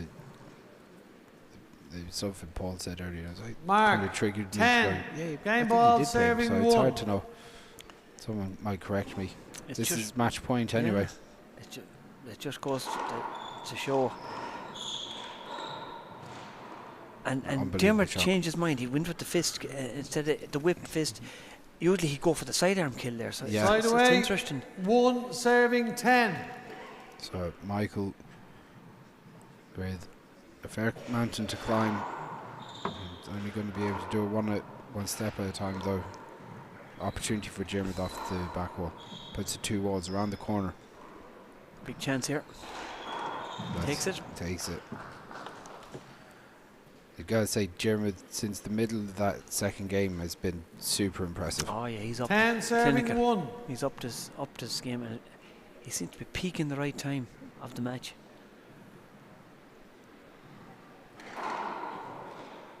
Screen serve. Looking for the screen. Yeah. Gets it. I think 10 serving 1. I think they were both waiting for that call. So Dermot with back to Sue's 2 serves. Goes down the left. Opportunity here. He goes around the corner. Doesn't take it.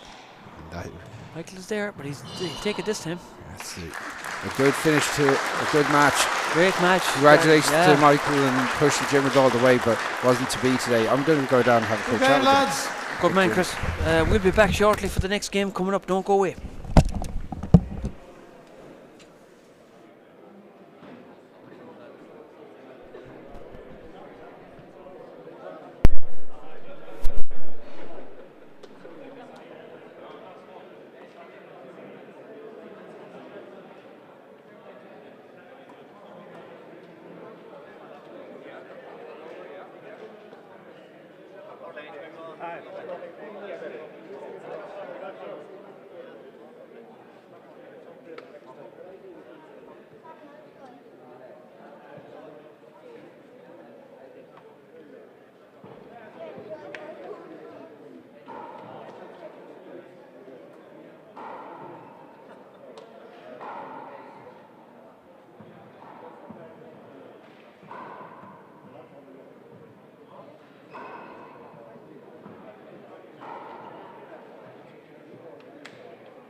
Okay, I'm here with Dermot Nash. Dermot, congratulations, you're into the semi-finals.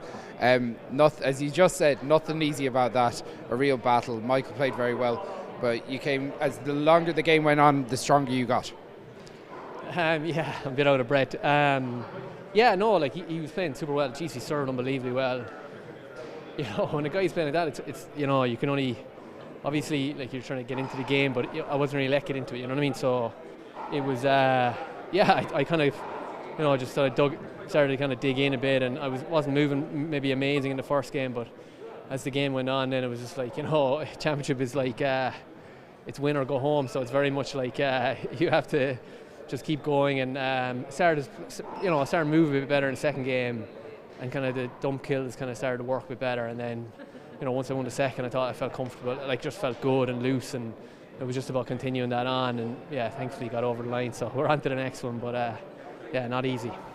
You, in the first game, as you were saying, that you were going, it was neck and neck, and then you kind of got stuck at a point around 15-13, and he got a real good run towards the end of the game, and then you just seemed to reset altogether straight after. It takes a lot of mental fortitude to make that happen.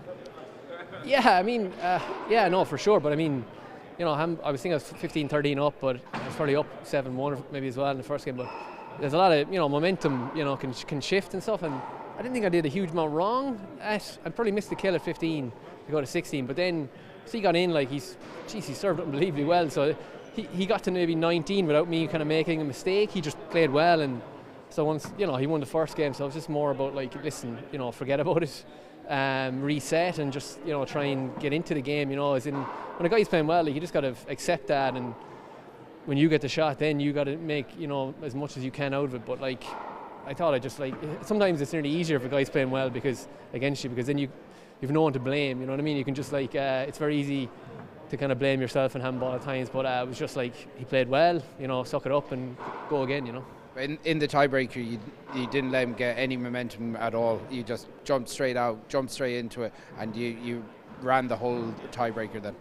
Yeah, I mean, like, tiebreakers are somewhat kind of, I won't say pot luck, but it's about a good start. Definitely, if you start badly in tiebreaker, you're under serious pressure. But just started to serve, you know, well, and just was starting to kill well. You know, like, was you know, on the first kill opportunity, I was taking it, which makes a huge difference, because then the guy you're playing puts them under a lot of pressure not to make a mistake. Whereas if it's taking you 2 and 3 shots to kill the ball, the guy you're playing can start to feel comfortable then, because he knows he can play without playing brilliantly. He's maybe going to get an opportunity, you know. So just started to focus a bit more and sharpen up a bit, and just felt loose. And here it was just a championship, so just go for it, you know.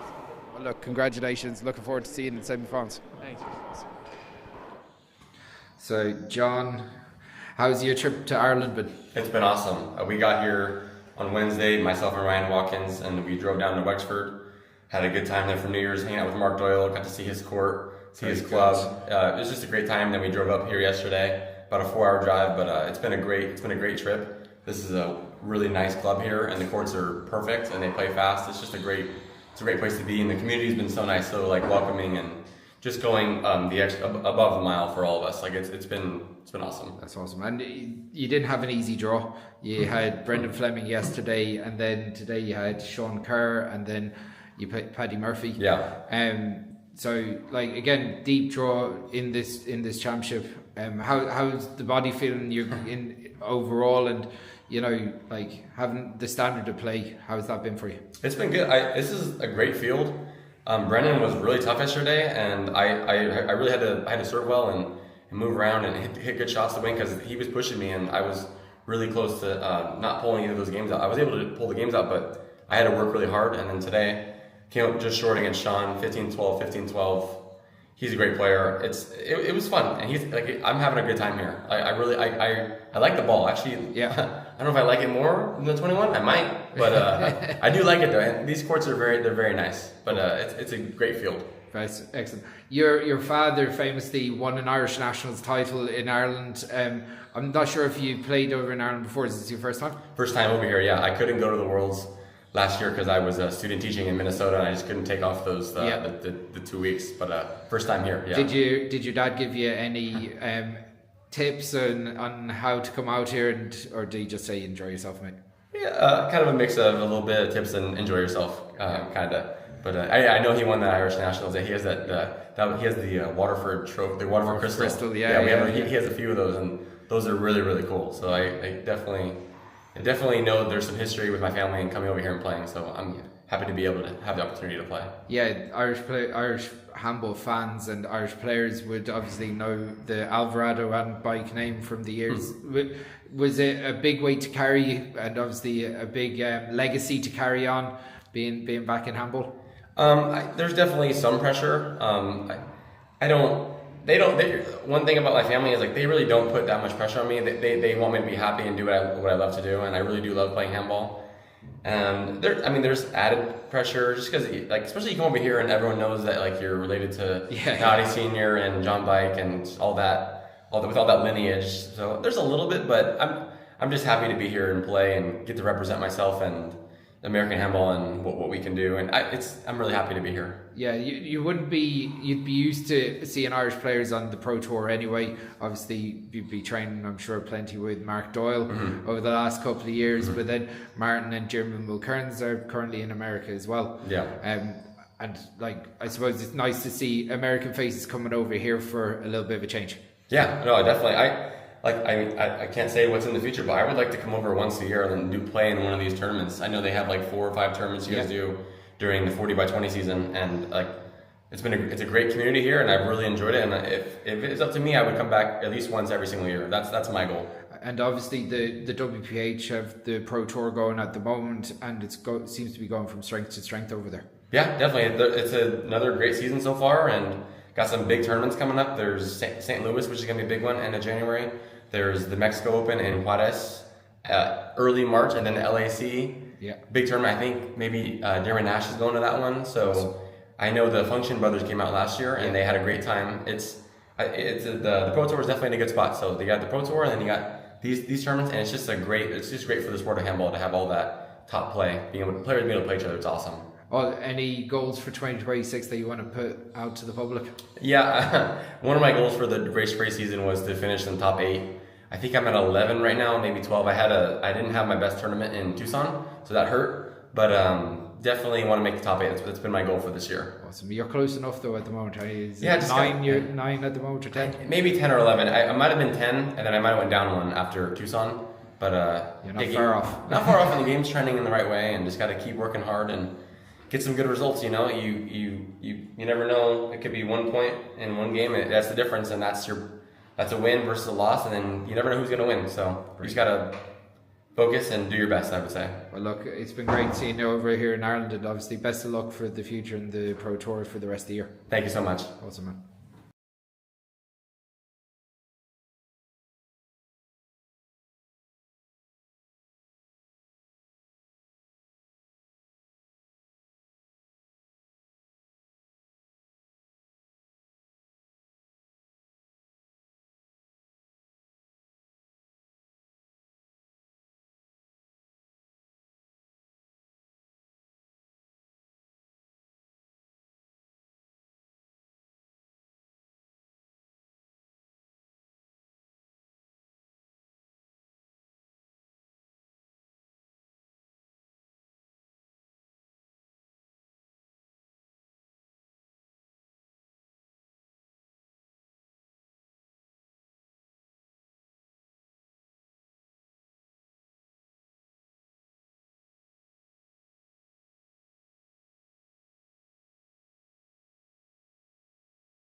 Okay, welcome back to the second match of the 4 men's quarterfinals in the All-Ireland Senior Championship. Myself and Ollie Cassidy here. Alright, 0-0, best of luck. Quarterfinal between Westmeath and Monaghan, Owen McGinty and Robbie McCarthy. 1. So Robbie jumps out, quick point straight away. Mark, that one short I though. called it good. Owen, Connor, sorry. Good. Mikey, good. Mark, 2. That looks short to me, but doesn't matter That's what some I serve. think. Oh, that's right. Jeez, that bullet. second one wasn't sure. That's some shot. Now, I'm excited to watch these two players because you got McGinty with the spin serves and you have Robbie with just shots and talent. Like, it's great to see. I have to say, it's great. I'm glad Robbie didn't retire. Yeah, or of stay course. retired, you know. That's great. So, like, McGinty went for that, like, but they're really exciting players to watch, these two. 3. That's serious serving from Robbie. Yeah. Now Owen, this is a big step up for Owen. I was actually refereeing his match last weekend against Colin Corbett, and that was quite a battle in Roscommon. Look at that pinpoint. Robbie pushed him back to the left, crippled him down the left. Yeah, just the like shots Robbie has. 4. These are games that Robbie traditionally has been. Look at that serve, Chris. It's unbelievable. I thought he was going down the left. That's some serve. Is that time out already? Okay, Yeah. good strategy there. Yeah, like Robbie started super fast, jumped out, and Owen's right to try and slow him down this way because he can go and rattle off another 5 or 6 points in a minute. Oh yeah, Robbie's Jesus, he's on fire, and there's a pep in his step. You can see him; he's well up for this game. Like Owen, super talent, Gifted. two hands, great speed, and a gifted golfer too, I believe, is he? Very good, yeah, very good. So again, all rounder, but under a different type of pressure today, playing one of the greatest of all time across all codes, to be honest, because he has racked up senior titles in every code. Yeah. So hard ball, soft ball, one wall, 4 wall. He's and the exhibition he put on the world final. Did the doubles there. Except Joe. Unbelievable. Short. That was short. Second serve. Robbie goes to second serve. He just left that up a bit off the back wall. Yeah. At this level, you can't do that. Love 5. Owen straight in there. Goes for a crack serve. Opportunity. Owen does like to shoot a lot. He committed. He committed himself. I think he was expecting it to come out harder off the front wall there. 5. So Robbie drives one down the right.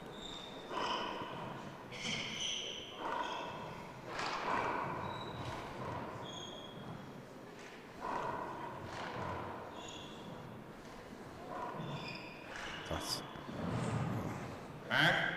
again good hands from Robbie. Great hands, and again, it's a bit like the last game. He's making Owen work really hard. Everything is worked. So was Robbie Senior apologising to you for something? Did you do something to them? That why you brought a chocolate? Well, I'm always slagging Robbie, and Robbie's always slagging me. But maybe he just felt sorry for me. He probably just did. Yeah, because I'm out of the championship, and he can, like, if he can read my mind, he knew. It's like if he knew I was off for Lent, so he brings me up 2 bars of chocolate. He'd love that. If he was buying chocolate for everyone that was out of the championship, he'd be buying a hell of a amount of chocolate. That's true. 7. Maybe I'm just a likeable sort of guy. Well, that was big the serve. screen, was it? Right. Go again. I couldn't see myself, Robbie. 2 serves. Yeah, I think that's the right call. I thought it was a screen. Screen serve, you 2 serves.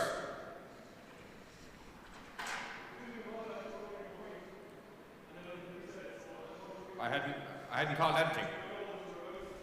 Yeah, but I told you that you put your hands up for the screen. Yeah, I couldn't see it either, okay?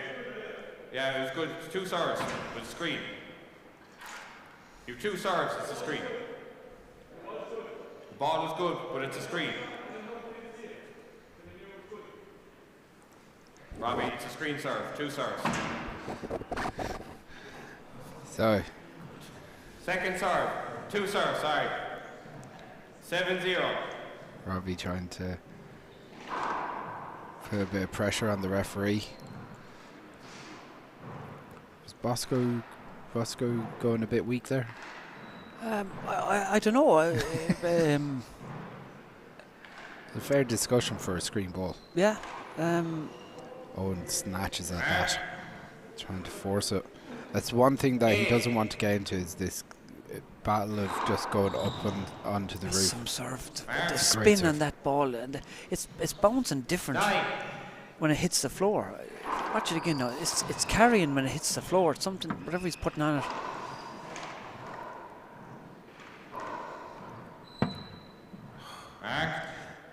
Into no man's land as well when it hit the corner. Yeah, that twilight zone. Robbie just smoothly drops it into the ceiling. Look at that. He makes it look so easy. Yeah, that's a hard shot to get back, like. Yeah, like he had actually hit a loose shot to Owen that checked up off the sidewall, but Owen didn't take advantage of it. So. What again? 11. Yeah, like again, I don't blame Owen for using these timeouts, because the last thing you want to do is let Robbie pick up some momentum. Yeah. But Robbie he's going very well, isn't he? I think the way Robbie's playing is just unbelievable. From the start, the word go, there's a pep in his step, you know. Yeah. But then Owen can get in and serve and do these hop serves. I'm waiting to see these now. I haven't seen them yet. He hasn't had the chance to yet. Yeah. Like, he just got in for 1 or 2, hasn't he? Look, very talented lad, and it's not just about the hop serve for him. It's just about getting any momentum. He's quick. He can hit the ball with power, and he can pick. He's unbelievable picks. He can shoot from everywhere. But when you're serving like when Robbie's serving like this, you don't get to display any of those skills. No, you're not allowed to. Yeah.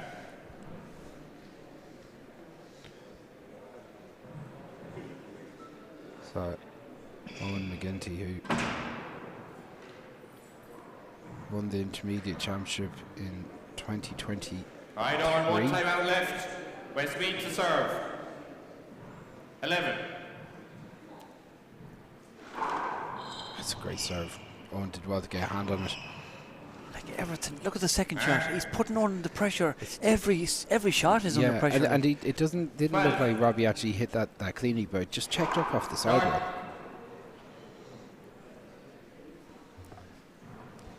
Second serve.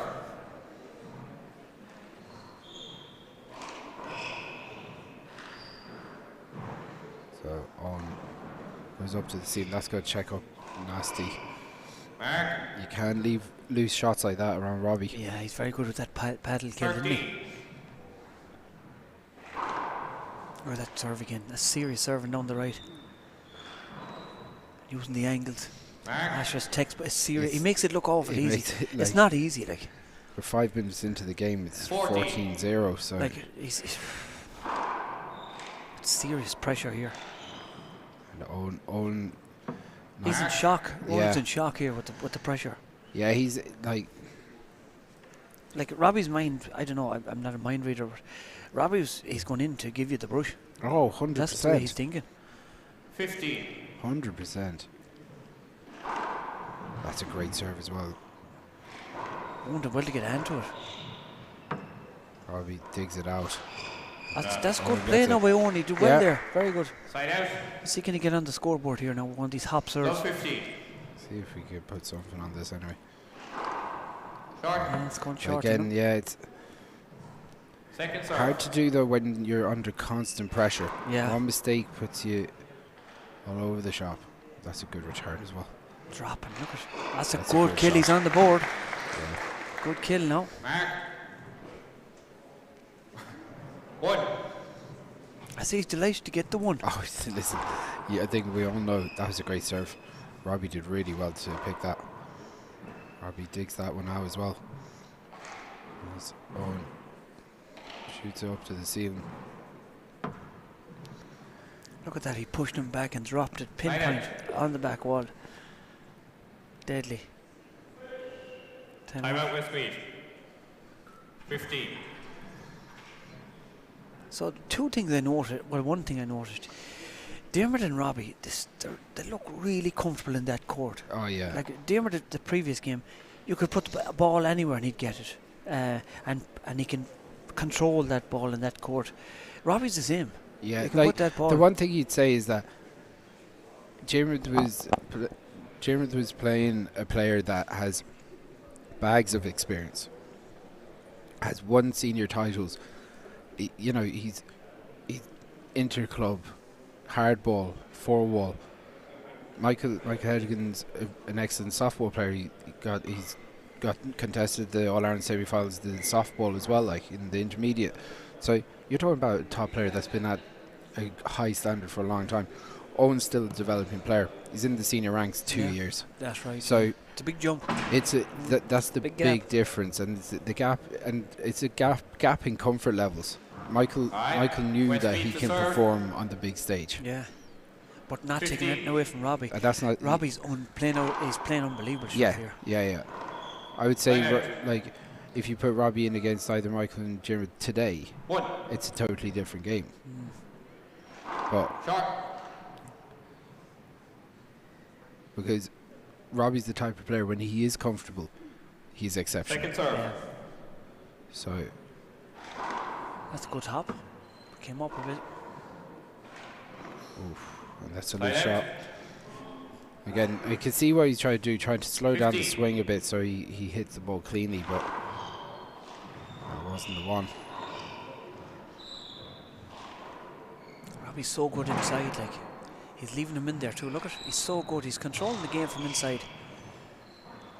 Look at that for safety shot, wrap around. Unbelievable. As Robbie.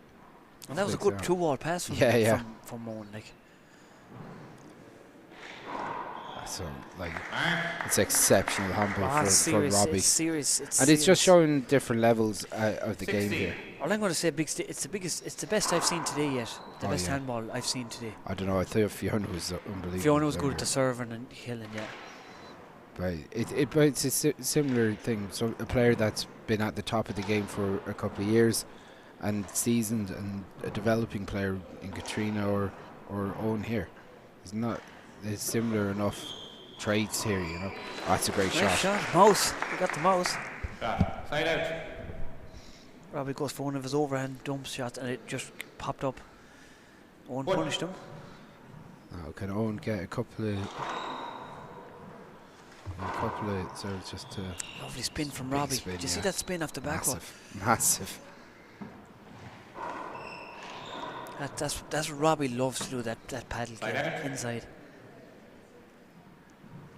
If Owen has to have a chance in this game at all, he needs to take him out. Well, he needs some confidence building rallies. He's leaving him in there again. He needs, as you said, yeah.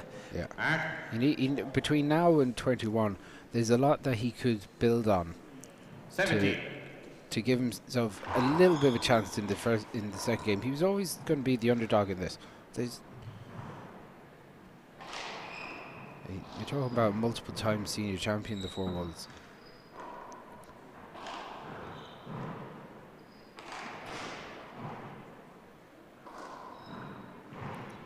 That's unbelievable from Robbie as well.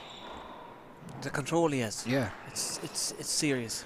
It's just like, it's not even giving Owen a chance to breathe. 80. It's so pinpoint, so accurate, and he's can do it all with power. Yeah. And he doesn't look like he's breaking a sweat. No. 19. And when he needs it, he has a big serve. Really putting Owen in the back foot. Every shot, he's in the back foot. But he, Play out.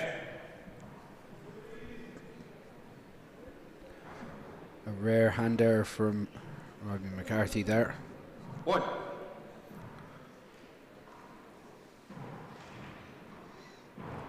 Opportunity for Owen. Will he go for it? He does. He takes it, yeah. Yeah. That's been his best shot. He's hit 2 of those kills from out there. From way out. 2. But they're low percentage. Again, I don't think that's the serve for Owen, if I'm perfectly honest. It's a good dive though.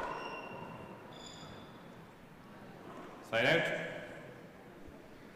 Yeah, I think it'd be very difficult for Owen to start with an overhand lob.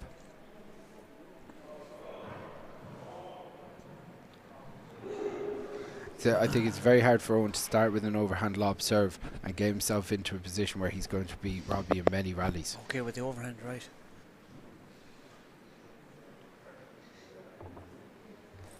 Yeah, I know what you mean. Because Robbie is so exceptional. What does he do though? If you're Owen, like, what do you do? Is his hops are? It doesn't seem to be working. Yeah, like, and maybe it won't against the player, but like, what does he do? There is no easy. I'm probably not the person to answer that, but to give himself the best of chance, he has to do what he's good at, like. Yeah.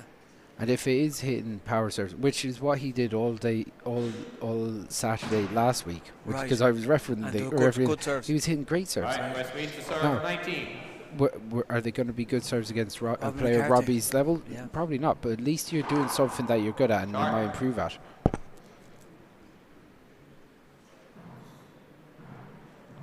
Owen's in good shape, doesn't he? He's very fit. He's in great shape. Like, he had a hard game last week. He played Colin Corbett, and Colin is exceptionally fit and a very talented handballer himself. Took a game off Jim and Nash in the county championships. So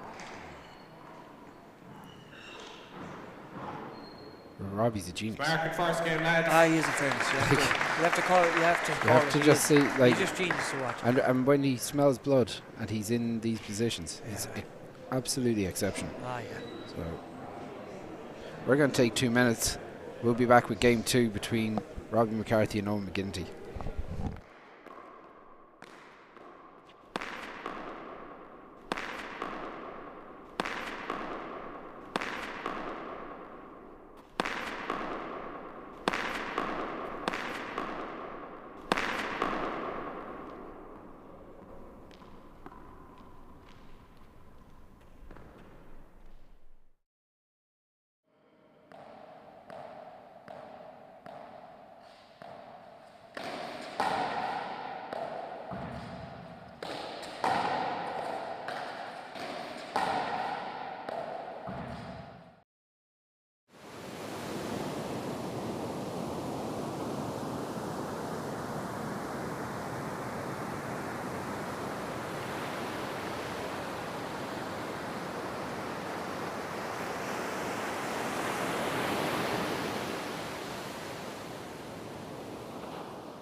All right, we're back, and Robbie, I have to say, is it fair to say Robbie's putting on an exhibition here?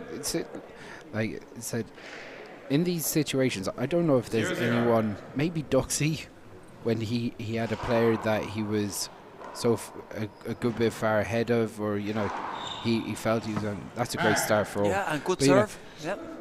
But like as I was saying, like Duxie used to be able to hand out donuts and 1s and 2s when he was ahead of the curve. He was, he's exceptional at that as well. And Robbie has that kind of killer instinct. Ahead of the curve. You have great English. Hey, great English. Be working on it. I need to improve my Irish though. Let's be honest. Sign out. Robbie dumps it in the front left corner. Lovely dump in it. Yeah. Left hand. Love one. That's a great serve. It's a crack serve. Rocket. Together. Rocket.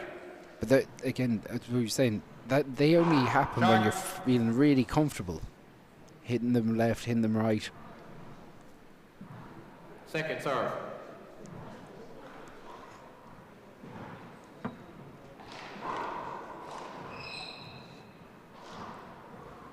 Back. 2. Short. So Robbie on to second serve. After regaining the lead.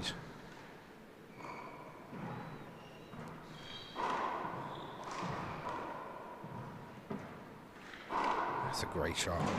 Owen does well to pick that. Puts him under serious pressure again. Thank you. Every shot is pressure, isn't it? Every shot, Owen has to work awful hard. 3. Robbie's playing the game on his terms. He's playing his kind of type of handball. So Robbie goes down low. Owen stays down. Go again. Play. Yeah. Good call by player and ref. Yeah. Good call. Kind of what you expect, I suppose.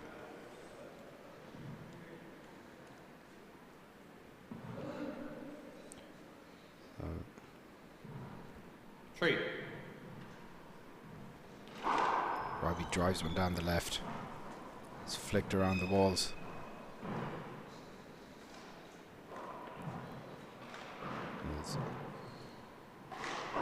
That's a great shot from Owen. Side out. Oh, can do when he wants to. Look at that. As you said, that's his favourite shot. He's done 3 or 4 of them now. But like I said, he's an exceptional talent. It's about being able to taking opportunities that you're comfortable in going for. So he knows he can hit those when they're up.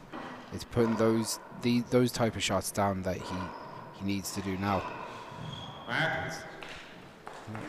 We'll get a little bit of a reprieve, and he's starting to build a bit of confidence here, hopefully.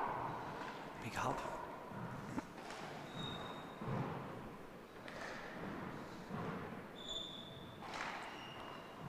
Goes down to one knee to hit that, but Robbie hits that as a laser.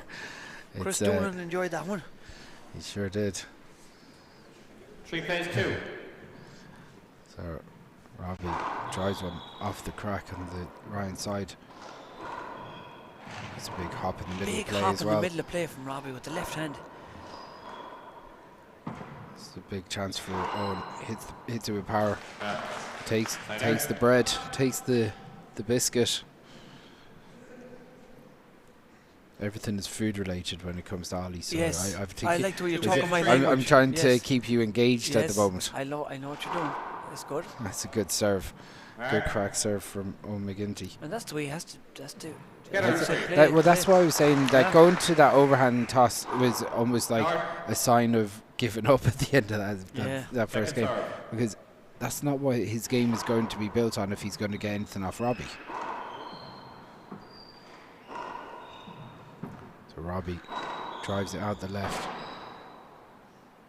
This is a big opportunity for Robbie. Goes to kill it, but re-killed by Owen. A little bit loose from Robbie there. Very loose from Robbie. Usually he's very good inside like that.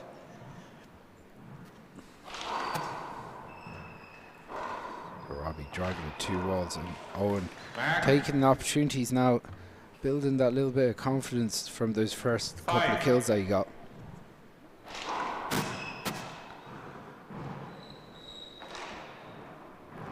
Even he looks like he's moving around the court that a little bit faster as well. That's a lovely shot. He changed the direction of the ball. That's a great shot. Down in the left-hand corner, and he changes his mind, and he flicks the wrist, change the direction of the shot altogether. That's a very hard shot to do.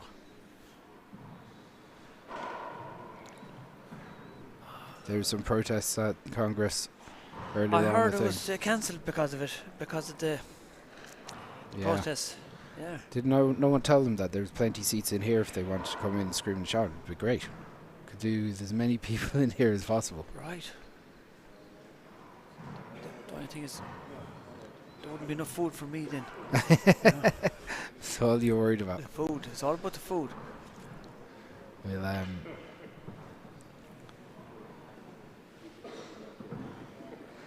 so for anyone looking for up-to-date scores on any of the other games on any of the other courts, of course you can go to knowthescore.ie and find them all there.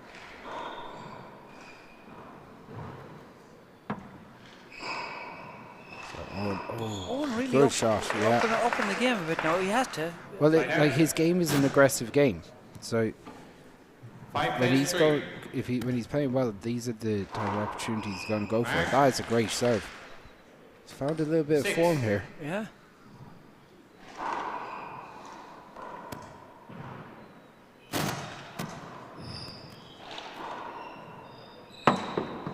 Well He got likes by that Owen. back wall. He likes hitting that back wall on. That's a great shot. Nice finish, yeah. Just so smooth. Yeah. Look at him getting Looks his so hand over the ball, looks so just easy. to flatten it out. That's a great shot. Paddling in lovely. It makes it look awful easy. Yeah. Robbie putting on the style, getting style points here. Hits that one short though. I call it good. Disagree. Short. One agrees, one disagrees. Alright? Oh, side. Two serves, right?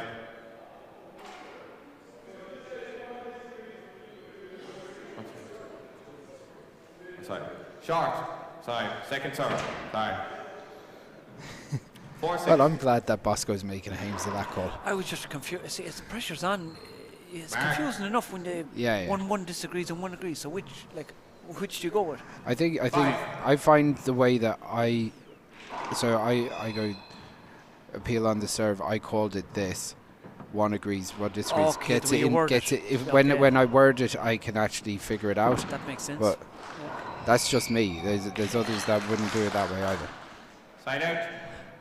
So say it again. You called it. So I called it. I called 6 it five. good. One agree, one disagree. Call stance. So there's 2 against 1. Yes. I get you. I have you now. Side out. So it's about wording. It's isn't wording it it so I can actually hear it in my head, so I can actually figure it out. Because sometimes I get confused altogether. Some people get very confused about what they're being asked, so they just start shouting, "No, short." Yes. That's not what I asked. Mark. Together at 6. That's a great That's serve. a great Not serve. coming off the back wall. Like. Yeah. I'm up on ahead. 7 But plays just 6. like that, after a couple of good minutes, Robbie's just grabbed control again. But this has been a much more positive start from Owen to this second game. He was always going to have a little purple patch, of course. Yes. I think most players do, but he's showing some of the skill sets that if he can stick in with it, maybe keep it close up to 11 or 10, then the pressure he might be able to exert something. But instead, Robbie doesn't have senior titles coming out of his ears for nothing. Yeah, that's true.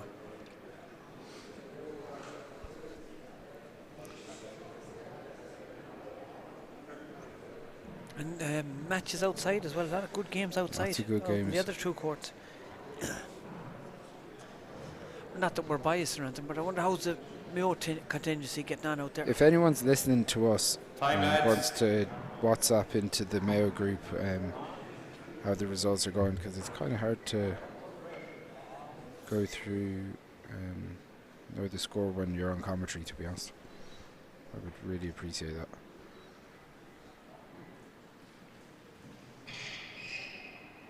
Okay, so back in at 7, serving 6. Well, speed to serve. 7 plays 6.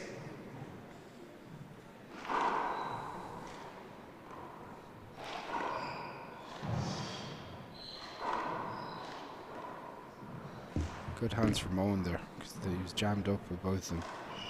Goes around the walls. Robbie goes to the ceiling.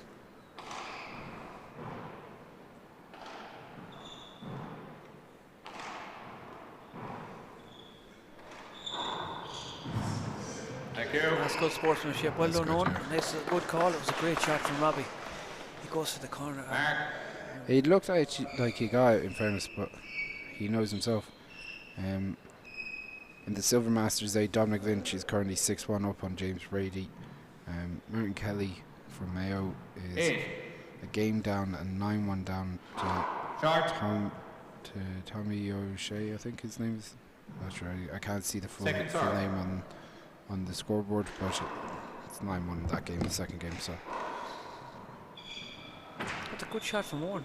Well dug out from Robbie. That's a good shot. Yeah, that was great. That was 2 good shots from Owen. He pushed Robbie back with a 2-wall pass, and then he took the yeah, ball. he's looking a lot more comfortable now. 6 plays 8. Short.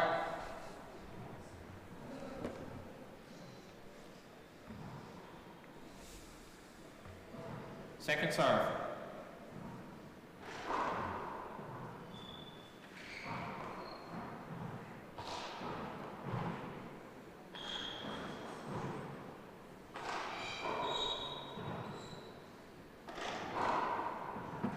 Set up here for Owen. He didn't take the bun. Yeah, you gotta take those opportunities. He You took got a second opportunity. Got a second, and usually you wouldn't get a second chance with Robbie against Robbie. 7. But he took it.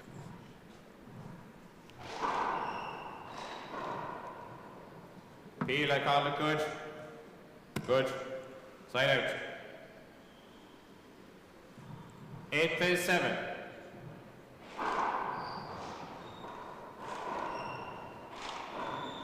Chance for Robbie. The whole side of the right side was open.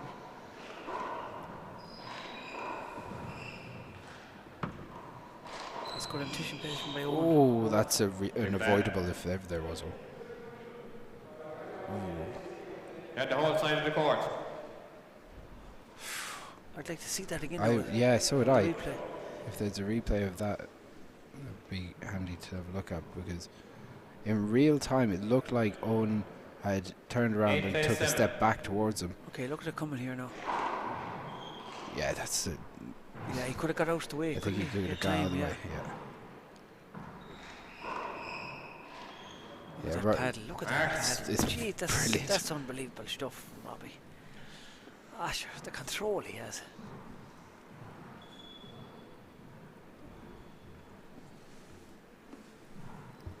Nine. Short. Second serve.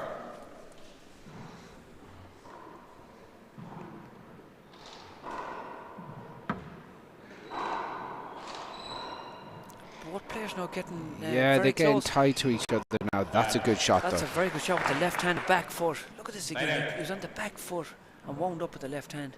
Unusual style, but effective. 7 plays 9. Both players getting very close together. Yeah. And you've seen a bit of that last weekend as well. Yeah, they were at times. They were so close to one underpants that had done them. At times there was, and part of me is like, you just let them at it.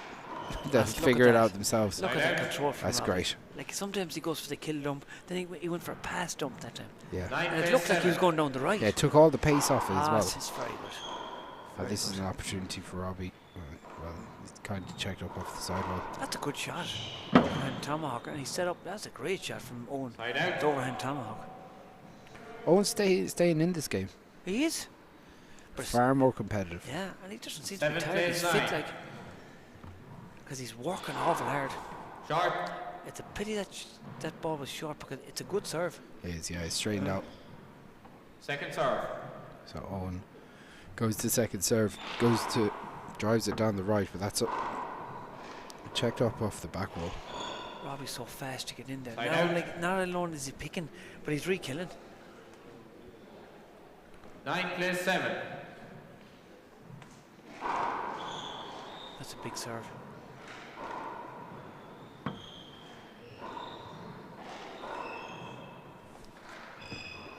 Owen goes for that kill from the back foot again with the left hand, but it just didn't work out that 10 time. plays 7. But he got the one before that. He did.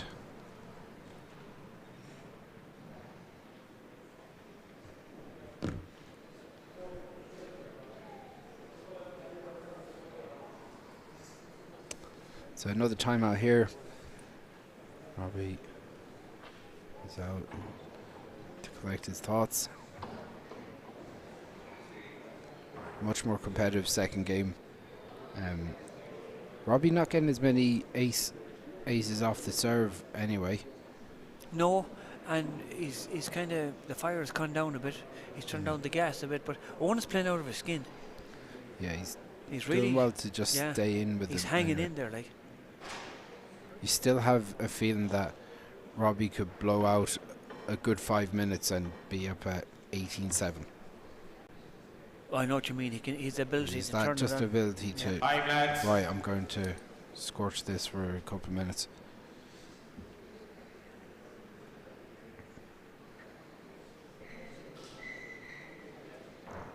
One timeout left on.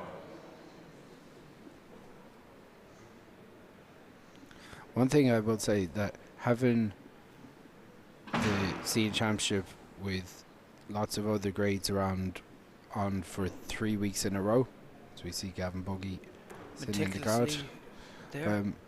But as we see, having a crowd around today is much better than last year's All-Ireland quarterfinals, where there was basically Westmead to serve, the 10 8 plays matches 7. in the quarterfinals and no one was really around. Screen. Is that because there's other games going 2 on serves. outside? Yeah, there's more games going Around the on country? outside. So next weekend when the semi-finals are on, there'll be lots of juvenile matches, lots of ladies matches on next weekend. Busy couple of weeks here in Croke Park. But I think that there's a lot more of a buzz and a lot more players around to watch take in these games today, which is much 11. better for the game, isn't it? It's better to have more people in here than not. So Owen goes to the ceiling. Robbie returns the favour. Opportunity for Owen. He goes for the corner. I actually think that was a good idea, to be honest. He had Robbie trapped. Yeah, he has to take his chances. He has to go for it. 12. But he needs to convert 1 or 2 of these chances. That was short. Short. Peel. Agreed. Mikey. Agreed. Short. Yeah. Second serve. Yeah, like I thought that it looked. That's a very good serve. That's a great serve. Cross scored from the right hand side. Very good. So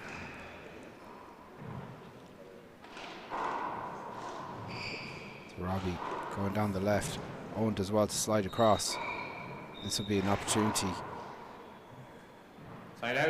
I don't think Robbie was expecting it to hit up so high. To the body. Yeah. 7 plays 12. Kind of handcuffed him a little bit, but Robbie drives it up into the ceiling.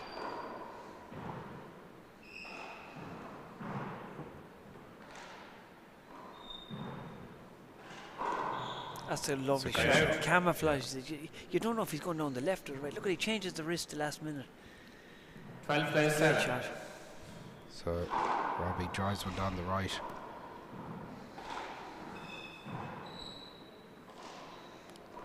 Robbie was such a good balance off both hands. Flicks around the walls. A few loose shots in this rally, Ali. Look at that. But then inside out, puts it down the right hand wall, about an inch up. He got Owen boxed in and he could do what he wanted with that ball. It's happened a few times, boxing in Owen from both sides. Mark. Spin, it didn't come off.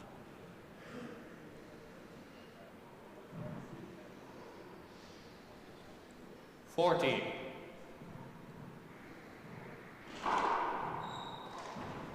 Robbie's turned up the flames again now. He's putting the pressure on. Yeah, he's moving better. He's moving that quicker. Look at that. Getting the hands going. It's amazing, isn't it? Look at the hop in that. See the hop in that? They just hopped away from him. That's some shot. Time out West Meath. Look at it again now. Watch it. 15 Owen was on it, but it just hopped away from him. Owen was there, like.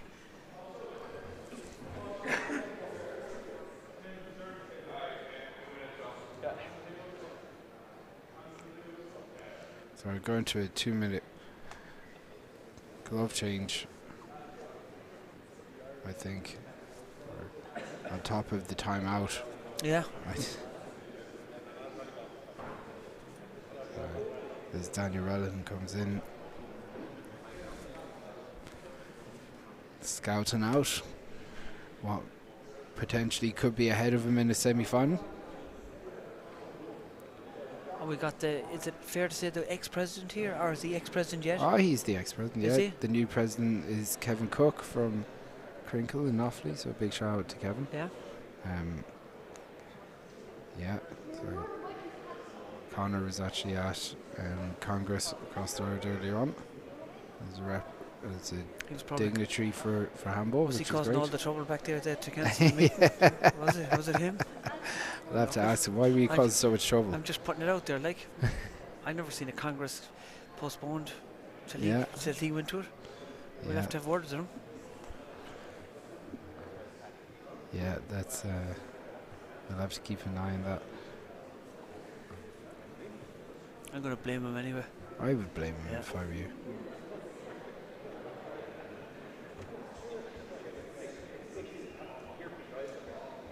Another minute on. Let's go. Another minute, Robbie. Calling the time here.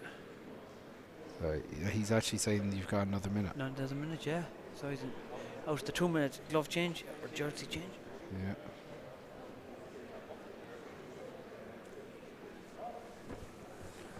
Right. Gotta say a big thanks to all the crew, the Mac AV crew, Darren and Liam and all the boys today, doing an exceptional job as always. So big thanks to them. Always making Ollie look pretty. And a big thank you to TG Carr for. Big thank you to Ollie and Chris as well, doing a great job. Self-praise and all that. At least someone said it. Yeah. No one texted into you?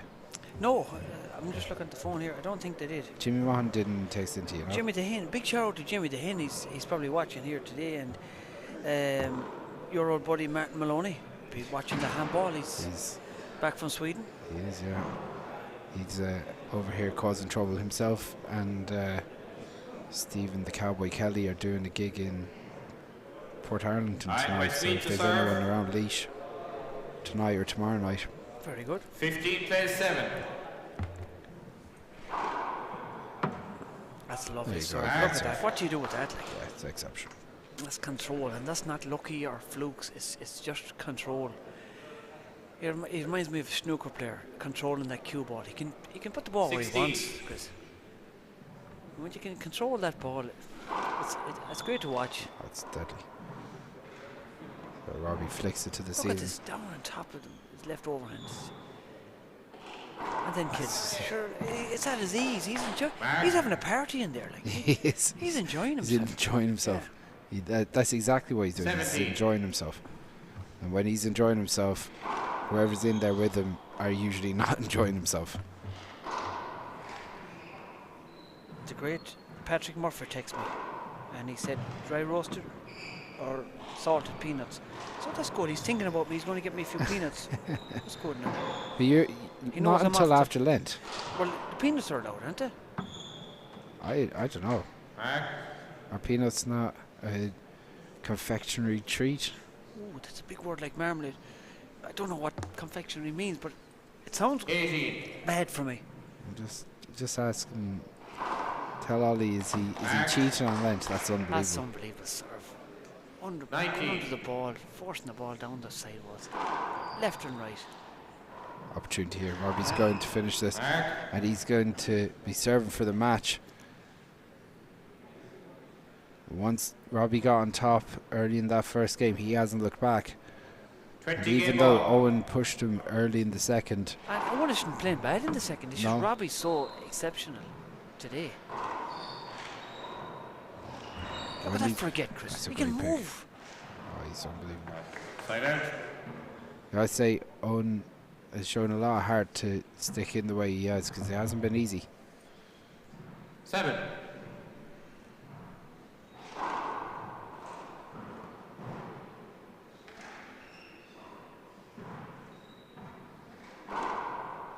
There you go. Side out. Anything loose? He's having a field in there. I don't know if he's even game ball. He's look at that first serve.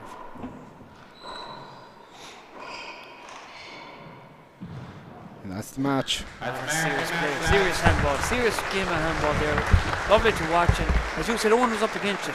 You're going down to have a quick word with Robbie, are you? Good stuff. We'll be back shortly. Don't go away. We've plenty more handball to come.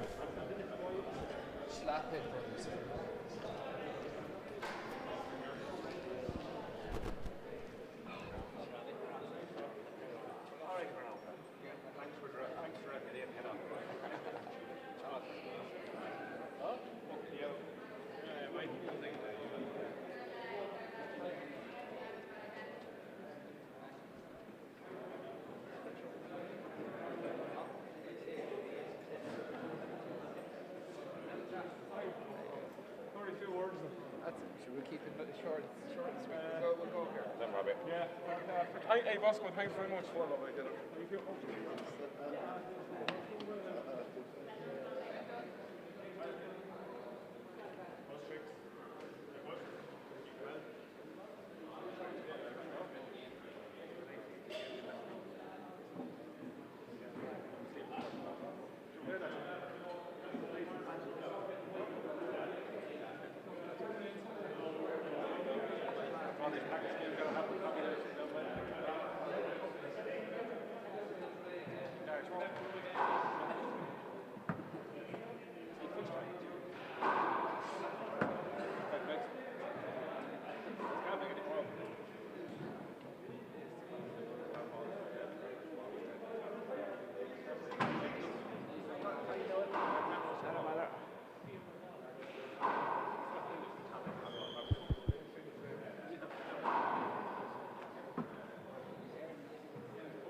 Robbie, congratulations into another semi-final. You're just after saying to me you're retired a couple of weeks ago.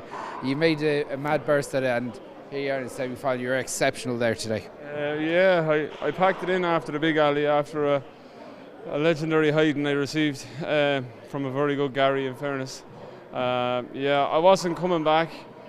I was trying my best not to come back, and my back kind of healed up a little bit, and I got into it 1 or 2 days a week. I'm not doing as much as what I ever done, but I'm just enjoying myself, having a bit of fun, trying to keep a bit of fitness in the body. That's all, really. You look like you enjoyed yourself, especially that first game. You were serving so well, you were hitting, everything was coming off nice. And even when Owen was putting it up to you at the start of the second game, not flustered, you looked like you really enjoyed the game. Yeah, I don't really mind anybody putting it up to me or beating me now. Like, I'm just enjoying myself. If I win, I win. Like, I'll try 100%. I'll try. I seem to be hitting better serves. It just seems to be probably that I'm not training as hard. I'm probably just fresher, you know. But like, just enjoying myself, having a bit of fun, and yeah, that's really it. Now, being honest. Great, but it's great to see a bit of activity here. Great to see good handball being played, and obviously being in the mix of that, you put on an absolute display today. Yeah, hopefully, yeah. It's great to see. I hope everyone did really enjoy it, yeah. But like, I wouldn't say it was a great display. I played well there, all right. But like, I wouldn't say it's an all-around great display, obviously. But like, yeah, I'm just enjoying handball and just whatever it is, like, you know. Well, it's great to see you anyway, Rob. I just also like to give a special mention. I don't know if anyone else has done this yet. Young Jodie Keelan, who got ill out in the States, and thoughts and prayers to her. Obviously, 100%. I hope all the family and everything are all doing good. So. Well, look, thoughts and sentiments from everyone here is to Jodie as well. But yeah, look, we look forward to seeing you next week in the semi-finals. Yeah, let's be there. Thanks very much. Thank you. Gavin, coming into a new season for 2026, if you were to look back at 2025 at the moment, you know, you had some ups and downs, but I'm sure there's a bit of excitement coming into the new year. Yeah, definitely so. Yeah, so I suppose 2025 for me, I suppose like any player, you kind of rate your year on how you do in your championships. Yeah. So my second year in senior, I got to another quarterfinal, two quarterfinals. So I suppose probably to go for the next year is probably seeking a build on that, and probably the likes of these ranking tournaments should help along the way. Hopefully, if I can get a couple of good results and build the confidence up for the new year. And just after retaining the Monaghan Senior Championship, retaining, you re-won it back, I suppose. That. How important it is to have these local championships going again this year? Yeah, no, definitely so. So I suppose that the Monaghan Championship is, I suppose it's very competitive at the moment now between myself and Owen McGinnity and Owen Kieran. Yeah. So the three of us we're kind of pushing each other on every year. So we are. So I suppose it's more games, but it's kind of a momentum builder too, you know. Yeah. So I suppose Owen kind of won it last year, and it kind of built him momentum into the new season. So hopefully he can do the same for myself this year. But no, delighted with that win, and hopefully I can keep the ball rolling. Kick it on from there. And like for Monaghan, Monaghan handball seems to be on the up at the moment. It seems to be a lot of really good players coming out, a lot of internal battles in terms of in a good thing, you know, in driving each other on. Yeah, no, definitely so now. So I suppose particularly in the last couple of years, we had serious juvenile numbers coming on. Yeah. So between ourselves and Bowen, we had 80 members this year, juveniles. Craobh, I think, had 90. Yeah. And another club in Monaghan, they had 90 as well. So we've probably over 300 kids playing at the moment in Bowen, in all of County Monaghan. So you can see that the whole standard has really risen in the last couple of years. So again, that kind of internal battles, you know, is really helping that. And for yourself, like when you look, there's been a few changes to the way the championship's going to be structured this year. This year the singles are going to be before the doubles. Do you think that's going to make much of a change for you, having something different? Because last year the doubles were before the singles. Yeah, I suppose. Yeah, so I suppose it's just something all the players are going to have to adapt to. But I think it's probably is better maybe in a way, because you're coming off these your Southern Classic and your Mid-Care tournaments in January, which is obviously singles tournaments. So you can kind of keep the momentum going in the singles. Whereas last year we probably had to take a bit of a break from singles, go into your doubles. Yeah, so it probably adds a bit more importance to these tournaments, the Mid-Care, the Killshot, the Southern Classic. All these tournaments have just become a little bit more important because championship is so close. Exactly, yeah, and these tournaments are used for momentum builders, you know. So you want to be performing well in these and trying to bring a bit of momentum into championship. Whereas last year, you know, if you I didn't have a great January, but the championship isn't on, the singles isn't on until April. So you won't be too worried, but now you're really trying to drive home the results into these, because the championship is only really around the corner. Yeah. You know, 100%. Well, look, best of luck in the championship this year, and thanks for chatting to us. Thanks, Chris. Awesome, mate.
Okay, the third of the men's quarterfinals on here in Crow Park. Second serve. We've got the number 3 seed and the third ranked player in the country, David Walsh. And we've got Gavin Coyle, who's currently ranked number 7. Monaghan and Cork. David, last year's All-Ireland senior finalist in the 40x20. 0-0. So Gavin, a couple of years into his senior year, maybe 4 years in senior now, three or 4 years. So definitely looks a lot more at home at senior level now. Check the ball. In fairness to him, he's been chipping away at ranking events. Won the 60x30 men's A nationals in Wexford last year with Ben Devlin. Side out. So he's definitely been playing his fair share of handball this last 12 months. Short. As David goes for that big kick serve that he has down the left. Came through Caelan Daly from Tyrone last weekend in Roscommon. I heard there was an off bad referee down there. You wouldn't trust him anyway. That's a nice shot off the shoulder. Good finish, yeah. Halfway through the start of the second game, the power went out in the town actually. So again, the referee's fault. Obviously. See, that's a great spin. Yeah, nice great spin. serve. So yeah, we had to wait 30 or 40 minutes until the power came back. We're actually scrambling to see if there was other quarterfinal place. That's a great finish. Flat kill. So we got all sorted and we got the match finished. Big hop. Big serve. Was a screen, yeah. Pity because it was a lovely hop serve. It was, Two serves. I think we tried it again. We got it again, but Gavin was on it.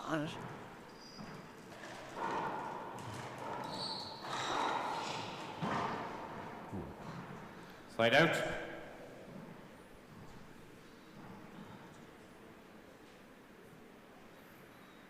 One. So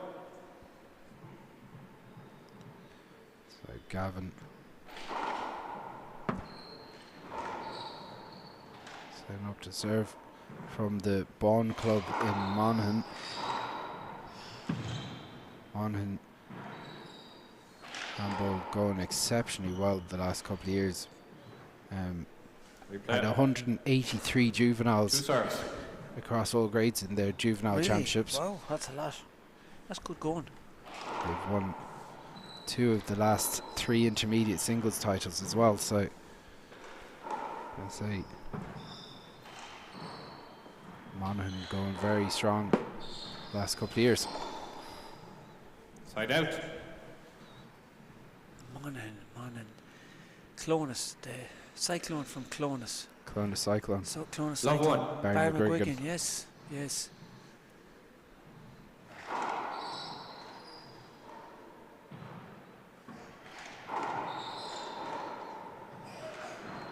What was the heavyweight's name? It was the Clonus Colossus. Mark. Right. What's it in America? Can't think now. Together. So it's together at 1. David on the scoreboard, and he's meddling it up. It's a good shot from David. Yeah, just gets his whole body behind that. Yeah, it just doesn't come out. 2. I think your man's name was O'Brien, wasn't it? Was it? I think so. I can't. Side out. Did he fight Tyson? I think so. Yeah. Kevin McBride. What plays 2? I think he fought Tyson. Was it he beat Tyson when back in 2005 or so, wasn't it? Right. Together at 2. So this is the real chat. What people came here for. Yeah, we better get back to the handball, Chris. Oh, that's a great spin serve from Big Gavin. Spin, yeah. Gavin's well able to spin the ball too. Oh, very much so. All these top players have a bit of it, all right. Side out. some more than others. 2 plays 2.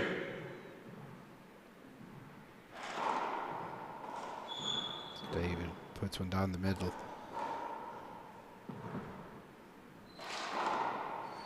It's a good shot from Gavin. Yeah, you can see he let it follow it around and let it drop really low. And yeah, he got a real snap in it as well when he struck it. He hit so low.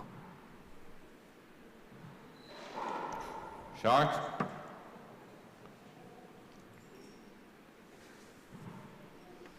Second serve.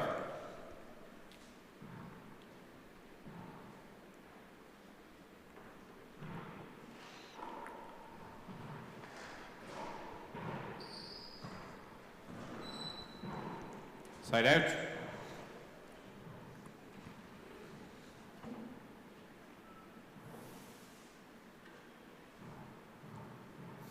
Two plays 2.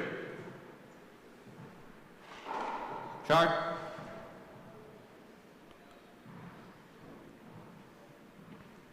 So on the other courts, we've only got two games on at the moment.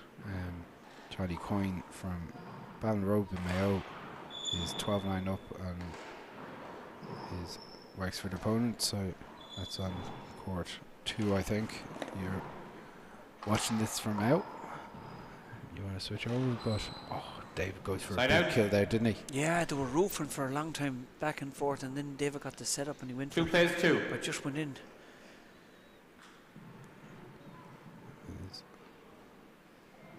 Is that the great Paul Hedigan? I say your good buddy has just landed in. He's talking to the great Ty Carroll. 2 plays 2. And we just seen a hand there, really big mistake there from a big mistake from Kyle, from Gavin. He put the ball, hit the sideboard. And it was a hand out on the serve. Yeah, rare mistake you'd see in senior handball. 2 plays 2. It does happen. Short. Both players looking to try and assert themselves here and find a bit of rhythm. It's been a bit patchy these first couple of points. Serve. David goes to a second serve.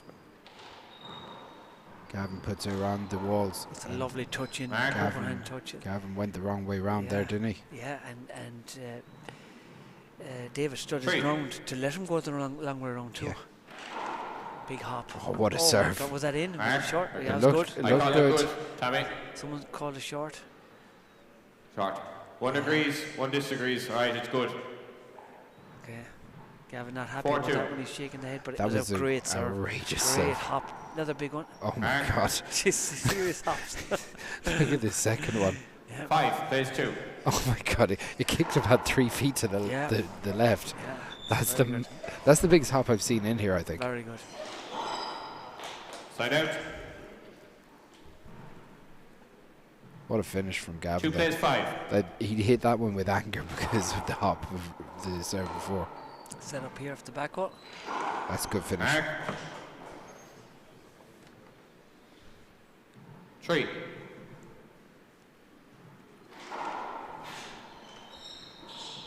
Gavin serving lovely hop serves as well. Yeah. He's well able to put a wrinkle on it. So Gavin fires one down the right as David flicks it around the walls. Same return. Gavin does well to dig that out. David in a few sloppy shots into the middle, but great they hate each other. It's just like the two both players are not giving each other that much room. It wasn't your shot, Gavin. It was the shot before and a David shot. But the two of them, the two of them are doing it. Like, so yeah, I think so. Both players are getting really not giving much room. 4 plays 5. The one pair of shorts are nearly very near to them.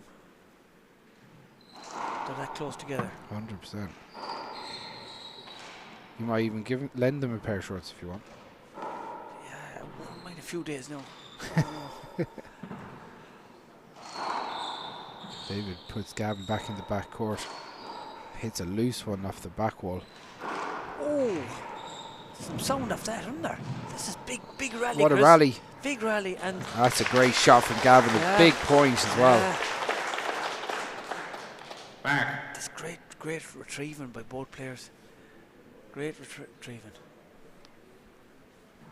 Together at 5. It's together at 5. Bosco calls.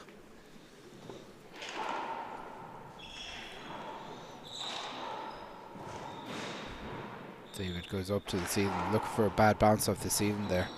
He's going to... I didn't think so, no. Mark. 6. Well, Bosco wasn't going to be moved on that. Only shorts along as Davis. 6-5.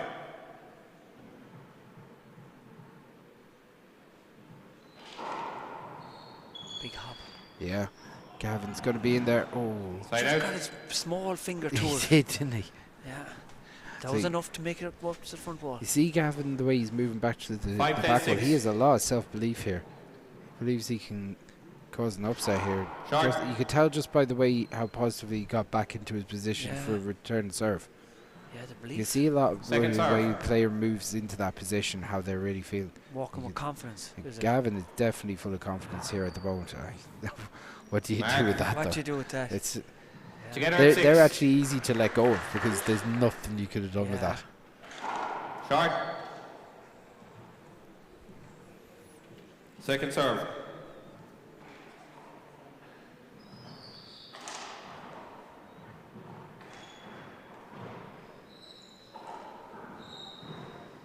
Chance here. Oh, big miss from David. Side out.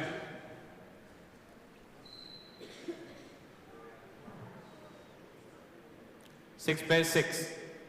There's no one shooting off in the leader, I think, No, Chris. far from it. Yeah. I think we're everyone in here is waiting to see which one's going to really take the game by the scruff of the neck here. Oh, that is a lovely great serve. Yeah. Lovely serve. Really came over the top of the ball and forced it down off the side wall. 7.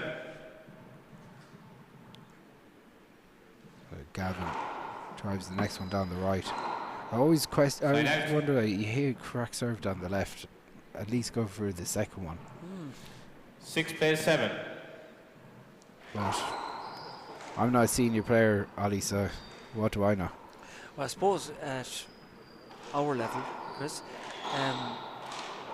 the senior boys, you give them a second shot at the cherry, they'll learn, whereas we might miss 3 of them before we learn. I like the way I'll take the R level thing, to be honest. I think you're being very kind to me there. Together at 7. I think you're being very kind to me. Good dummy serve.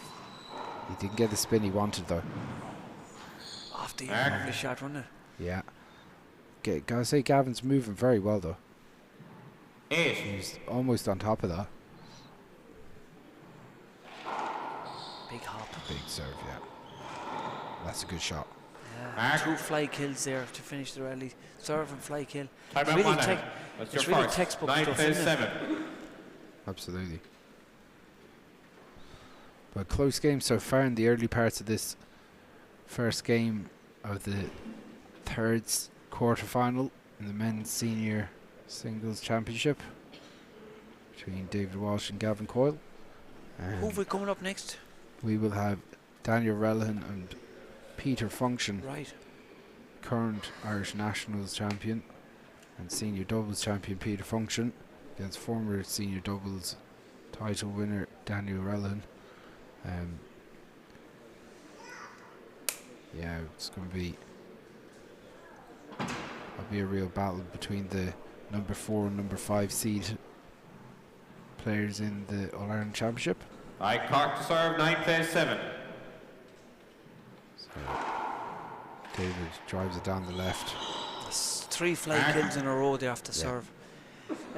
He needs to take him out of that box. Move him out. David's very effective off the fly. Yeah. That's better. Pushing him back on the roof. David overhits that. Gavin puts the power on it. Yeah, Gavin had been annoyed himself for missing that because he got the bun. He didn't take it. I think he probably was going for 2 walls if from his position. He just didn't hit it well. Like, didn't strike it nicely. David likes to be inside. He's letting Gavin's letting him in there. Fly kill coming. It's going to be a reserve. No. Oh. It's contact. No, I wasn't going to get Side that. out. Yeah, 7 I plays think 11. Bosco is right in that one. I hate to say it, Bosco is right. That's a good shot.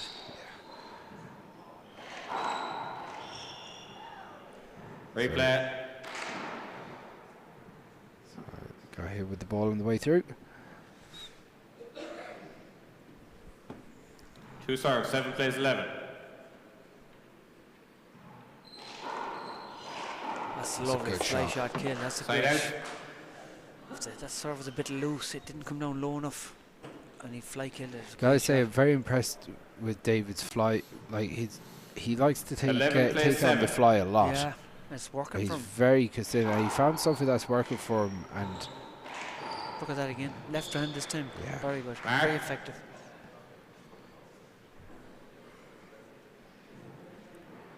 just gives him such. Like, again, he gives him that ability to dominate the middle of the court, doesn't it? Yeah. David goes for an unorthodox corner. Oh. Side out. It was a great shot from David too, and Yeah. Gavin did well to get it up on the wall. Gavin 7 reacted plays quick 12. to it. So it's 7-12. Can Gavin pick up a couple of points to stay in this? Yeah, it was Short. mile short. Short. David was trying to. David put up his hand for it to be short. Yeah. He mustn't have heard Bosco calling it, maybe. Yeah. Second serve. I like. I know you played in here. Was it 2 years ago? And it can be hard to hear the referee with the glass. With the glass. Right. Yeah. Now they do at the PA today, which means it should be a little bit clearer. But oh, it's a great serve. That's tit for tat. Do you remember that happened to Gavin a while Yeah. back? Yeah. Yeah. So they got one each with them shots. That's 2 points for Gavin now, and he's 9. 12-9. It's a great shot.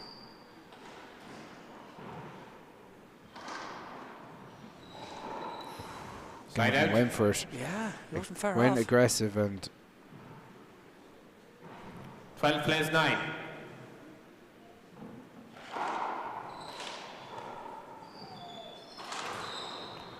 David goes. That's a great lovely shot. shot. He recovered well. He overcooked the corner kill there, He did. and he recovered well with that shot. Just enough petrol to make 13. the work.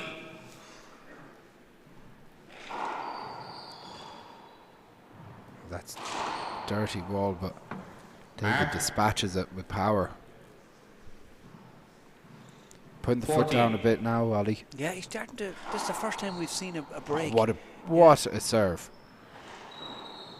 Gavin don't want to Big. get a hand He to it, did didn't he? unbelievable to Yeah. get a serve. That serve back that kicked massively to the left, but it checked up in front to Gavin. 15.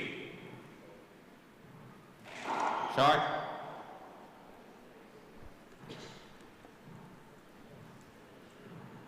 Second serve.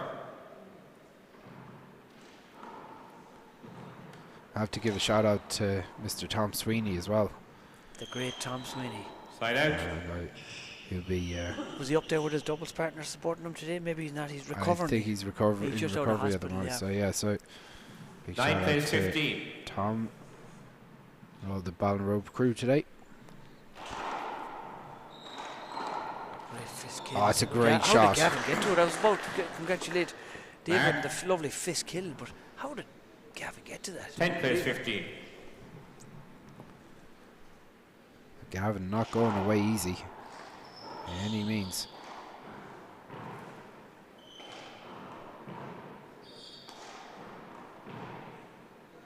It's David trying the rare hand there.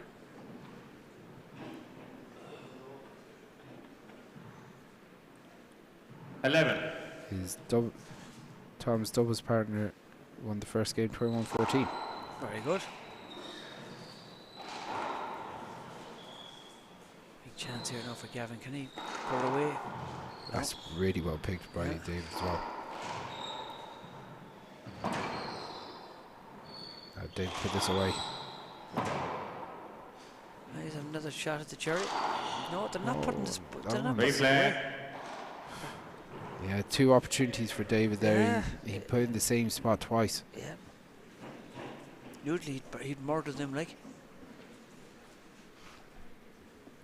2 serves, 11-15.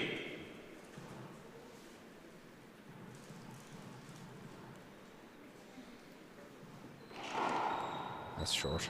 Mark, I called it good. Tommy. I thought that was.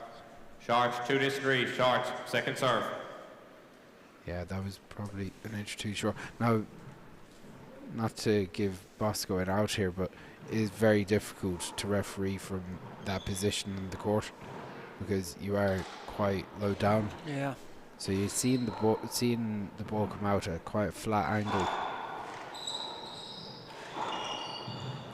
Replay.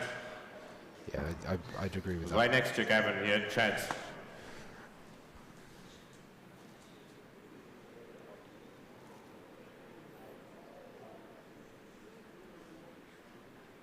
Two serves, yeah. 11 plays 15. Still tight, isn't it? He's reeled back a bit. Oh, pin Short. out short. It was a lovely dummy third. Really Dave was was. gone to the left too. Yeah. Second serve. Gavin flicks one out for the second serve. Hits him. Yeah, 2 serves. 11 plays Back 15. to 2 serves again.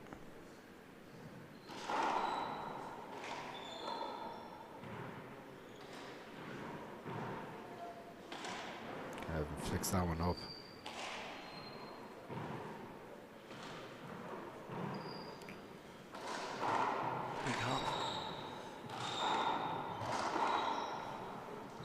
Gavin flicks it around the walls. David's going to fly this. Doesn't strike it all that well, but gets the second bite at it. Unlucky. Side And out. takes that. Good rally, lads. Both players fighting hard for the centre court position, and they're not giving much room either. No. 15 plays 11. Mark. But that's a good serve. Great. Thank you. A good shout from Gavin as well. 16.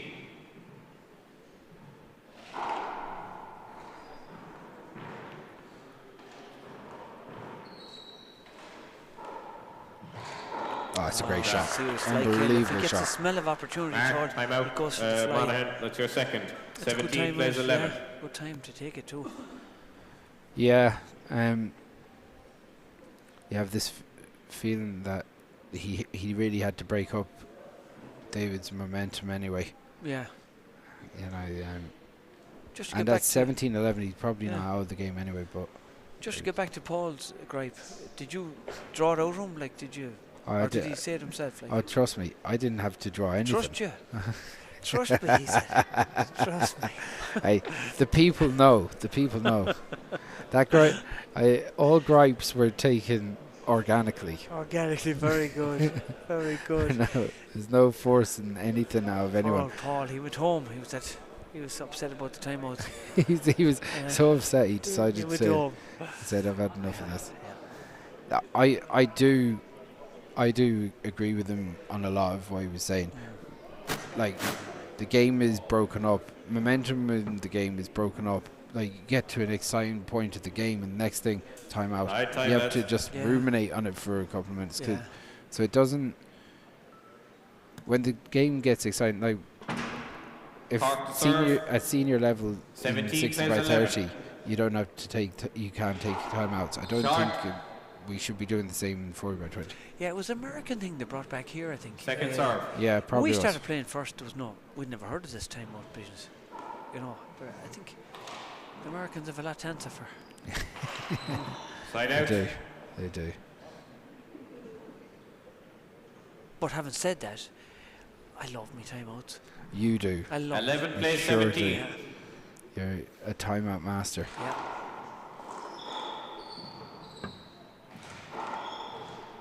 That's a great pick from Was that David. through the legs as Through well? the legs, yeah. Jeez. That's outrageous. Oh, what a pick. What a rally. And what a shot by David Walsh. Very good game. Very good game here. That was exceptional by both. 17 plays 11.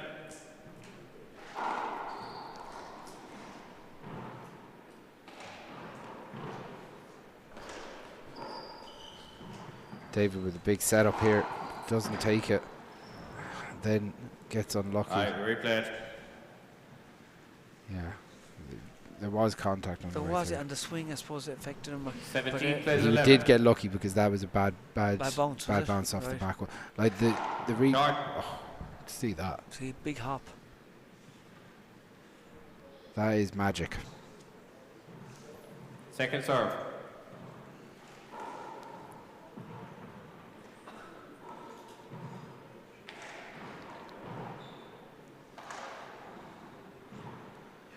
So David goes for bottom. Gavin well positioned to pick that. Gavin drives it. Big hander off the back wall. Gavin stays in the rally. Goes around the walls. I don't know what the... Is he looking for... I thought that was alright, Gavin. So Gavin looking for a block on the play.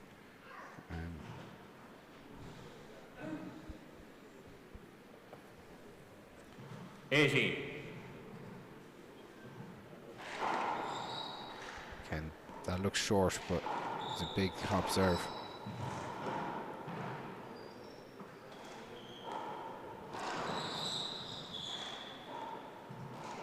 Oh, that's a great shot.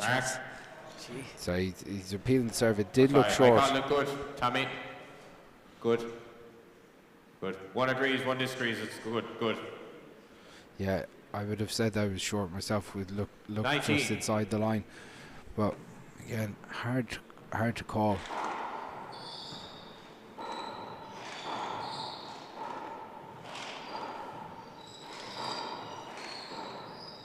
There's a lot of blocking in there going on, and it's not intentional. It's just. But a lot of ball is popping up in the middle to them. Yeah, and you know, so they're kind of scrapping each other 19. out of the way. David's most effective weapon today has been his fly kills. So he's really trying to take that centre ground, so he can stay in as close as possible to the front wall. Hold the position exactly, and it's working for him. Definitely, yeah. He's actually changed the momentum of the game altogether by taking the ball in the fly.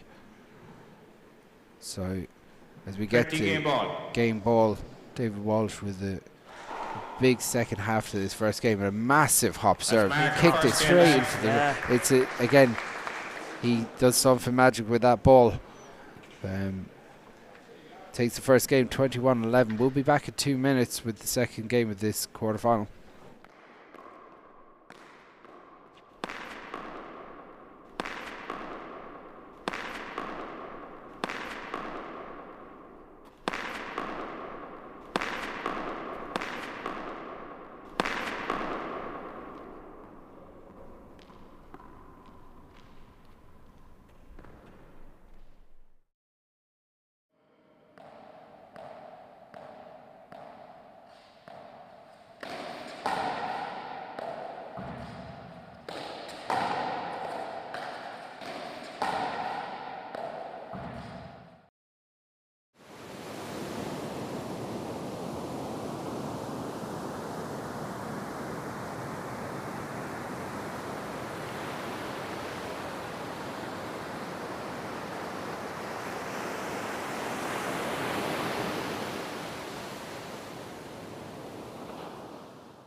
disputable.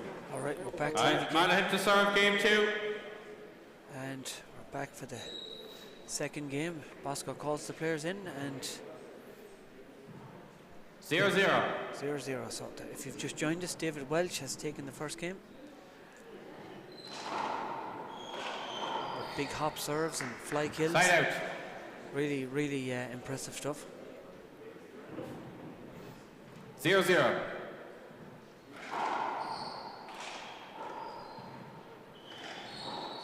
Side out. 0-0.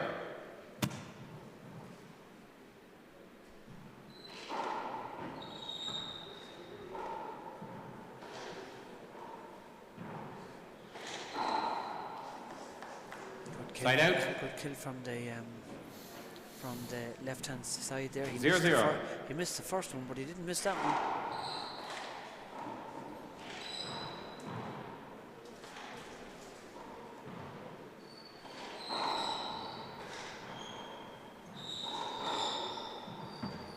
Gavin, hands up. He was looking for the marker there, but he didn't get it. 1. Short.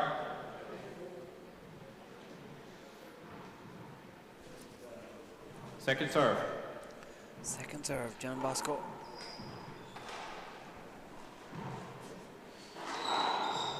Oh, and a lot of contact going on here. A lot of contact. I don't know what's going on here, but there's a lot of contact here. Gavin nearly got his nose clipped off there as he was going past David. Stop. It was like a car getting the wing mirror taken off. So I don't know. I've seen a few of those disappear over the years. Yeah. So I don't know what's going on, but I suppose both players are fighting for the centre. Yeah, and centre position. It's one of those that they can. Yeah, I think it's kind of a style thing as well, isn't it, Ollie? Yes, it's not intentional. It's the way they swing and they're close to the body and swinging, and it's impeding vision, and that's the whole point of a spin serve. You have to camouflage it with your body. Yes. You know, so the opponent can't read which direction you're putting it. Well, the way David hits it as well, it's like not only does he disguise it, but he's using his hips a lot in the way he's rotating into it. That's a great shot. Very good shot. Mark. Is that the way? Is it the revolving door, the Americans? Yeah, is that what that called? Is that what that is?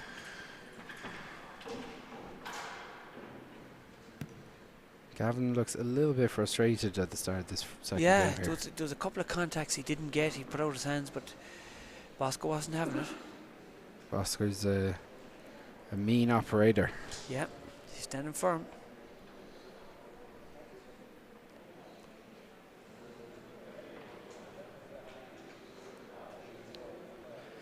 Yeah, so I was in Crinkle a couple of weeks ago, and Bosco's refereeing came up by Conor O'Brien because he called 2 avoidables on him in 2 rallies here 2 years ago. Oh, right, okay. Yeah. That was still. So Conor is still mad about that. That still spoke about. Still okay, spoke right. about. So Cork to serve. 5. I think I was here that. we the two of us were on commentary. Yeah. Short. So Short, yeah.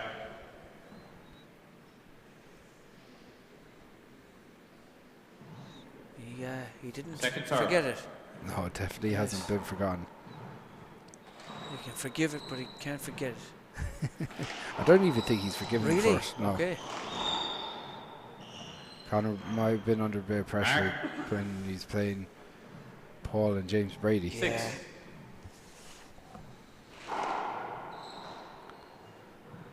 It was a great serve. He done well to get a hand to it.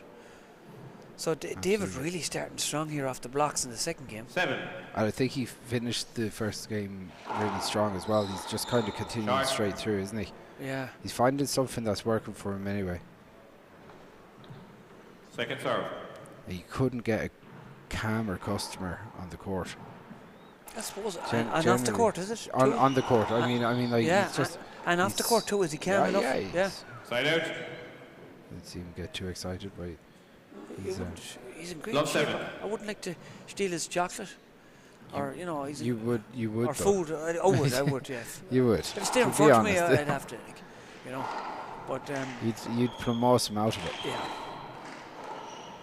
I'd say that's a rough shot. You're both doing it to each other, lads. You have to give each other more space. I think so. Yeah. It's like, I know, like, he's a foot or two away from him. I know where he's going. Love 7. That is that. That was a loosener. No, he'll have a love bite tomorrow morning, that fella. Such a loosener in the back. It's not nice. We've all been there. Just missed him again. David can hit that ball out. That was screen. Yeah. So there's a lot of screening going on. Like, you're a referee. What do you do with that? Like, some games will go like this, and I don't think there's much you can do. To like I said, it's a style thing. Sometimes they just clash like this, where they're in and on top of each other.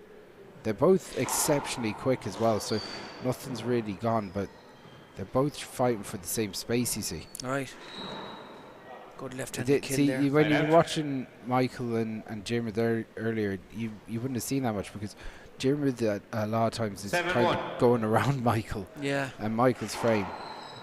You know, so they're not really clashing that heavily, but these two are similar in styles in a way.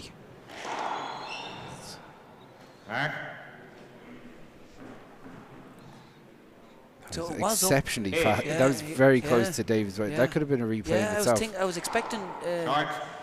It's a marginal. It's a marginal call, but Gavin didn't even look for it. So So second serve.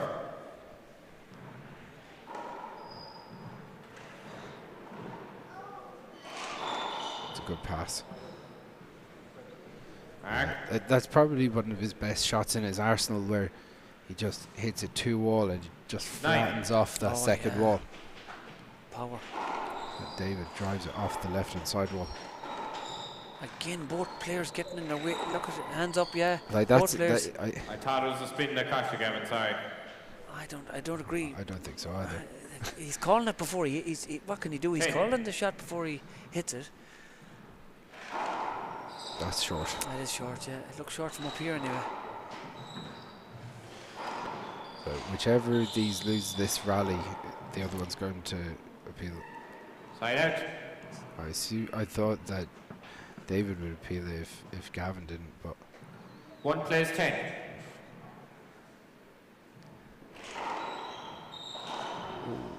Replay. Another one. Yeah.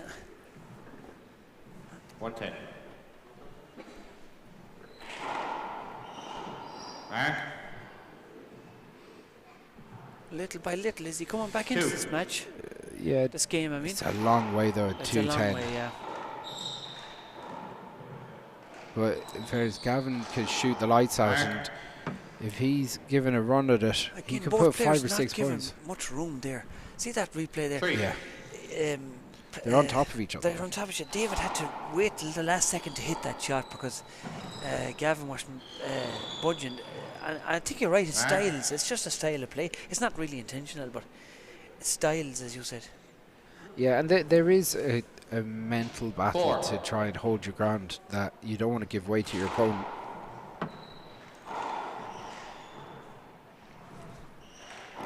Yeah. Because we don't have to say it. Everyone at home can see what's going on here. You know. It's unusual now.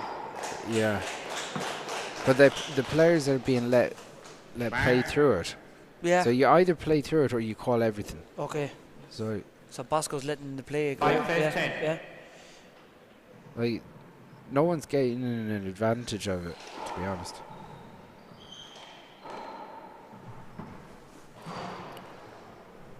Side out.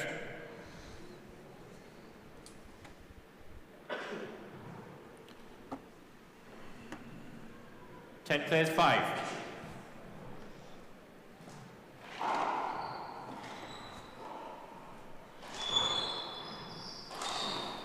Gavin snatched at that one. Yeah, I suppose he got the opportunity. He overcooked it.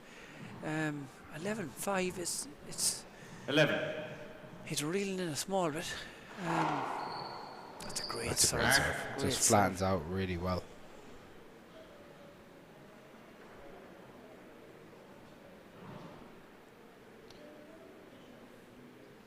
So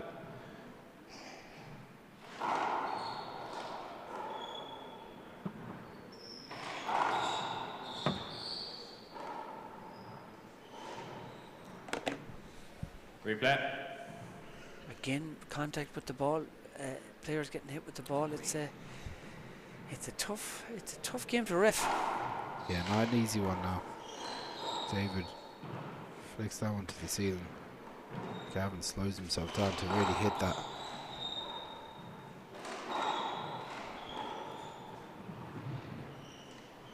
Tries to flick that into the left hand corner, but not enough petrol. Not enough petrol, right? Is he? Oh, he's back into serve. So it's 5-12. 5 plays 12. He's not giving up, Chris. Absolutely not. I wouldn't expect any of them to give up. Still loads of handball to be played in this, and Gavin's a shooter. He can knock out 6 or 7 points very, very quick if he gets a run at it. So he'll be full of belief that he can take this to a tiebreaker if he's given the opportunity. But that's a big if. That's a good shot. Good shot. The shot before that, he put great hop on the ball to, and David did well to get a hand to that shot. Very good. 6. Very good picking. So 6-12.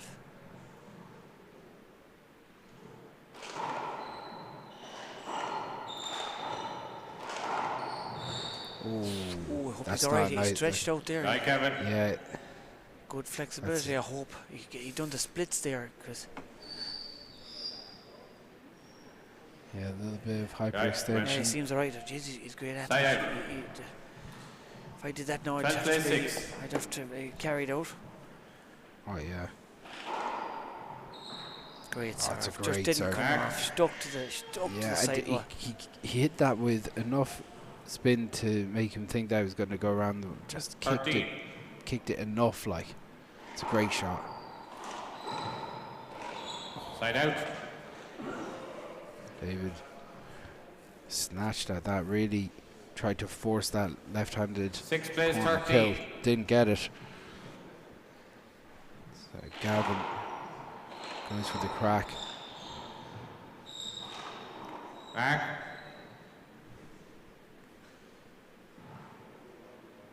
7. 6 down.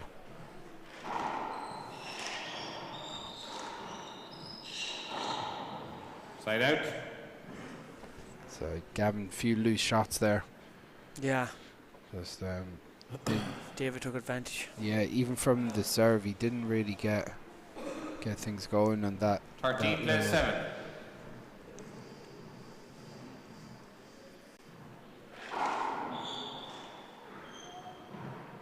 Mark.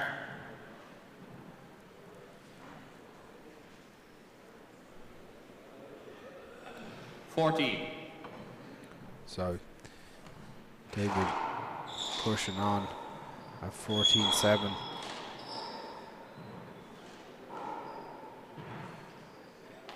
Despite some loose play at times. Chance here for Gavin. I know he's going up to the roof. So David goes back to the ceiling.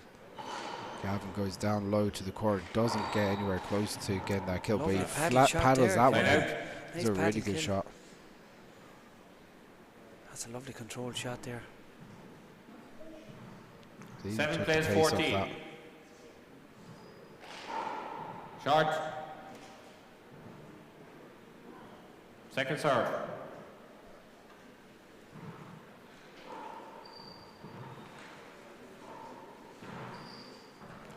Gavin does well to dig that out. That's a loose shot from David. Gavin's not taking advantage of it. He got the bun there, but he didn't take it. Opportunity for David though. And David's taking it. Gets it. Yeah, again, sloppy play from both players.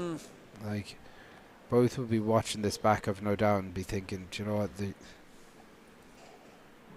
14 plays 7.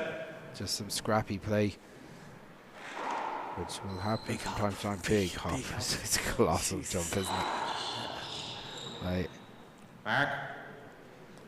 Now he's starting to put the pressure on.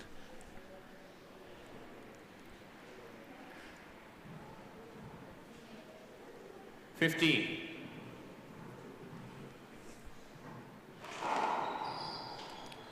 serving. Okay. Mark. Yeah. Time up. You've 2 left. Time out 1 on. 16 plays 16-7. David is in complete control here. Yeah, Gavin needs to do something. Yeah, and you still have that feeling that David could go another level as well. You wouldn't say that he's played exceptional stuff today, Ollie? Well, he put a few into the floor, yeah. but I suppose he's serving really well at the moment, isn't he? He's he's doing enough to make it comfortable for himself. Yeah. And to be honest, the players being so close to each other actually has suited him probably more than Gavin throughout the match. Yeah, and Gavin's style of play, sidearm, he needs a bit of room to swing it, whereas David can hit stuff off the shoulders, backswing, fist. You know, he's a lot of good shots in the toolbox. Yeah, absolutely. Competitive game though. Very competitive. No one giving an like inch. More competitive than 16-7 would you'd believe it. Yeah, the score.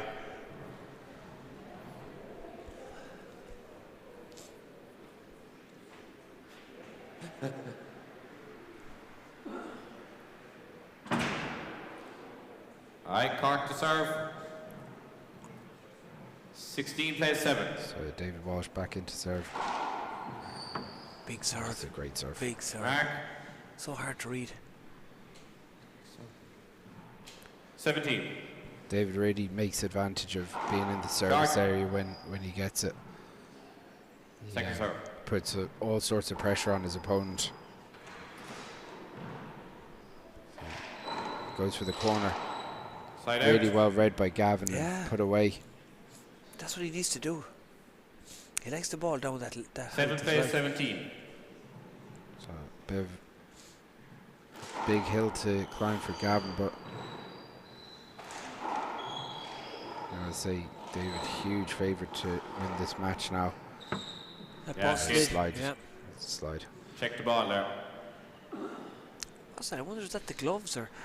David's gloves do look a little bit wet from this far out on the backs of them, yeah. So, and he does fist a lot, serves, so 7, that 17. would affect the shot, I suppose. Yeah. Yeah, maybe it's hard to know. Oh, what a serve!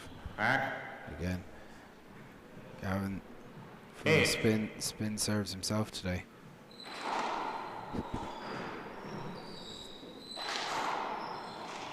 That's a good shot from David. Yeah. Just kind of gets into position, floats into the corner. Yeah, and he was boxed in too, wasn't he? Yeah, made sure. David took 17 full plays advantage. 8.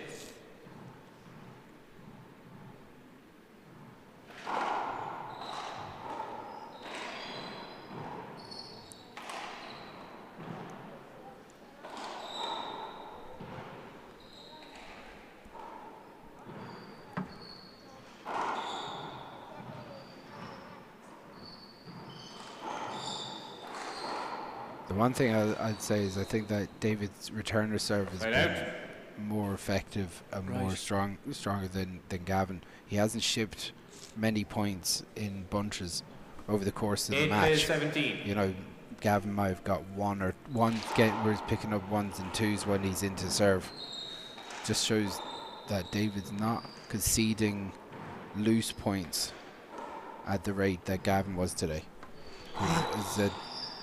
You look at the score and you think 17-8 up in the second after 21-12 winning the first. Yeah. That says that he's been in control of the match all the way through, which he has really. Yeah. But it's much closer than those scores probably. It is. Really yeah. The suggest. rallies don't show the scores. Rallies don't show the scores. Yeah. Really hard to move David out of there, isn't it? It's so hard. And when he gets the opportunity, he goes for the corner, which puts it. He's an exceptionally good handballer. 18. And he's showed a lot of really. Short. He's played within himself. He's not shown all his skills today, I don't think. No, he's really. And it's not that Gavin is playing bad. Just either, you know. The ball is coming to him at pace and it's coming at his feet and his body, and David's a very intelligent player. You know, he's putting the ball where Gavin struggles to. He's making him work for every shot. Absolutely. 19. Big hop. What a hop. It goes for the corner. Gavin does well to get it, and then he drives it down the left again. Gavin's working awful hard, isn't he? He is, yeah. And Gavin drives it out the left himself. David flicks it back down the line. This is going to be a fly. Doesn't really strike that well. Big rally here. Both just leaving the ball in front of themselves as they tire. David looks for a contact, I think. David, what were you looking for there? No. I don't think he's going to get that. I didn't think it affected your shot, David. No, I don't think he's going to get that. I didn't think it affected your shot, David. Side out.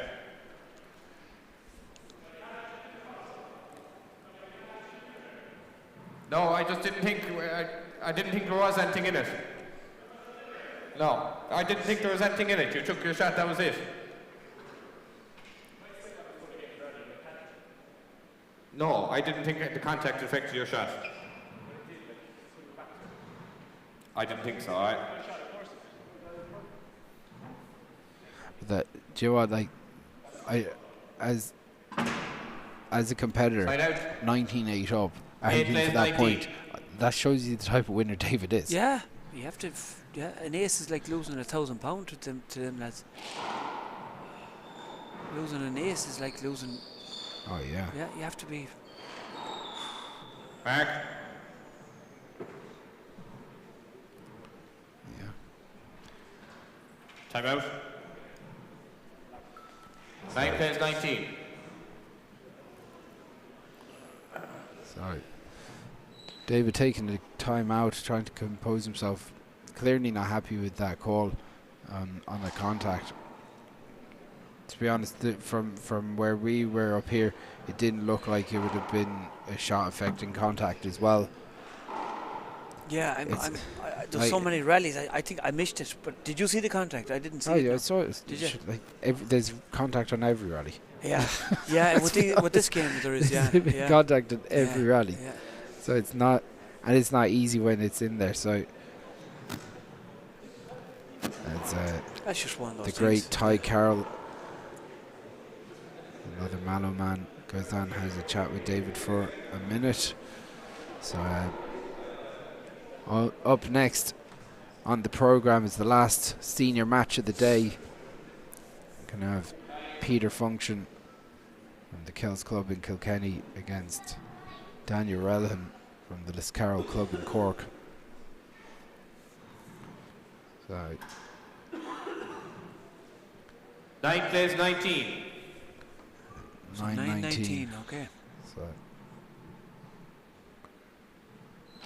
Gavin puts it down the right. Goes around the walls. David goes to the ceiling and Gavin returns the favour. That's a hand error from David. Hand error from David. No, he's not. That's not like him. He does hand errors, but it's not like one of his. Yeah, it wouldn't be one that you'd see from him too often. So Gavin tried to force David down the left. This is not like, well, David, I suppose he wants to finish it. He's 19-10 up. Yeah. Is it too much to come back? Is it a big ask? I think it's a colossal ask, to be honest, to go 11 to 2 or 11 to 1. Yeah. 11, like it, because the way that this match has gone so far, there's nothing in the match that says that Gavin will put 11 points together. Side out. If perfectly honest, I know what you're saying, he's gone 2s and 3s. He's been well within the match, But he's been picking 2s and 3s where David's picked up 4s and 5s. And that's been the big difference. Yeah. So it's Gavin.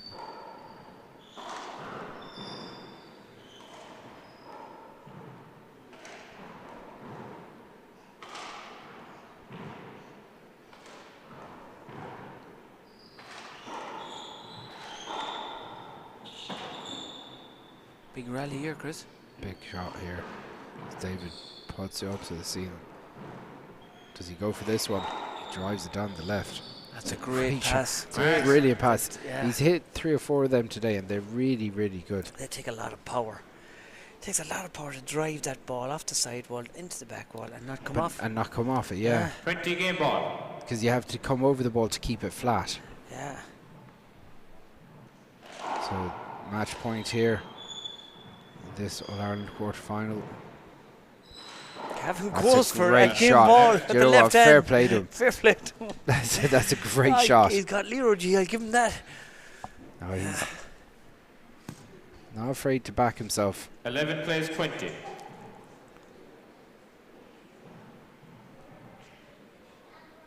So Gavin drives it down the right. Big hop too. Yeah, kicked into the right hand side wall.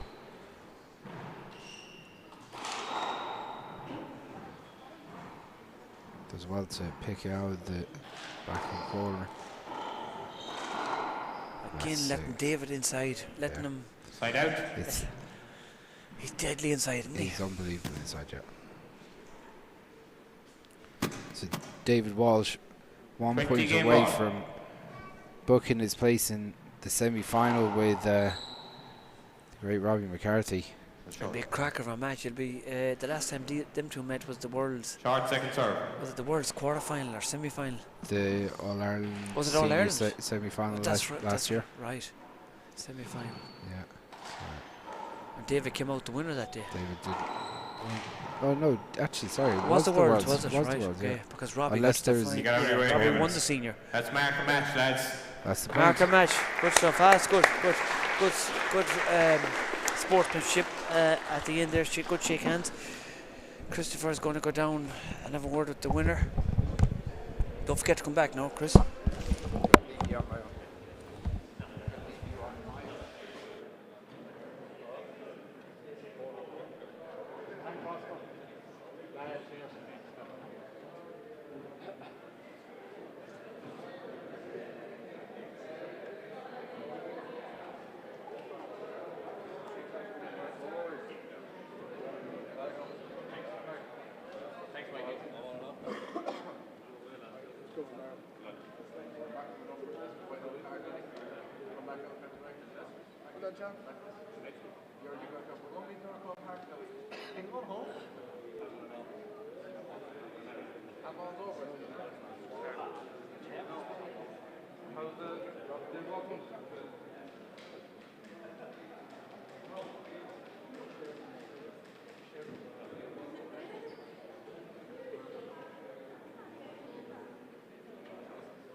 Good news. I was looking at the car park and I was looking where you are now, because someone just moved the car right beside you. I don't think there's room to get out, so we'll have to get somebody to move once they must go. Hopefully, next game I think it might. If not, we're going to be have to be very. That's fairly interesting.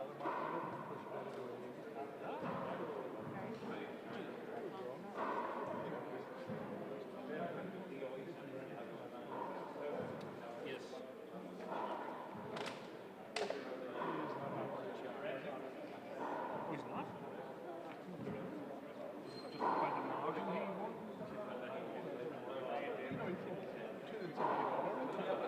I've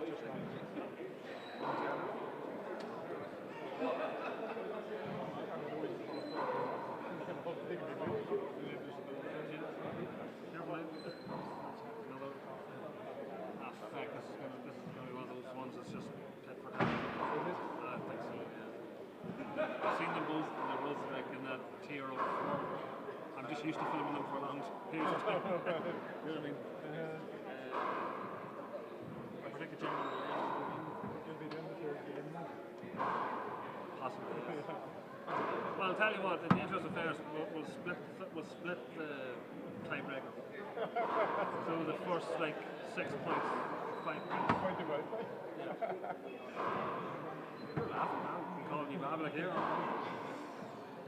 So I'll do the first half, you do the second half.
Daniel, we're into 2026, new season, new year.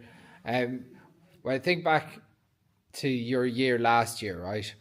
Obviously, I suppose it was probably a very, very busy year for you personally, but then you also probably had a bit of disappointment earlier on there, but you really turned around, especially towards the end of the year where you got to the Golden Gloves final, you got to the national semi-final, and then winning out the Interclub.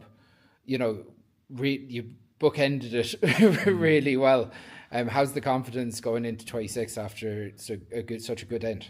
Yeah, I suppose losing the doubles last year was obviously disappointing, but you know, I took a bit of a break from handball. I suppose I was getting married over summer, so that kind of something got to do with it as well. So she told you. Yeah. But no, ever since we got married, I've been kind of going back at it probably stronger than ever. Taking on personal trainers and stuff like that, just get my own kind of physical conditioning sorted really. I felt because that was letting me down just on a few occasions. So like I suppose singles wise, it's been going fairly well. Getting to gloves final, as you said, and national semi-final. Make her quarterfinal at the moment. I'm feeling good about my game. Feeling good about so far about the conditioning, but like there's more work to do. I like to think I'm working well towards this year's singles and doubles championship. Yeah, obviously yourself and Michael would be one of the real favourites for the senior doubles championship, and going into the singles first and giving you those extra weeks of conditioning and maybe a game probably helps your doubles game, although compared to last year where it was the reverse, you were probably maybe a little bit cold going into the doubles. Yeah, look, with doubles being first the last 2 years, I suppose, obviously winning 2 years ago and losing last year, the mindset for singles just wasn't really there, to be honest. Whereas this year, I think it'll it's good. I suppose with the singles kind of tournaments kind of helping us, I suppose the game sharpness and awareness and judgment is going to be there even better. And I suppose it'll get us, fit and firing then for the doubles, which is probably more ideal for us in a way, because our mindset is probably going to be leaning towards doubles anyway. That's not to say we're going to write off the singles championship. We're going to be there to win. We're not just there to make up the numbers, but we're probably more suited to doubles championship, But no, looking forward to both championships, to be honest. Cork handball at the moment is on a real high between the amount of senior players that you have, the Southern Classic that's coming up, the female players that are coming through. But if you look at across the board, Cork is doing really well. And you look, say, other codes like Cian Dunning coming through really strong in the one wall. It's a real hotbed of handball at the moment. Yeah, that's down to the clubs working very hard across the county. Liscarroll, Kilbert, Mallow there for a good number of years. Boherbue, Ballydesmond, they're all putting in a shift for Cork handball, and it's been showing in the last, I suppose, 5 years really. You see Dave Walsh there from Mallow representing the county, unbelievable. He's thereabouts for a singles championship. We saw that last year. I suppose myself and Michael learned the doubles. You've Brendan Fleming competing in the singles tournaments here fairly well. Ty Carroll's always thereabouts. And just with the youngsters coming up, I think Cork handball is in a safe place, to be honest, with the boys and girls. We have a lot of juveniles ourselves in the Scarlet Handball Club, about over 70 juveniles. So there's surely another David Walsh or another Michael Hedigan or Daniel Redhand, we're fairly happy with the progress the county has been made over the last 3 years. Yeah, that's great. For yourself, obviously, you've got the Mick-Kerr, you're going into the quarterfinals now, and you see how deep a draw it is, and then obviously the Southern Classic just around the corner, just before championship starts. These tournaments are becoming really important to get every player ready for championship. Yeah, it's a very big field this weekend. One of the largest I've seen since the World Championships last year. It's rare you'd see around a 64 match. If I am going to go all the way, you have to play 5 tough, hard games this weekend, which usually you might have to play only 4 on occasion. But there's absolutely no gimmies. I've had no easy game. They're all tough games, which is great to see. You don't want to be walking into a game expecting to win it every time. You want a tough game every time, and that's more.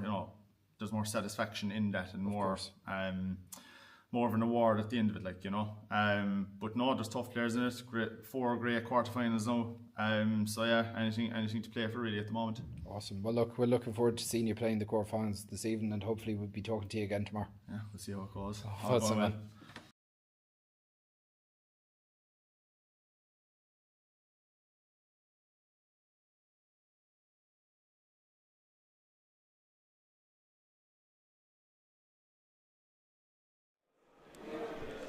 So, as you just heard the words from one of our last quarterfinalists of the day there, Daniel Relihan,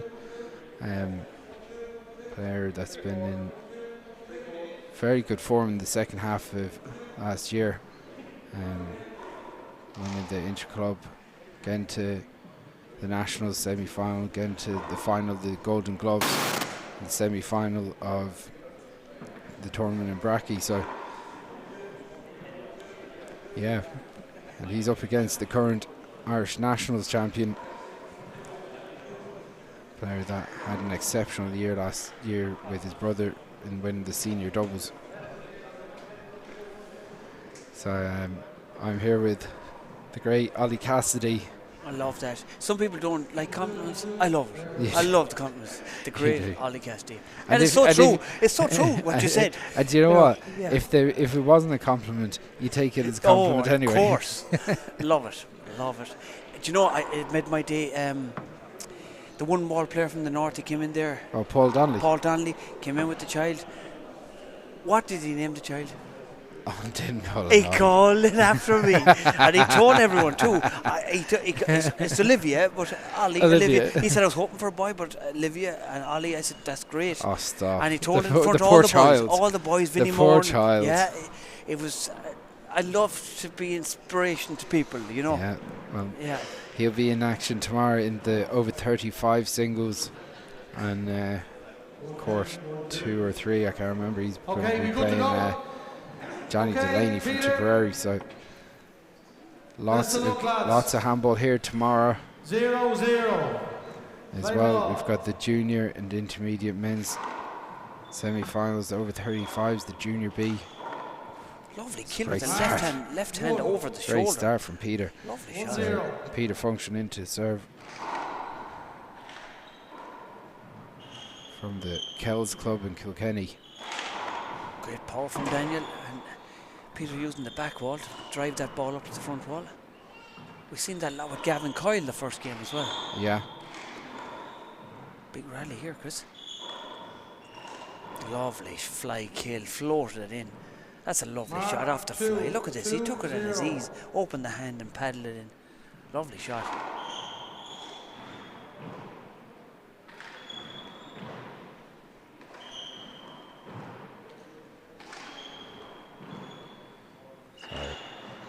Daniel going to the ceiling. If the match goes, now I'm calling it early, if the match goes to a game like this, where it's on the ceiling and it's going to be this attritional game and go for the kill after, that does not suit Daniel compared to Peter. Yeah, and I'm going to go all out and call it a tiebreaker. 3-0. I'm going to go all out. I hope you're wrong. Whichever player, and this isn't anything against either player. It's just a long day. We're on the road since 6:30 this morning. It's been a long day already. So that's a good shot. That's not the way. I'm wrong the way. I'm going to be wrong the way things shooting. Peter's flying. Peter's flying it, and I like the way he's really changed his game. Like watching them years ago in doubles, they were great to watch, but they were very defensive. 4-0. And now they're gone real offensive. Peter has that. He has that game locked down. If he gets opportunities left in front of him, he is. 5. That's some of the fun that won the nationals earlier on this year, like the left hand. The winner of this game will have a stab at German Nash next week. The number 4 and 5 players in the country. Short ball. In the other semi-final, we have the number 3 and 2 players. So all the seeds holding true today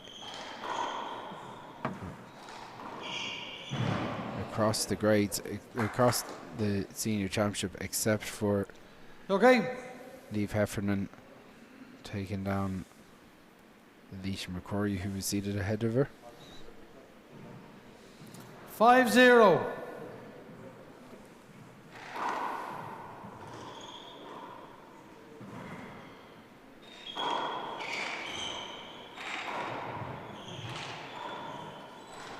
Peter's really coming out to them traps early. The 6-0. Connor Owens smiling up at me there.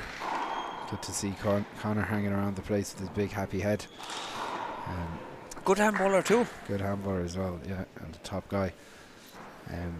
7-0. Peter Function's brother and doubles partner Patrick sitting just in front of us, enjoying this start to the game by Peter. He is absolutely flying here.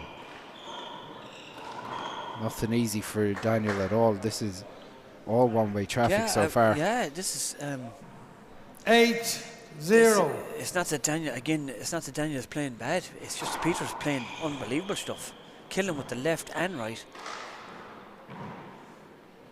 When he goes up there, though, he looks so comfortable as well, doesn't he? Yeah, very great. He's big setup here. Is he going to take the bun? And he does. Play the ball again. It's going to be reserve, yeah. Yeah, he kind of stepped in the way as well. It wasn't. You came across the ball, Peter. You guys hand on it. But no, you came across the ball, okay? Yeah, I think Frank got that call right, because it's 8-7-0. Daniel probably would have had that up if. You walked across the ball and he got his hand to it, okay? I'm saying play the ball again.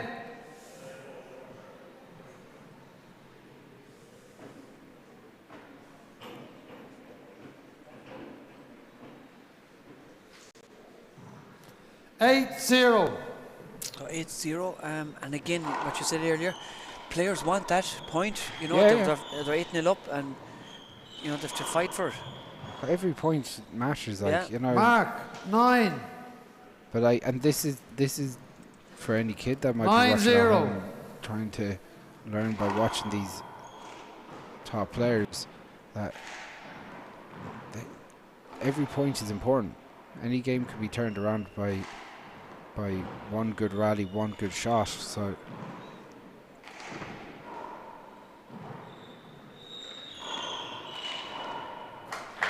I thought it was great that Robbie gave Jody Keelan a shout out today. 10 serving 0. And I'd like to reiterate the message that I sent out this morning, that I hope Jody gets full recovery as he gets in and around in the mix of these handball All-Ireland semi-finals as soon as possible. Oh yeah, she's a real talent, and as you said earlier, Tom Sweeney too. Yeah, absolutely. Hopefully he gets good news. He's getting results today or yesterday. First time out for Cork, going back at 0-10. This has been one-way traffic. Yeah, it wasn't. I didn't predict this. I thought it'd be a lot more closer starting off. But one thing's for sure: if Daniel gets rolling, he can rack those 10 points quick. So he's well capable of turning around this game, even though it's been a slow start by his standards. Gotta say, fair play to all the referees. I know I was giving Bosco stick, but it's not easy. It's not easy. Yeah. Frank and himself have been refereeing here all day, all day, and across all the courts, there's been games refereed all day. And there's another 2 matches on the show court here after we're finished with the senior championship. Well, so I'm glad you brought us up. We're here all day too, commentating. I didn't mention us at all. No. Well, I thought that's what you're trying to do. I should take a photo of all the cups of coffee that you've got in front of you, because they're not mine. They're keeping me going because, like we said earlier, I give up chocolate. Okay, lads. I'm regretting now. I'm regretting it. You need the comfort food because you feel sorry for yourself. Yeah. It's the best indoor sport in the world. Feeling sorry for yourself. Yeah, I'm good at it. That'd be very good. So getting back to did you predict this early lead 10? I did. What I said, if this becomes this attritional route ceiling game, that it would be one-way traffic to Peter, because he's so good up there. Yeah, he's very good. Daniel has to get into a rhythm of where he's good at, which is that shooting kill style. That's a much better. Yeah. Like that first shot wasn't good. He's annoyed with the first one. Yeah, he's shaking the head. Yeah. 1 serving 10.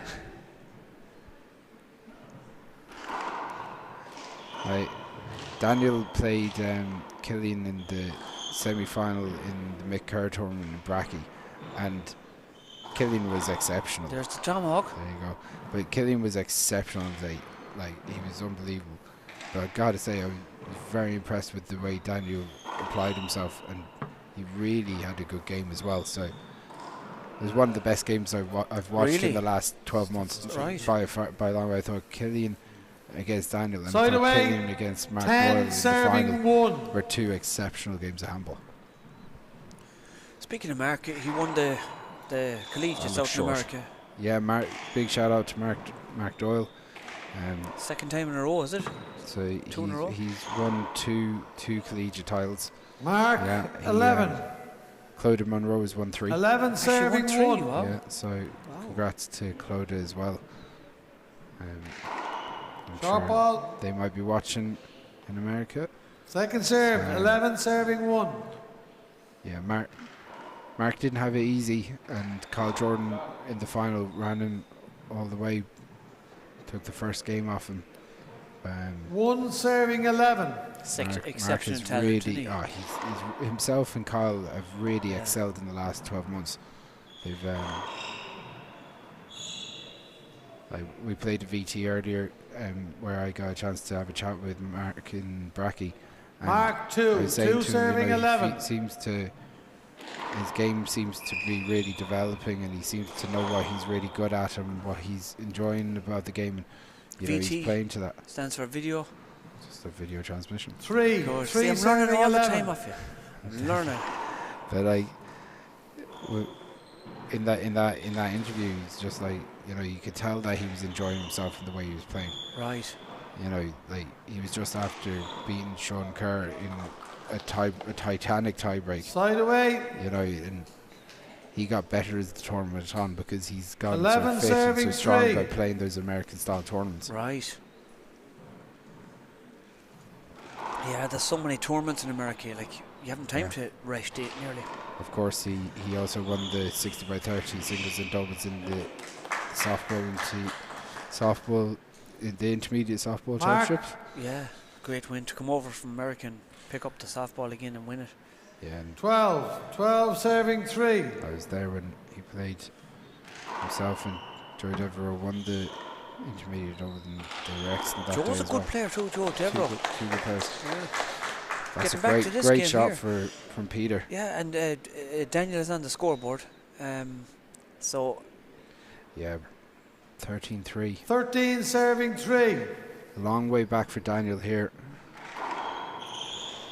as he pokes it up to the ceiling.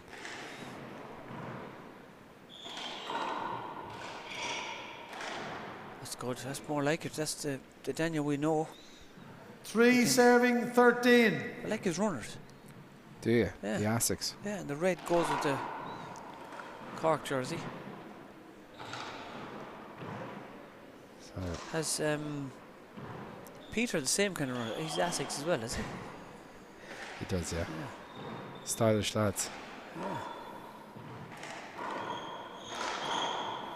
This is a great pace, a big pace. That's great control. It's from an Peter. absolute. It's a great shot, Yeah. but to get that lucky break as well, just yeah, it just goes hit the when sidewall. things are going well. Things Side are going away. well. Yeah. 13 serving 3. So Peter going with an underarm, not going for the taking out the sidearm when he's going down the right. That's a great shot. A mouse going across the floor there. Side away. Daniel 3 knows serving 13. where the bottom is too, doesn't he he? sure does.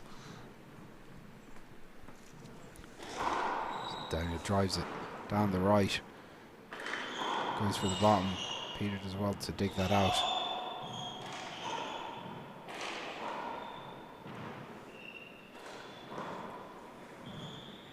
This is much better. I was going to say, I give him the it was much better from Daniel. From Daniel, yeah. Again, he's starting to pick up positions where he's stronger in, and he's able to strike the ball where he's stronger in. Does that make sense? Yes. So Daniel goes to the ceiling. This is going to check up, and Peter's got to put it away. And he did. Yeah, like another player that at that mid-range. I like the way Peter switches from Mark sidearm to whip. 14 serving Yeah. 3. So he took out the whip for the He's changed his game an awful lot over the years. He used to be sidearm serving. Yeah. But see the way he takes out the whip for the serve. He was sidearm. Look at that for a Look at that for a tomahawk. That's a great Second shot. time out for Cork. And he's annoyed with himself. He takes the time out. Going back I'd be at happy with myself 3:14. after doing a shot like that. Yeah, again. That's a strange timeout because, to be honest, I think that he needs to build some momentum. Yeah. And he should be looking at, can I get 3 or 4 points and have something to go on? Because at 11 points down, you know, I know that breaking up the play is kind of important, but I just think that this gives an opportunity. You've hit a big shot, you know, you've got an opportunity to put a little bit of pressure on Peter, and now Peter's going to go in after resetting. Does that make sense? Yeah. So like, this is a timeout that I can't really understand where he's gone with it, you know. I suppose he's just annoyed with himself. He thought he'd get a better start. Like, I didn't predict 14-3 down. I thought it'd be a bit closer than this because. Okay, lads. But lots of players, like if he gets 3 or 4 points in a row now, suddenly he's at 14-7. Yeah. And he's within striking distance of another barrel. He just hasn't given himself a chance to get on a run. Now. So he's back into serve now. Okay, lads. He can explain to me in another interview, I'm sure. Yeah, that's right. It's a better serve. It's a good return. He's pushing Daniel out to centre. Chance here. It's a good drive. Yeah, it's very hard to read Peter. See what he's doing with the ball. That's better from Daniel. Yeah, that was a better shot now. When left in front, Daniel is always going to be dangerous. 14.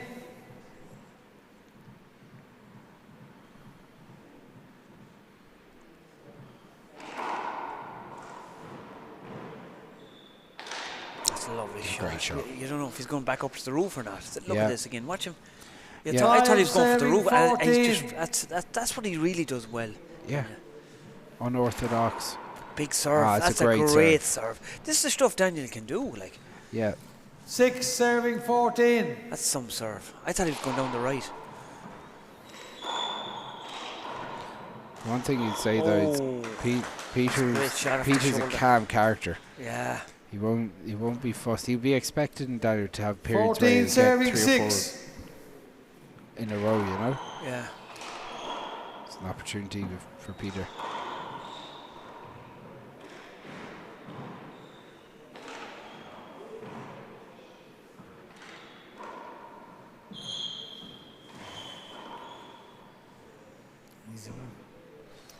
Yeah. Mark 15. Showing 15 a lot of emotion as well, though. Who, Daniel or Peter? Daniel, yeah. He wears his heart in his sleeve. Yeah. And his doubles partner is the same. He very much is. Yeah. They grew up together, I suppose, playing since they were 6 or 7, 8 years of 16 age. 16 serving 6. The father brought them down. 16 serving 6. No, we had this before in the Nationals, but maybe you just couldn't hear him. 16-6. It was 14 going in. 2 scores. 16-6. I thought he was going to quote Jaws there. 15 men went in the water. 6 came out. Why did that popped into my mind? You did. 6 serving 16. Your man was a brilliant actor, Shaw. Shaw. Short ball on the line. Second serve. I'll say very impressive from Peter Function so far in this match. He hasn't really hit any poor hand errors or. No, he's he's great being shot clinical with it. Yeah. Like that's a poor serve by Daniel Zane, and For you his can see standards, by his reaction to it. 16 serving it's 6. Poor, like. Yeah. But you still have to do something with it. Yeah. And sometimes when they're easy, they're the ones you take your eye off. Well, we talked about this the last game when his doubles partner was playing. Michael, is it?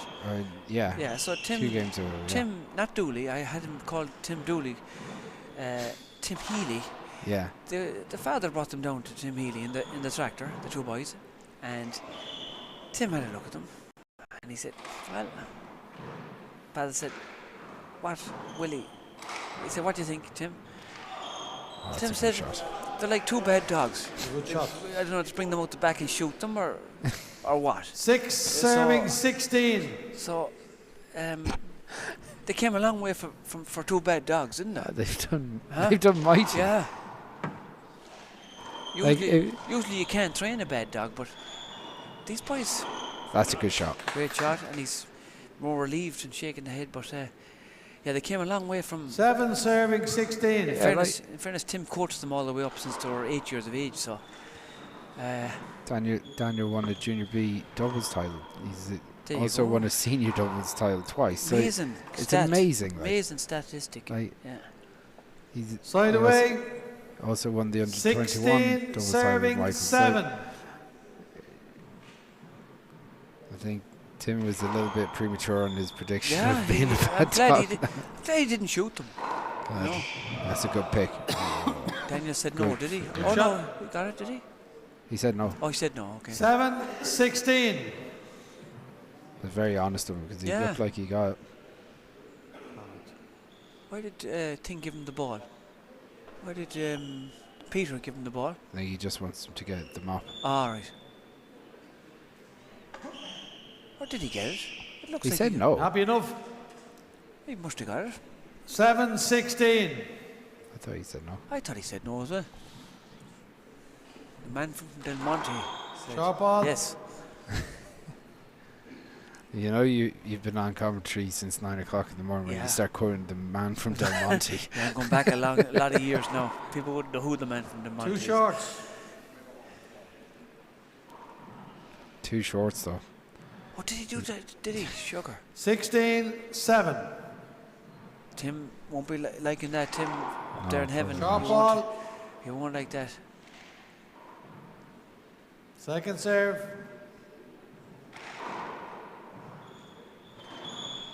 Oh, that's uncharacteristic for Daniel. He's a left-handed hander, really. 17 7. Short ball.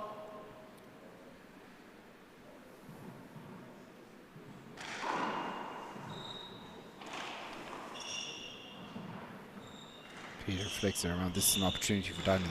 That's a good kill from Daniel in fairness. Yeah, he still doesn't look happy with himself, Daniel. 7 17. But it's not that he's playing very bad. It's just that Yeah. Peter's unbelievable here. Look at that for a defensive shot. Pushing Daniel out. Look at that. That's a great shot. Pushing him out in the middle and fisting it down. 17 7.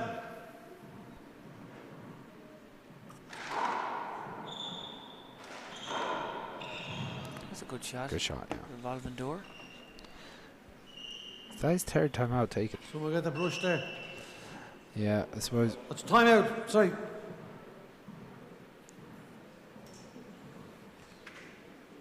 Yeah, still one-sided here in this All-Ireland quarter-final. Yeah. Peter Function 17-7 up. Cock. Daniel looking for a little bit of inspiration. Yeah. Frank said someone get the brush there, but someone literally got the brush. And they and kept it. That's something like I do, Chris. He got the brush and he kept the brush. He didn't use the brush. Funny story, I was working in this factory years ago and I was there for a long time, and this young fella came in from college and he had PhDs and masters and all sorts of stuff, and so he said, what do you want me to do? And I said, just grab the brush there and sweep a bit of that stuff up, you know. And he said, how dare you? Okay, lads. I have a PhD, I have a master's 7 in serving whatever 17. it was, I can't remember. Oh, I said, I'm terribly sorry. So I took the brush off him and I showed him how to sweep the floor. You know, but I was lucky to get out of that one. Yeah. 7 so you were the 17. brush supervisor. I was the brush supervisor. There's only one brush in the place. Yeah, that's a great serve That's from a Daniel. great serve, yeah. He probably wants to get maybe 4 or 5 of these just to boost the confidence going to game 2. Short ball.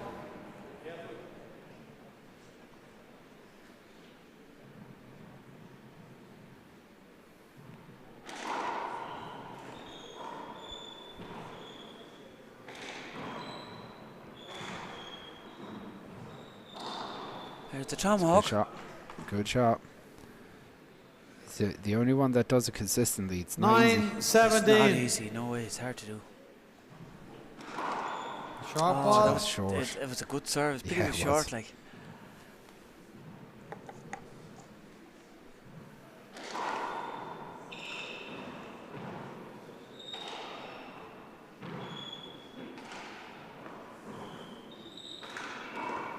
That's much better. This is much better stuff. Danny seems to be a little bit more relaxed. He's like, it's like he doesn't really care about this game. 10-17. He's being able to pick off a few shots. Short ball. But if he could pick up another 3 or 4, then the pressure switches from him to Peter Function big time. Right. That's a nice serve. Crack serve. As you see, Vinny Moran. 11-17. Vinny's in great shape, isn't he? Vinny's looking very well, and he'll be on here in a little while. I think he's playing Ollie Ryan from Carlow. Okay. There's 2 games on here, is there? Can you remember who's the last one? It was supposed to be Brendan Fleming and I think Gavin Buggy and Brendan Fleming were supposed to play on this court as well. But I'm not sure. 17 serving 11. I don't know if they've switched things around into other courts or not. It's hard to keep up with what's going on today. That's a good shot. 18 serving 11. Peter trying to take any hope away from Daniel and win out this first game. It's a great shot. Great shot. Oh, Peter great was with almost the there left though. hand on the back foot. I wonder, can we see that again? That's a great Side shot away. on the back foot with Daniel. 11-18. And Peter was on it, but the angle got him. Short ball. Daniel not getting that first serve in.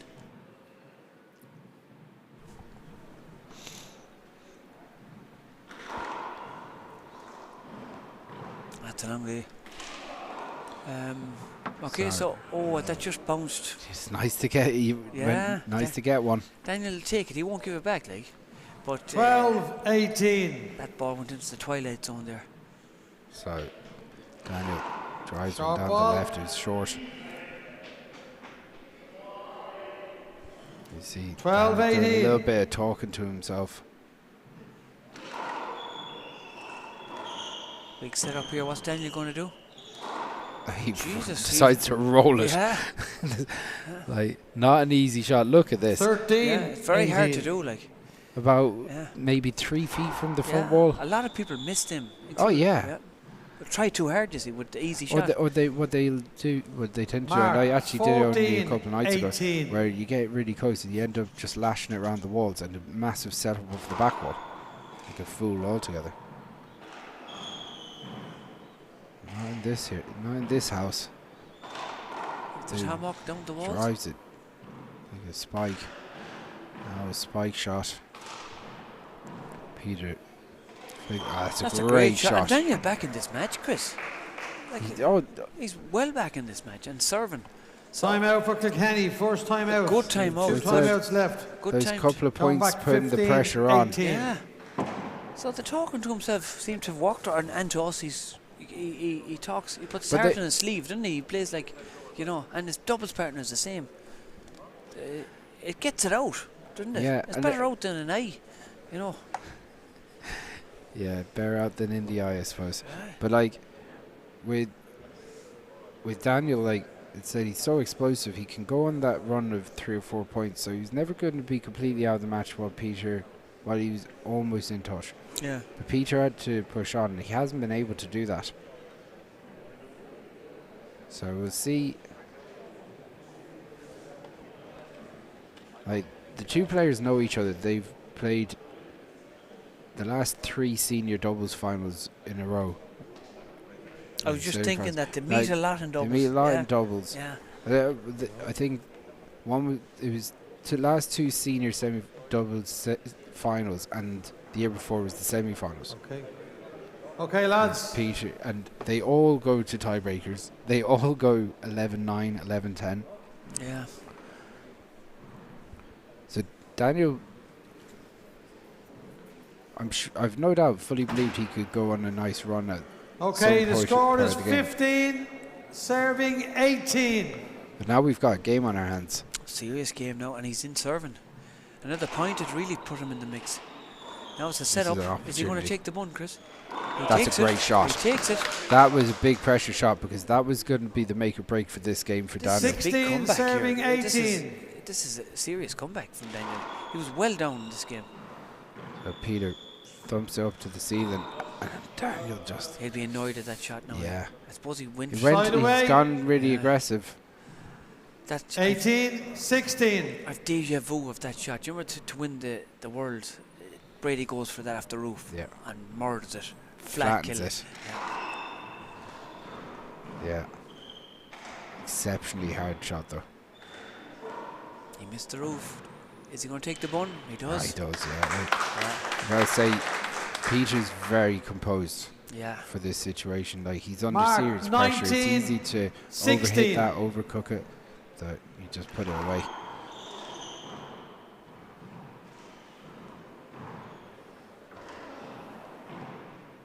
Sorry.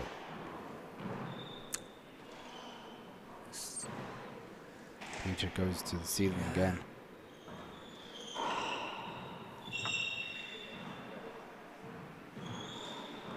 There's a set up here for Peter with the kit out, but he puts it around the walls.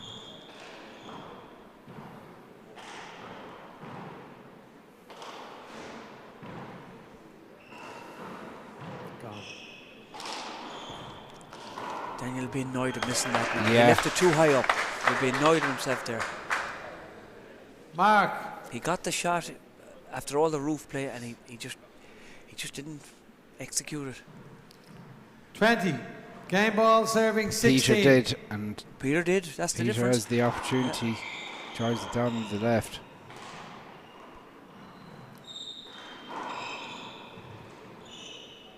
No, he's another shot at the cherry. He takes That's a great shot. Yeah. A really good pass. Takes the You've no timeouts left. Yeah, you took the 3 of them.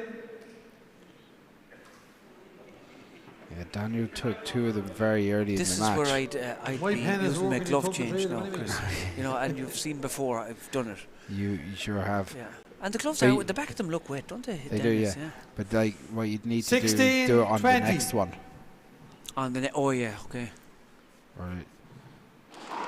You'd be greedy and try again on this one. Oh, big rally, big hop.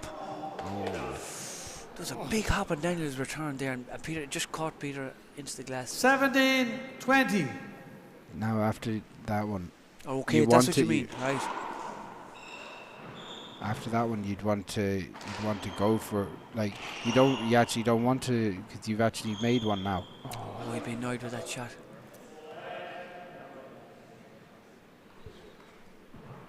What's those? 20 serving 17.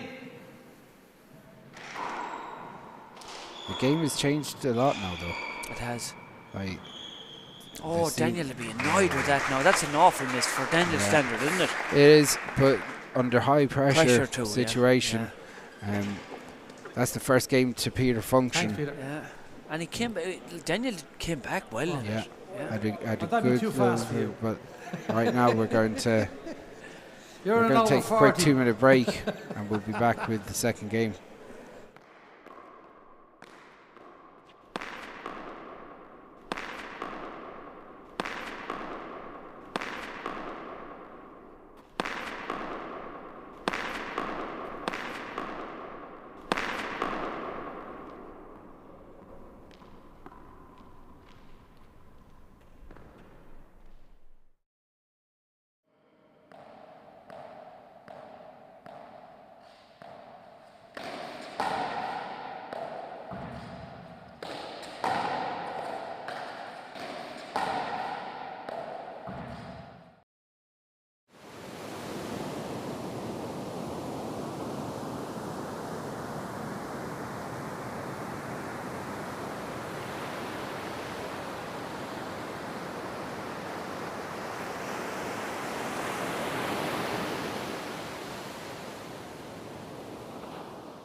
0-0. Right, we're back live, Chris. The referees called the score 0-0. And 0-0. very early. After that 5-minute, 2-minute break. We're back in. Gotta say, Daniel got the head down and got the work in that to make that a lot closer. Yeah, and he'd be annoyed at missing that, but he was in for it.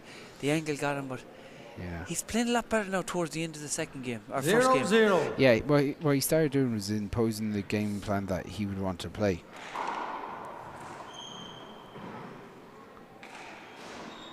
As Peter goes to the ceiling. The majority of that game, though, Peter was playing very, very well.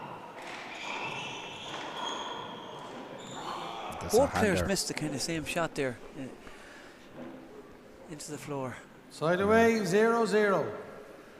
Yeah, interesting. They're very similar in a way. They're going through good periods. That's a good pick from Peter. A good finish from Daniel to boot. So Mark 1-0. Daniel gets us off from rolling.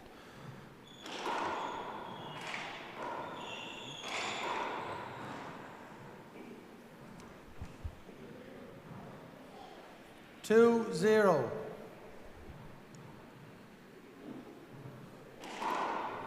Daniel drives it down the left. That went jammed into the sidewall. It was not an easy return. I don't know. We were talking earlier this morning about Robbie and Dermot. They're so at home in this court. They don't miss shots like that, do they? Like no. Whereas other, I don't know, is it the quarters, the players? But they know every inch of this court. Dermot, Nash, and Robbie, like. But they do. To be honest, I don't think that there was too many of those type of shots. Robbie didn't have to deal with too many of those shots that actually dropped deep in those corners, because he's actually coming onto the ball really early. You know, as often as he can. So, and he's. Oh, it's a great shot, unbelievable shot. What a shot by Peter. Look at this, winds up and murders it off the side one. Yeah, again, he's switching it up his style. Hits his sidearm there. He'll probably go back to his underarm serve. That one looked a little short, but hard to tell. Goes around the walls. Daniel, two bad shots from Daniel. He's annoyed at himself here because he's leaving. Now his chance. He's not taking the bun. He's setting Peter up. And Peter gets the kill. And Peter's taking the bun, Yeah, again, that would have been a play over if he had missed. Or should have been. Frank let the play go. Yeah. Then he digs it out.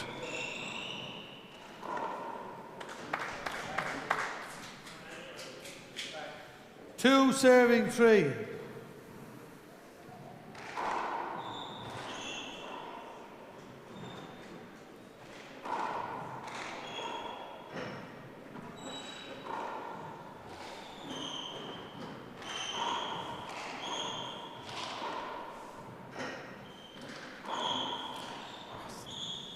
Real battle going on here. Side away. Real battle going on, and 3 serving 2. Off better in that exchange, but guys, leg sapping, long sapping stuff. Oh yeah, it's whoever wins this game has it well earned. As Daniel drives it, goes for that crack on the left hand side. This is going to set up nicely for him. He goes down the right and finishes it. He's finding his form a bit now. Yeah, and Peter seems to be hitting a few looser shots, ones that are going around and actually setting up for him. This one's off the back wall. As Peter goes. It's a lovely shot from Daniel. Great pick. Yeah, that was great retrieving, but it's a lovely shot from Daniel. Yeah. Floated it in. 5 serving 2.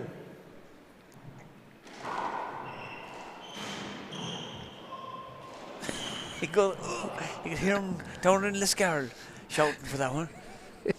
You love that we were laughing at him, in fairness. 2 serving 5. Yeah. An awkward one, in fairness. There's Peter. That's a lovely shot off the shoulder. That's a modified 5 kind serving of tomahawk. 2. It's a great shot, that. That's a great shot as well. Goes for the crack. He's hitting form now. Yeah. He's hitting. He's striking the ball nicer. He's a different animal now. 6 serving 2. Short ball.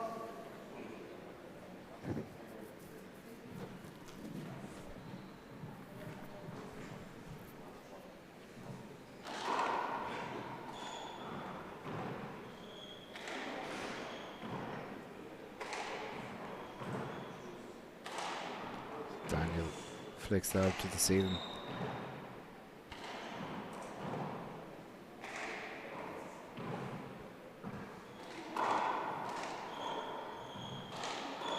Goes 2 walls.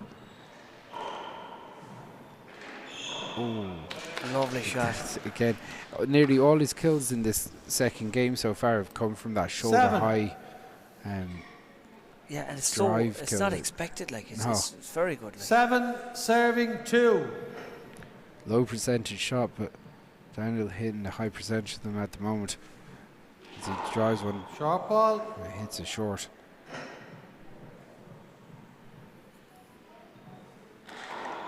Oh, he's lucky with that one. I thought he was going to hit the side. He pushed it over the line, Daniel. And then he was awful lucky with that double fault. Joe, he got the return he Slide wanted. away. He checks up off the 2 right side. serving 7. It was like he was still recovering from the serve. Yeah, he was that shocked. Yeah.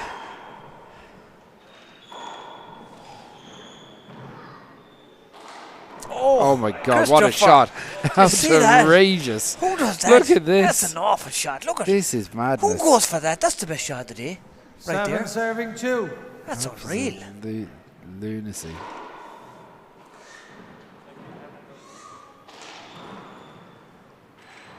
Yeah, he went for one too many times there. He kind of left it up, but as you said, high percentage, low percentage shot.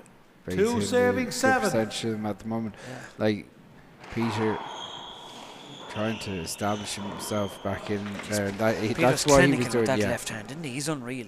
That left. Anton half up 3 at all, he serving murdered. 7. That's some of the form that won him the nationals there around this year. Short ball. Absolutely. Both players calling for the short there. Second serve.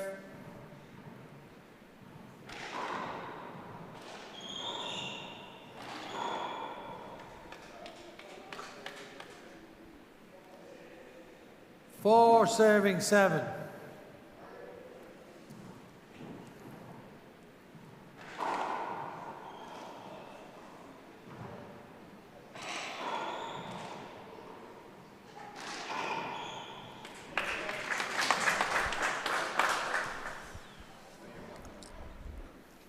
It's either over 5 serving 35s. 7. Connacht champion sitting in the row in front of me, Kieran Cuddy from Ohagawa. Very good. Ready for his game tomorrow. That's a good shot. Oh, that actually looked like it rolled from here. 6 serving 7. Yeah, lots of handball on here tomorrow. So some big matches. That's a good shot from Peter. Just spun away from Daniel there. He was on Yeah. it, but it just spun to the right.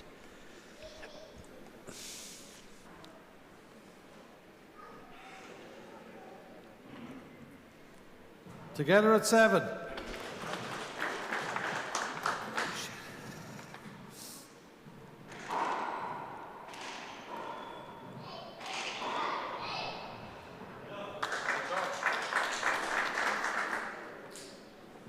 Eight serving 7.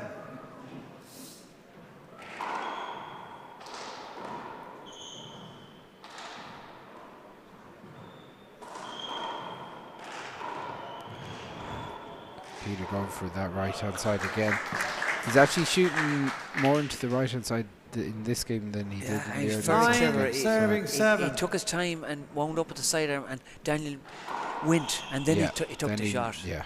And he got Daniel going the wrong way.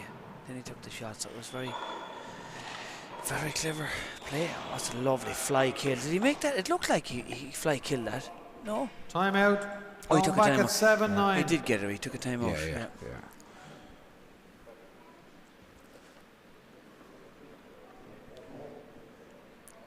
I don't know Kieran Cuddy. What club is he? Is he Clamara? Ahagaur, right. Great Kieran Cuddy was from Clamars. Oh, he's from Clamars. Okay. But he has been living over in Westport for a couple of years and married with kids there.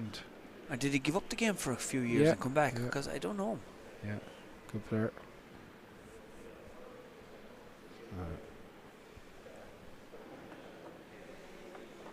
So you see Daniel taking in some fluids there. Bosco analysing the game on his phone there. He's really yeah, what's he looking at there?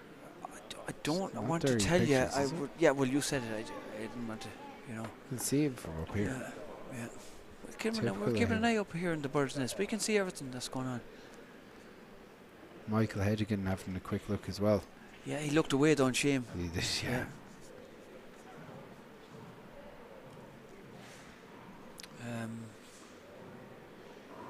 Good game so far. This is tight. Like, you don't know which way either player could go on a run at this stage.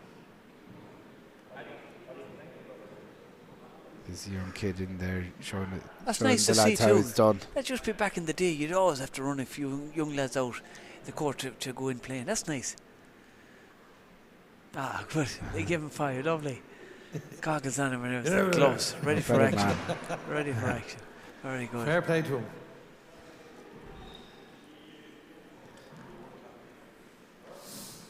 Okay, it's 7 serving 9.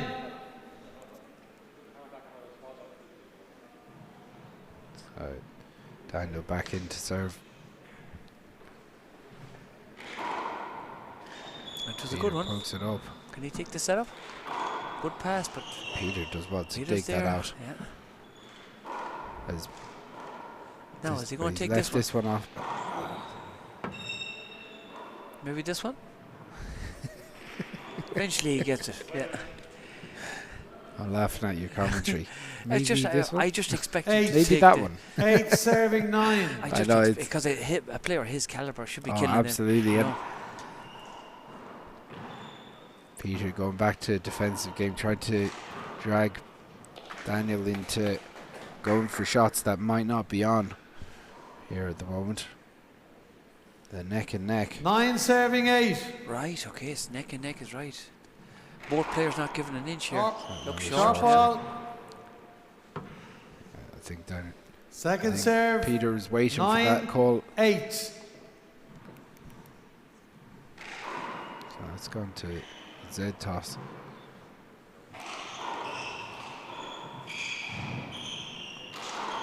Oh, it's a great shot from Great Daniel. pass with the left hand doing with power. Both players. Peter done well to dig that out. It just didn't. Just a bit of floor work here now. Both players really good hands, really ambidexterity here, really good power with 2 hands. Absolutely. Okay, 8 serving 9. Sharp ball. You're going Texan Bosco, are you? I'm checking the scores. Good man, you're staying on the task. Good man. I'm doing my job today. Yeah. Oh, look at that. That's a lovely shot. Peter was there. Oh, Daniel will be annoyed with this setup. He got away with it though. He had the shot and he knows he had the shot and he... Side away. He's annoyed. 9 serving 8. 9 serving 8. Any scores there coming in, or how's the other course going, Chris? Are they finished out there? No, still going. Plenty of games to be played yet. So Daniel drives it on. Goes for it with his left hand but leaves it up. Both players playing in front of each other. He was Daniel look is so angry at himself. Yeah, he's a teacher. I've visions of him pelting the glantor, you know, the wiper, board wiper. I've visions of him pelting it down at you. I'd say the glantor came at you a few times. 10 serving 8. I've a scare here from it. I bet you do. I wasn't bored, but I was just class clown. Distracted. Yeah, and the teacher dropped the teacher daft. And then, what possessed me to go teaching myself then? What was wrong with me?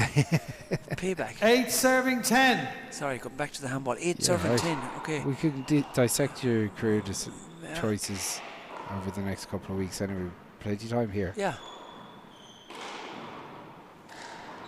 Peter does well. Oh, Daniel has getting the shots. He's that's 2 in a row now. Yeah. He's keeping his composure. He's the fist. Yeah, I was about to say he's the fist closed, and he used it. 10 serving 8. Read his mind. He's keeping his composure. No, he's not. Fist was closed for a reason. He wouldn't be laughing himself. 8 at serving that, 10. Your timing is perfect. Yeah, I gotta say, forgive me. That's short. That looks short. That was well short.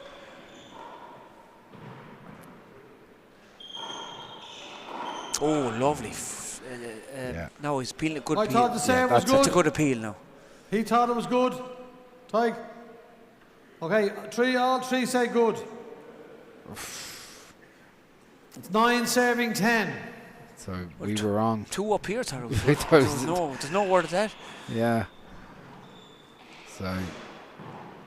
Fairness, they're closer to it, I suppose. If they're watching it at all. Yeah, that's the thing. There's too much crack going on down there. Too much crack going on, yeah.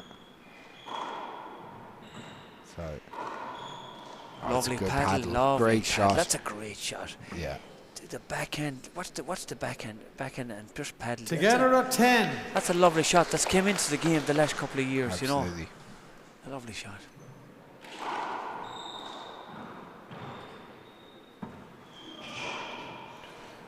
What a shot! That left hand is clinical. That isn't is brilliant. Side Look at this. He gets the return he wants. Easy. Yeah, he gets exactly the return he wants. And just floats it in, kill. Oh, great shot. He done well to pick that. Tomahawk. Deadly. Yeah, like. But Peter would be disappointed because he didn't have to go to the scene there. He could have shot the ball himself. Yes, he had to. And earlier on in the first game, he was shooting the ball himself. So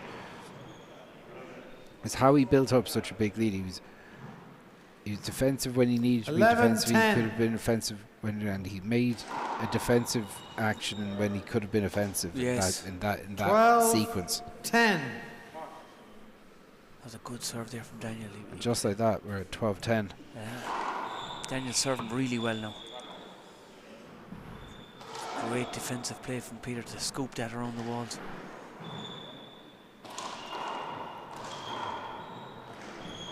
Big setup here with the kit dog again. Takes it. Daniel's there. And you can hear the roar. Oh, I hope he hasn't hurt himself. He landed on the quad there. He got up very fast. Hopefully he hasn't done damage. Don't stretch it, Daniel. Yeah. Do you want to draw it inside? Do you know what? It's your instinct to stretch it out, yeah. Stretch it out, but it's actually the wrong thing to do. Do you want to draw it inside, Peter? He needs a doctor, not a towel, Frank. Okay. Hopefully he'll be okay because it's a great match so far. You know. He might walk it off. Yeah. 14-10. Tough out down there in Liscar. An injury timeout. Okay. So Peter taking an injury time out here. Was it Peter or was it Daniel? Because Daniel. Because Peter's pinching at his ankle really? here. Okay, I didn't see Peter's injury, right? I thought it was Daniel, but Daniel, I didn't see him taking it. You can see Peter moving his ankle a little gingerly there. Right.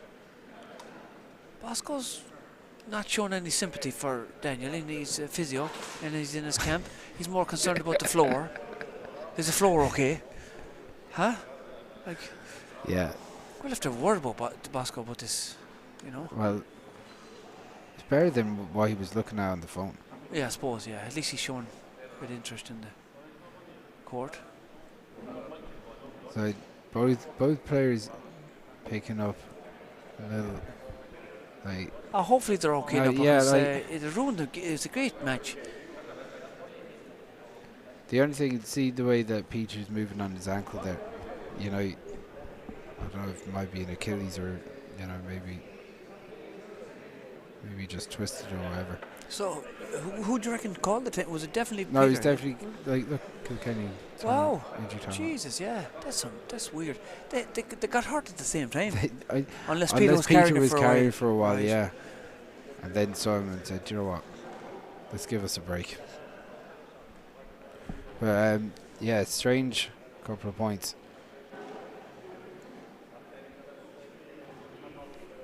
We haven't been on this long of a commentary streak since probably the Worlds. Yeah, there was long days in the Worlds. Both Worlds, one wall and the four wall. What did you think? What are your thoughts on New York? Oh, it's going to be an amazing trip. Are you going to go? If I can, yeah. There's a lot of boys talking about it. Steve Markin is going, and Paul Fitzpatrick is going, and there's a lot going.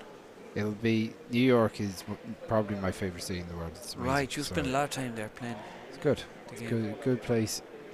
Like, it's a totally different atmosphere to play handball in. So,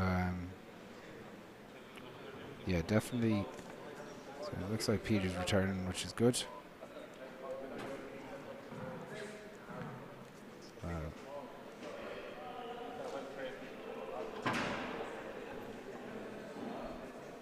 Players seem okay. They're rubbing each other, rubbing their own wounds. I mean, sorry, they're not rubbing each other. They're rubbing their wounds. What are we doing here? I just tiredness kicking in. You blame that on the tiredness. 14 minutes the if you players want are going around rubbing each other. Frank said if another 14 minutes quickly changes the 14. subject. Come on, Frank. 14 minutes. You're taking me out the fire here. All right. So the players aren't rubbing each other anymore. No, they're rubbing themselves. Sorry. That looked like a screen. The serve, yeah. Yeah. Good pass. Great retrieving from Peter. And just checking himself now. He was testing out that quad again. Mark, 14-10. So 14-10. Peter with the game up. And you missed the roof. He won't be happy about this. It bounced okay for him. He was lucky. You know what? He got was lucky. Awful lucky. That was a dirty bounce. Awful lucky there. 15-10.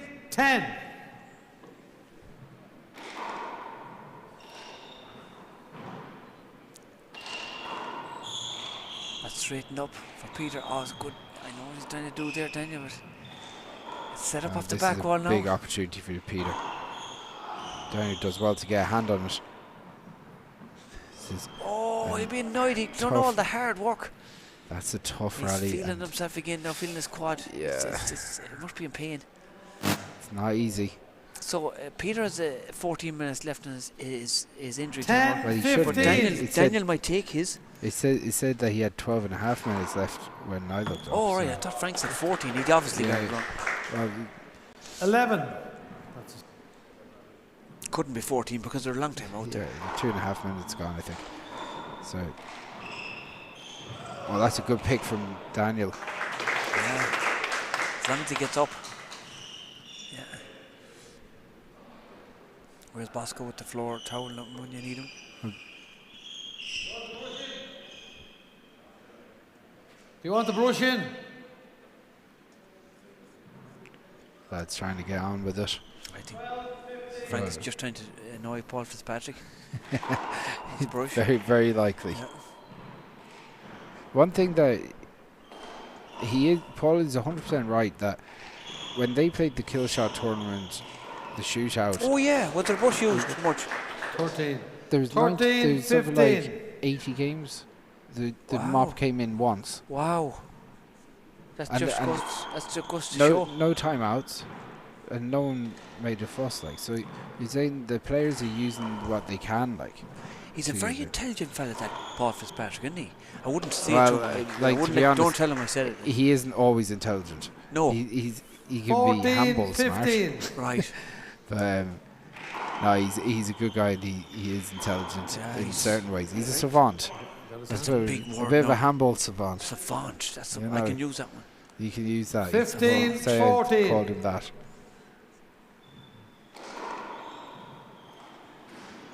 How's this game going? 14-15. There's nothing in it, Chris. No.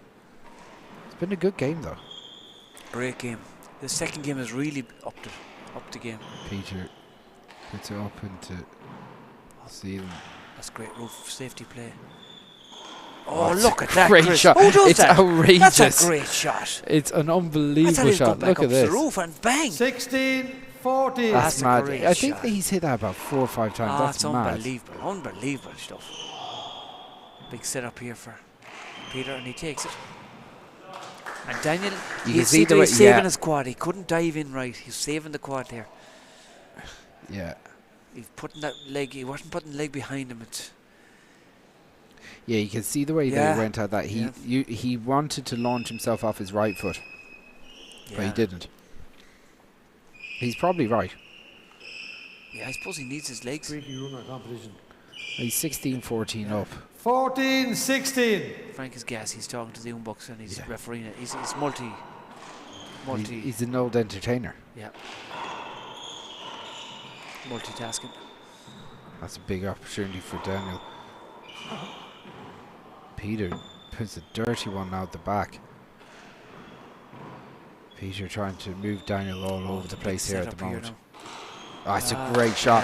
That's really good handball from Peter Function. He gave him the setup. Look, and he took it. Look at it. He murdered it. But like after 3 dirty shots into the ceiling to do that, it's a real heartbreaker, isn't it? Yeah. Daniel drives it to the ceiling. Peter does the same. Daniel missing a lot of the roof. That's the quad again, maybe. He needs a quad to push it up to the roof. Absolutely, yeah. The legs, it's all in the legs, the roof shot. Peter putting it around the walls. Oh, he went for the Chama. Yeah, he's forcing it together at 16. Man's together at 16, Frank says.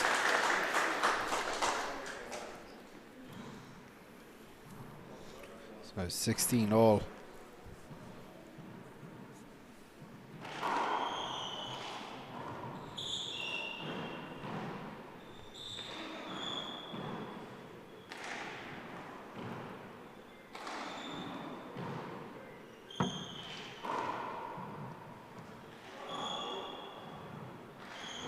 It's a great shot.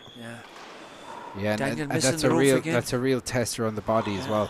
Oh, what a shot. Daniel gets a hand on it. Peter goes to the corner, and that's again, these are the rallies that Peter has been so effective in this game. And he's clinical with that. He's not going to miss with that left hand when he goes for it. He seems to be killing everything. Good serve. Good serve. A little fake to the left as well.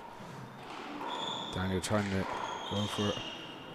Scrambles, drives it down the left from Peter. It's going to be a replay.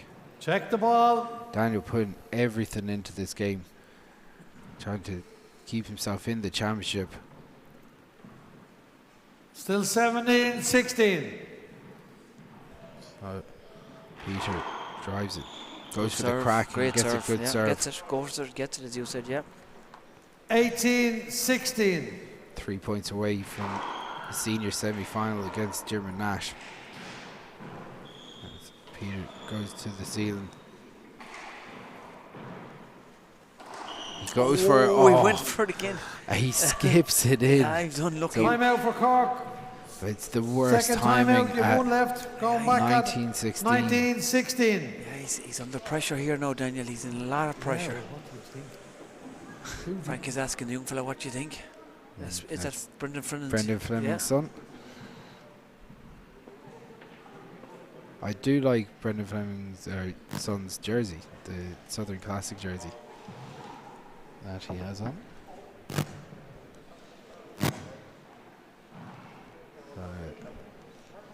Daniel needs a big push here.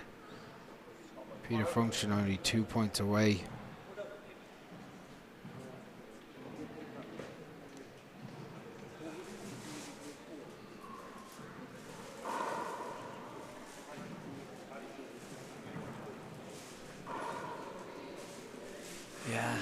do you think Daniel has to do now to get back in this game? It's, again, he has to go back to playing the game plan that's going to be as close. It's like the more that ceiling game comes into play, the better Peter gets.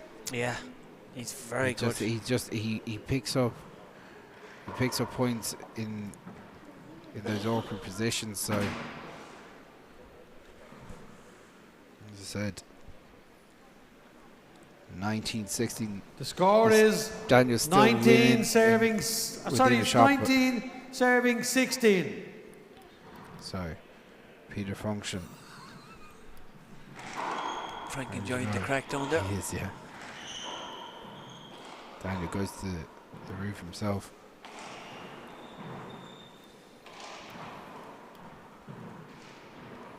He goes to the ceiling again. Daniel leaves one up off the back wall. Peter flicks it around the walls.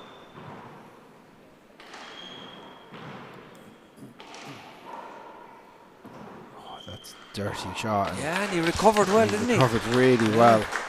He's going to be serving for the match. Mark 20. Game ball serving 16. So at match point, for the first time, Peter Function drives it down the left. Opportunity to go for the fly. Daniel gets a hand on it. He's not going to be getting that. And Peter Function is in the All-Ireland semi-final. He's going to be playing Jirvan Nash. In the other semi-final, you're going to have Robbie McCarthy playing David Walsh. So 2 cracking semi-finals. Quarterfinals day is going to be done for us. I'm going to have a quick chat with Peter Function. There's more games on here after this, but we'll be talking to you next week.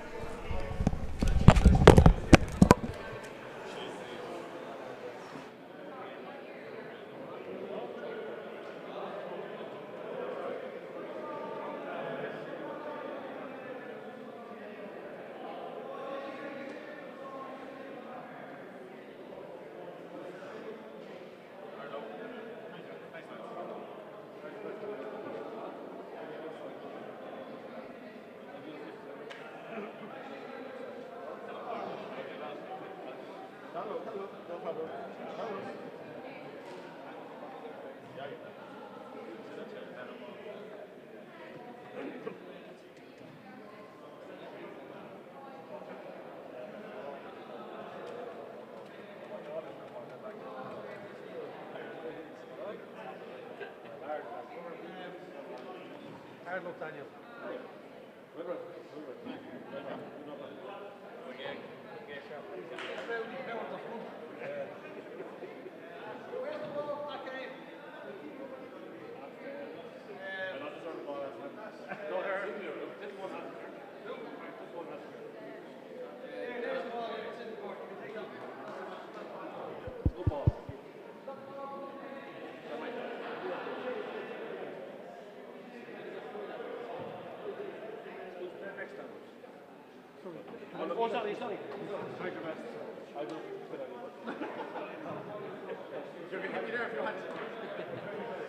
Okay, I'm with All-Ireland semi-finalist Peter Function. Peter, you exploded out of the box. You took complete control of that first game, and then Daniel started coming back, and it became a real battle. So, how do you feel after that game? You know, like you played a lot of really, really good stuff there, and but like you were in a real battle to come out on top.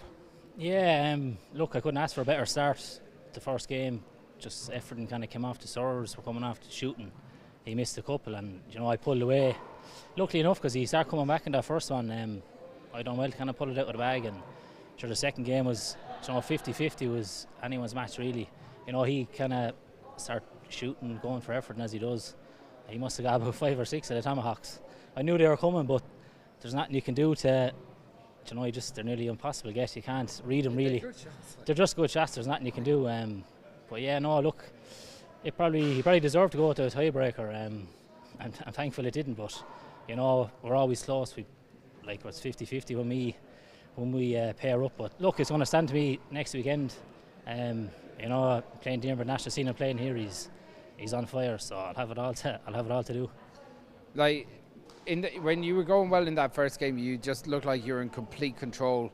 Your ceiling game was producing chances for you to go for it. It was all going. And once Daniel started in these collective shots that were coming from everywhere, there were kills that were coming from mad angles and tomahawks coming in.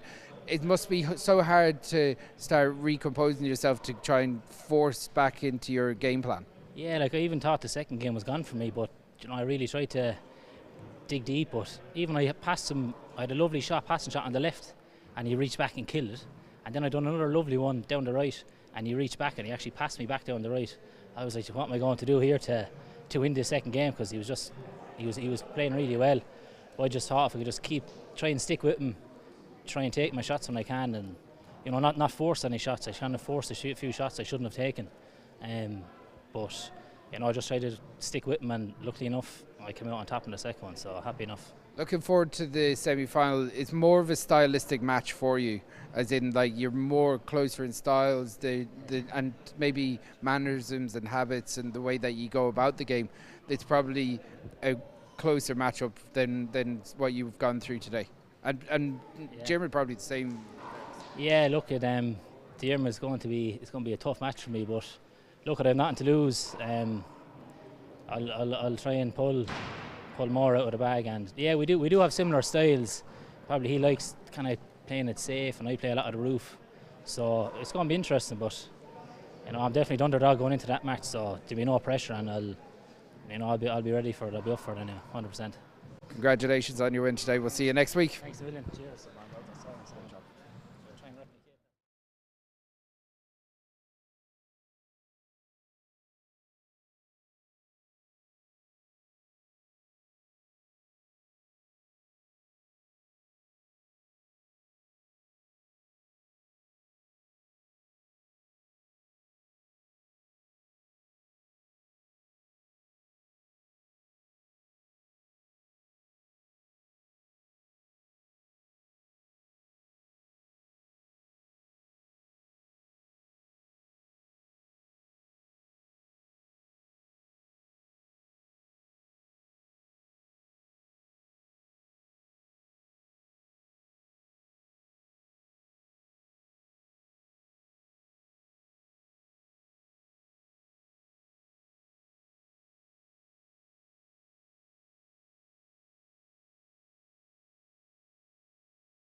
0-0.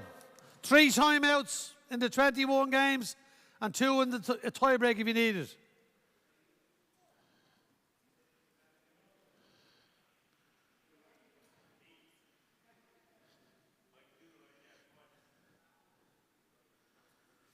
They've only got one person for the line, so...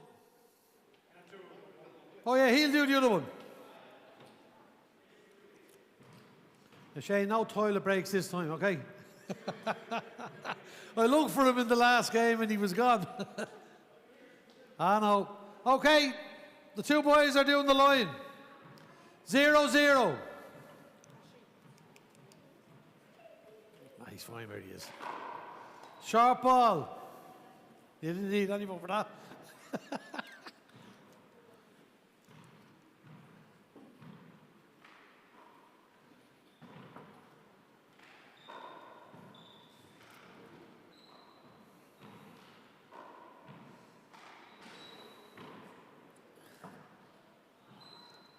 Mark 1.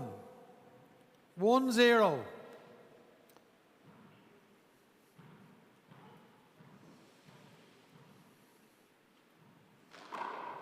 Sharp ball.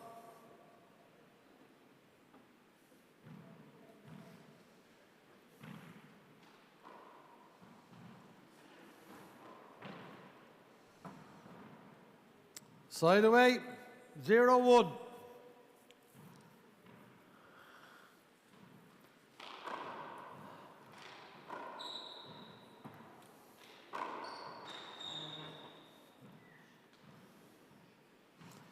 Together at 1.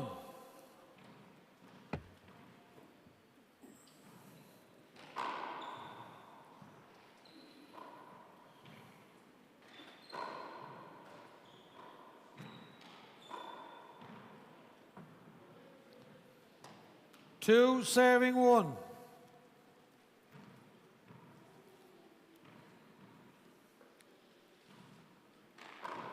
Sharp ball.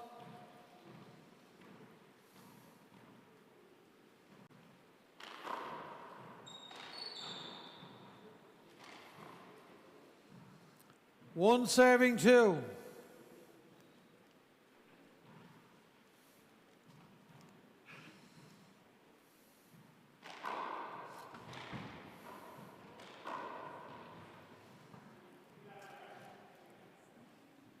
You make a short?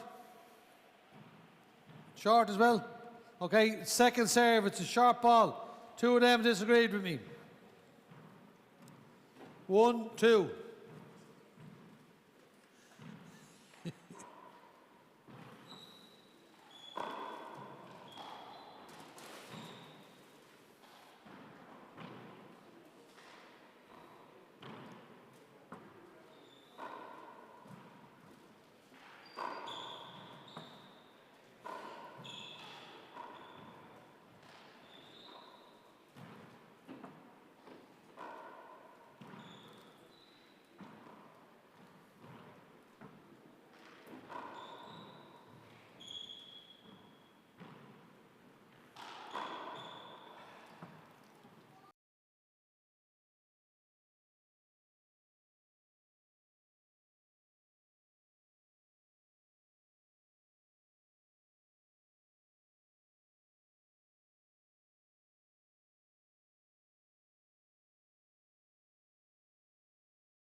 4 serving 3.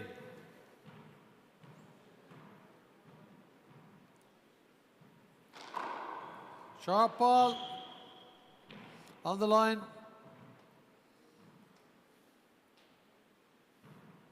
Four serving 3.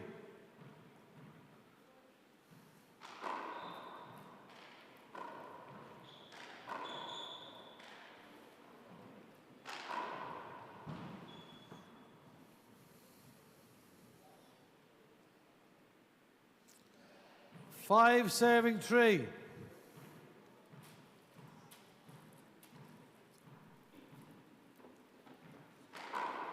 Sharp ball.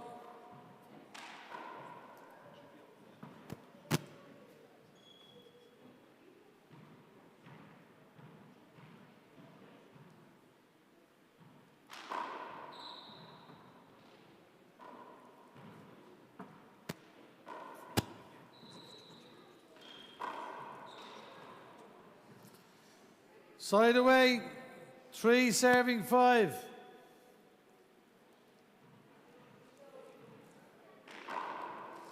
Sharp ball.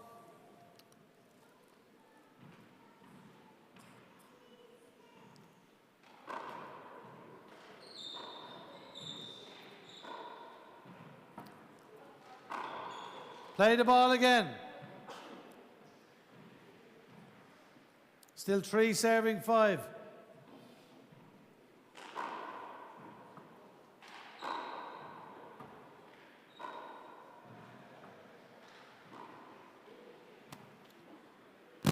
Four serving 5. Sharp ball. 4 serving 5.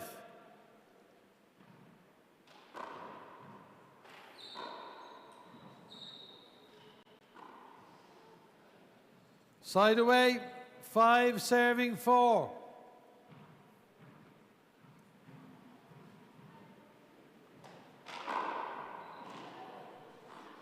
Thought the ball was good.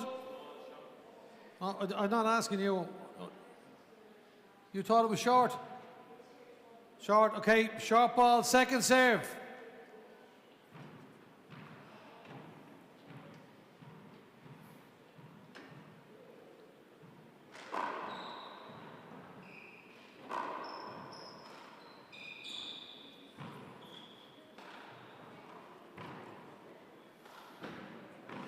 Side away, 4 serving 5.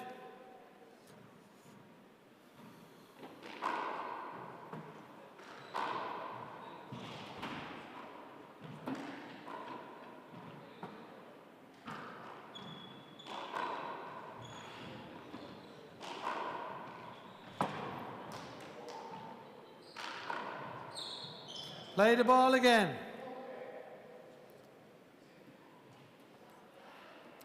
It's 4 serving 5.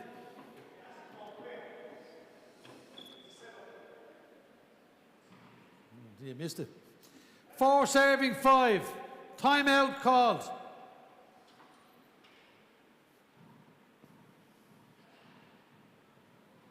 First timeout. Going back at 4-5.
Four serving 5.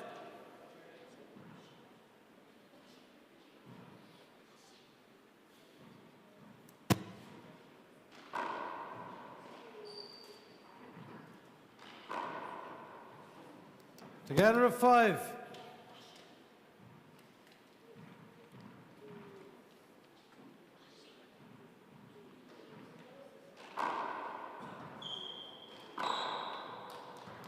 Side away, 5-5.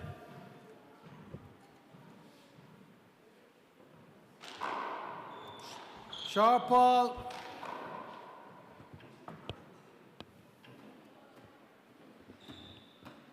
Second serve.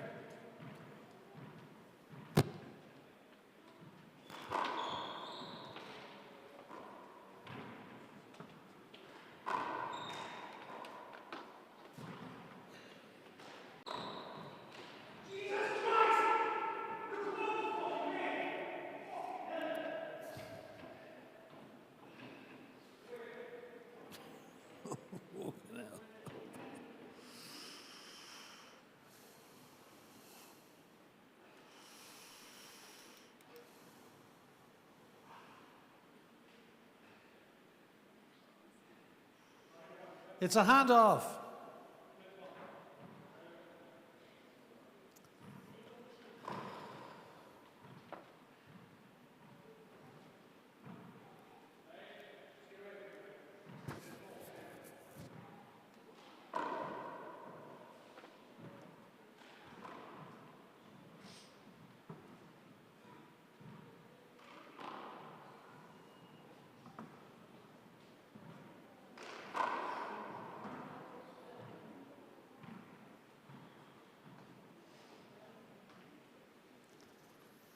You okay? 5 serving 5.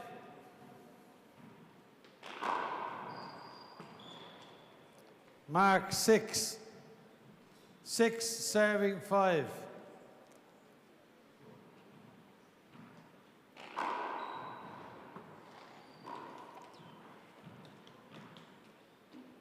Seven serving 5.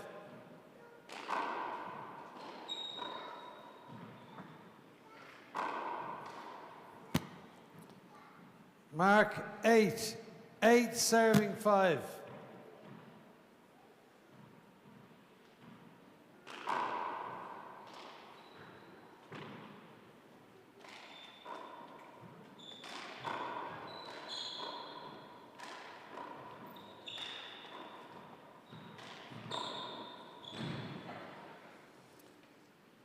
Side away.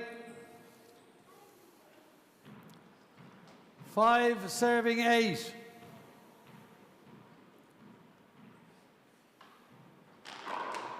Sharp ball.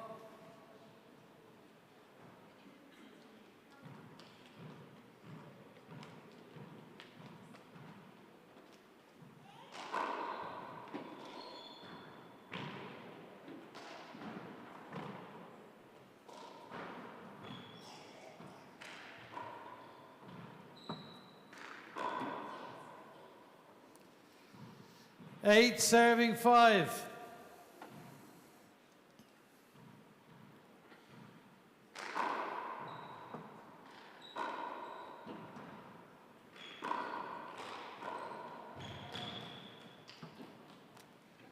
Side away.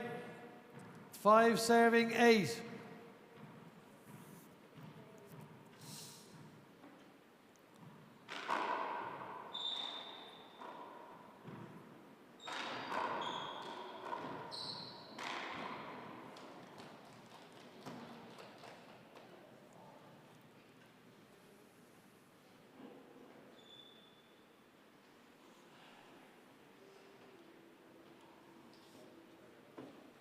Mark 6.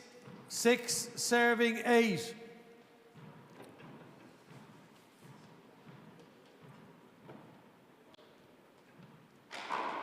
Sharp ball.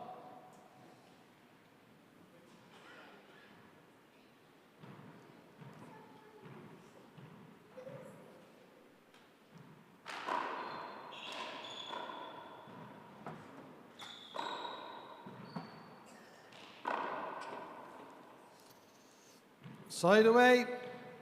8 serving 6.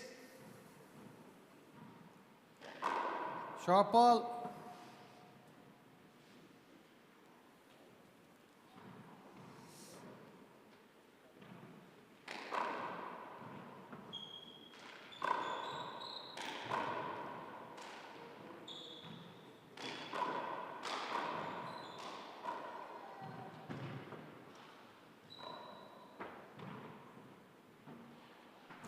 Play the ball again.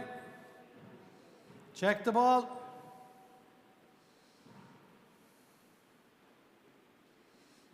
Still 8 serving 6. Sharp ball.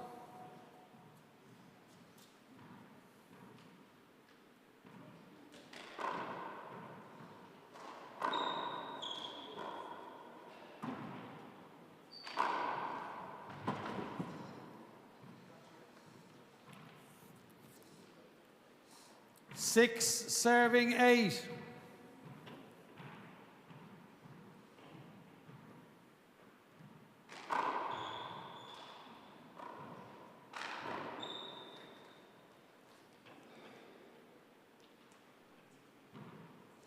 Seven serving 8.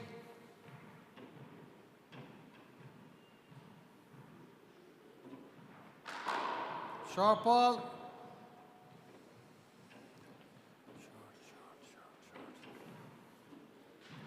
7-8.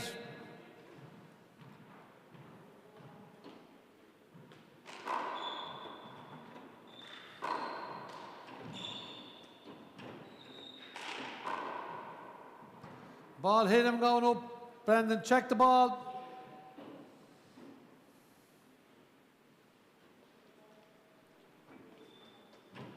Seven serving 8.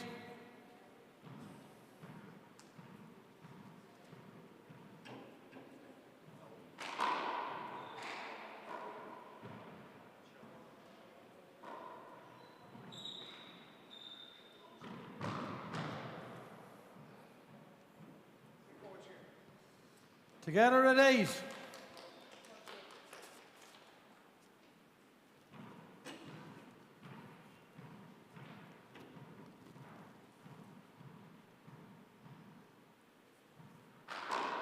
Sharp ball.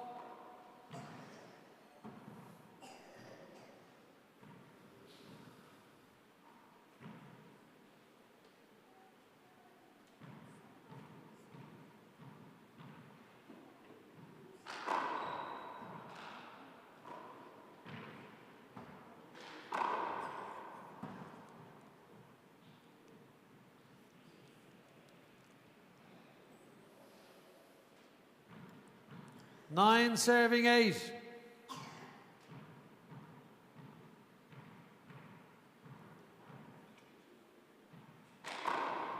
Sharp ball.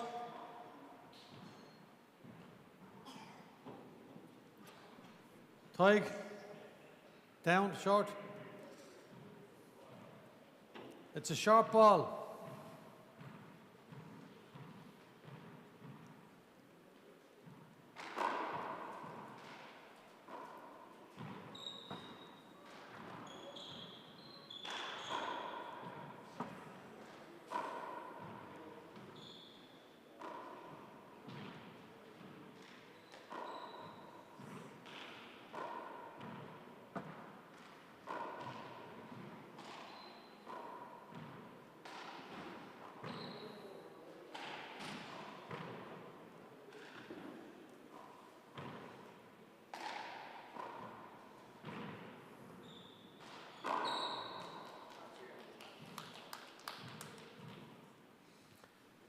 Mark, 10. 10 serving 8.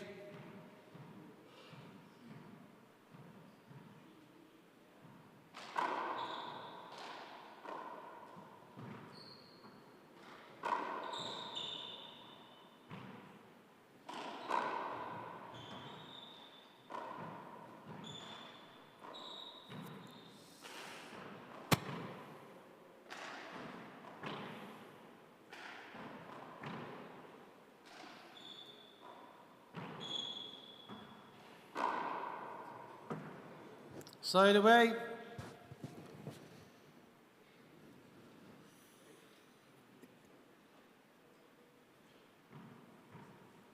Eight serving 10.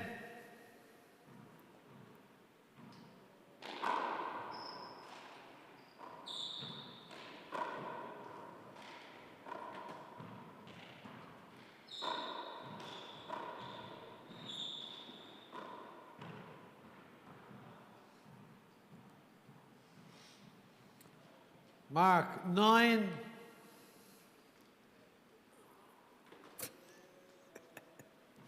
Nine serving 10. Sorry.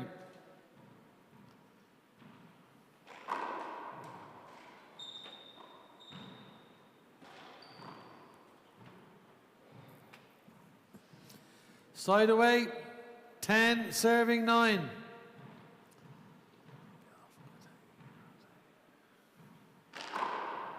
Short ball on the line. Tig. Short ball. Second serve, yes.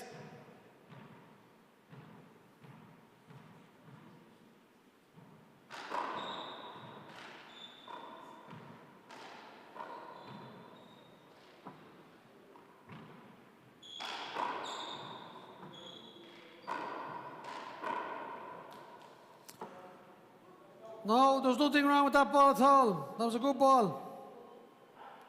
It was a good ball. 11-9.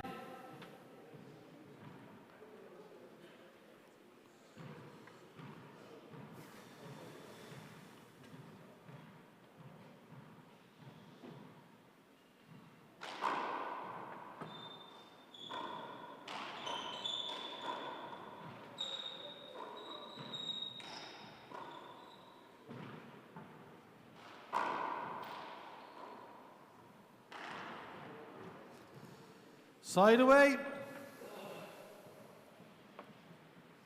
Timeout for Cork. Both of you have 2 timeouts left, going back at 9-11.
Yeah, no hassle.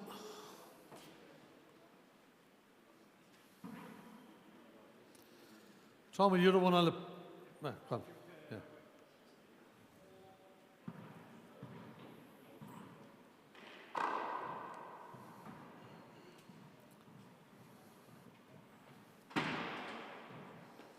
Okay.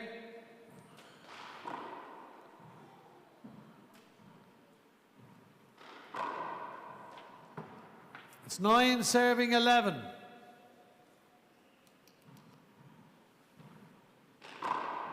Short ball.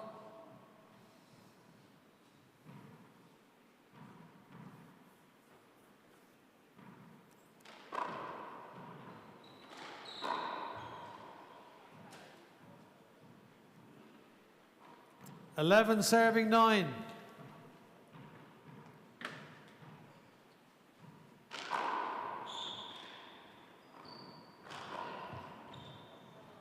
Really got it. 12 serving 9.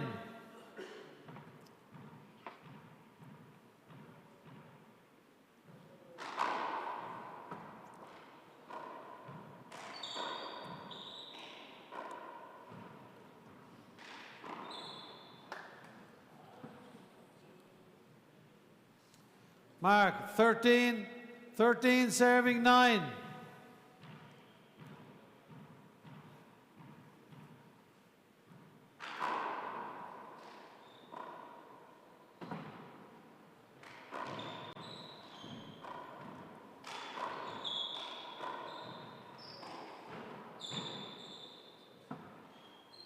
Play the ball again.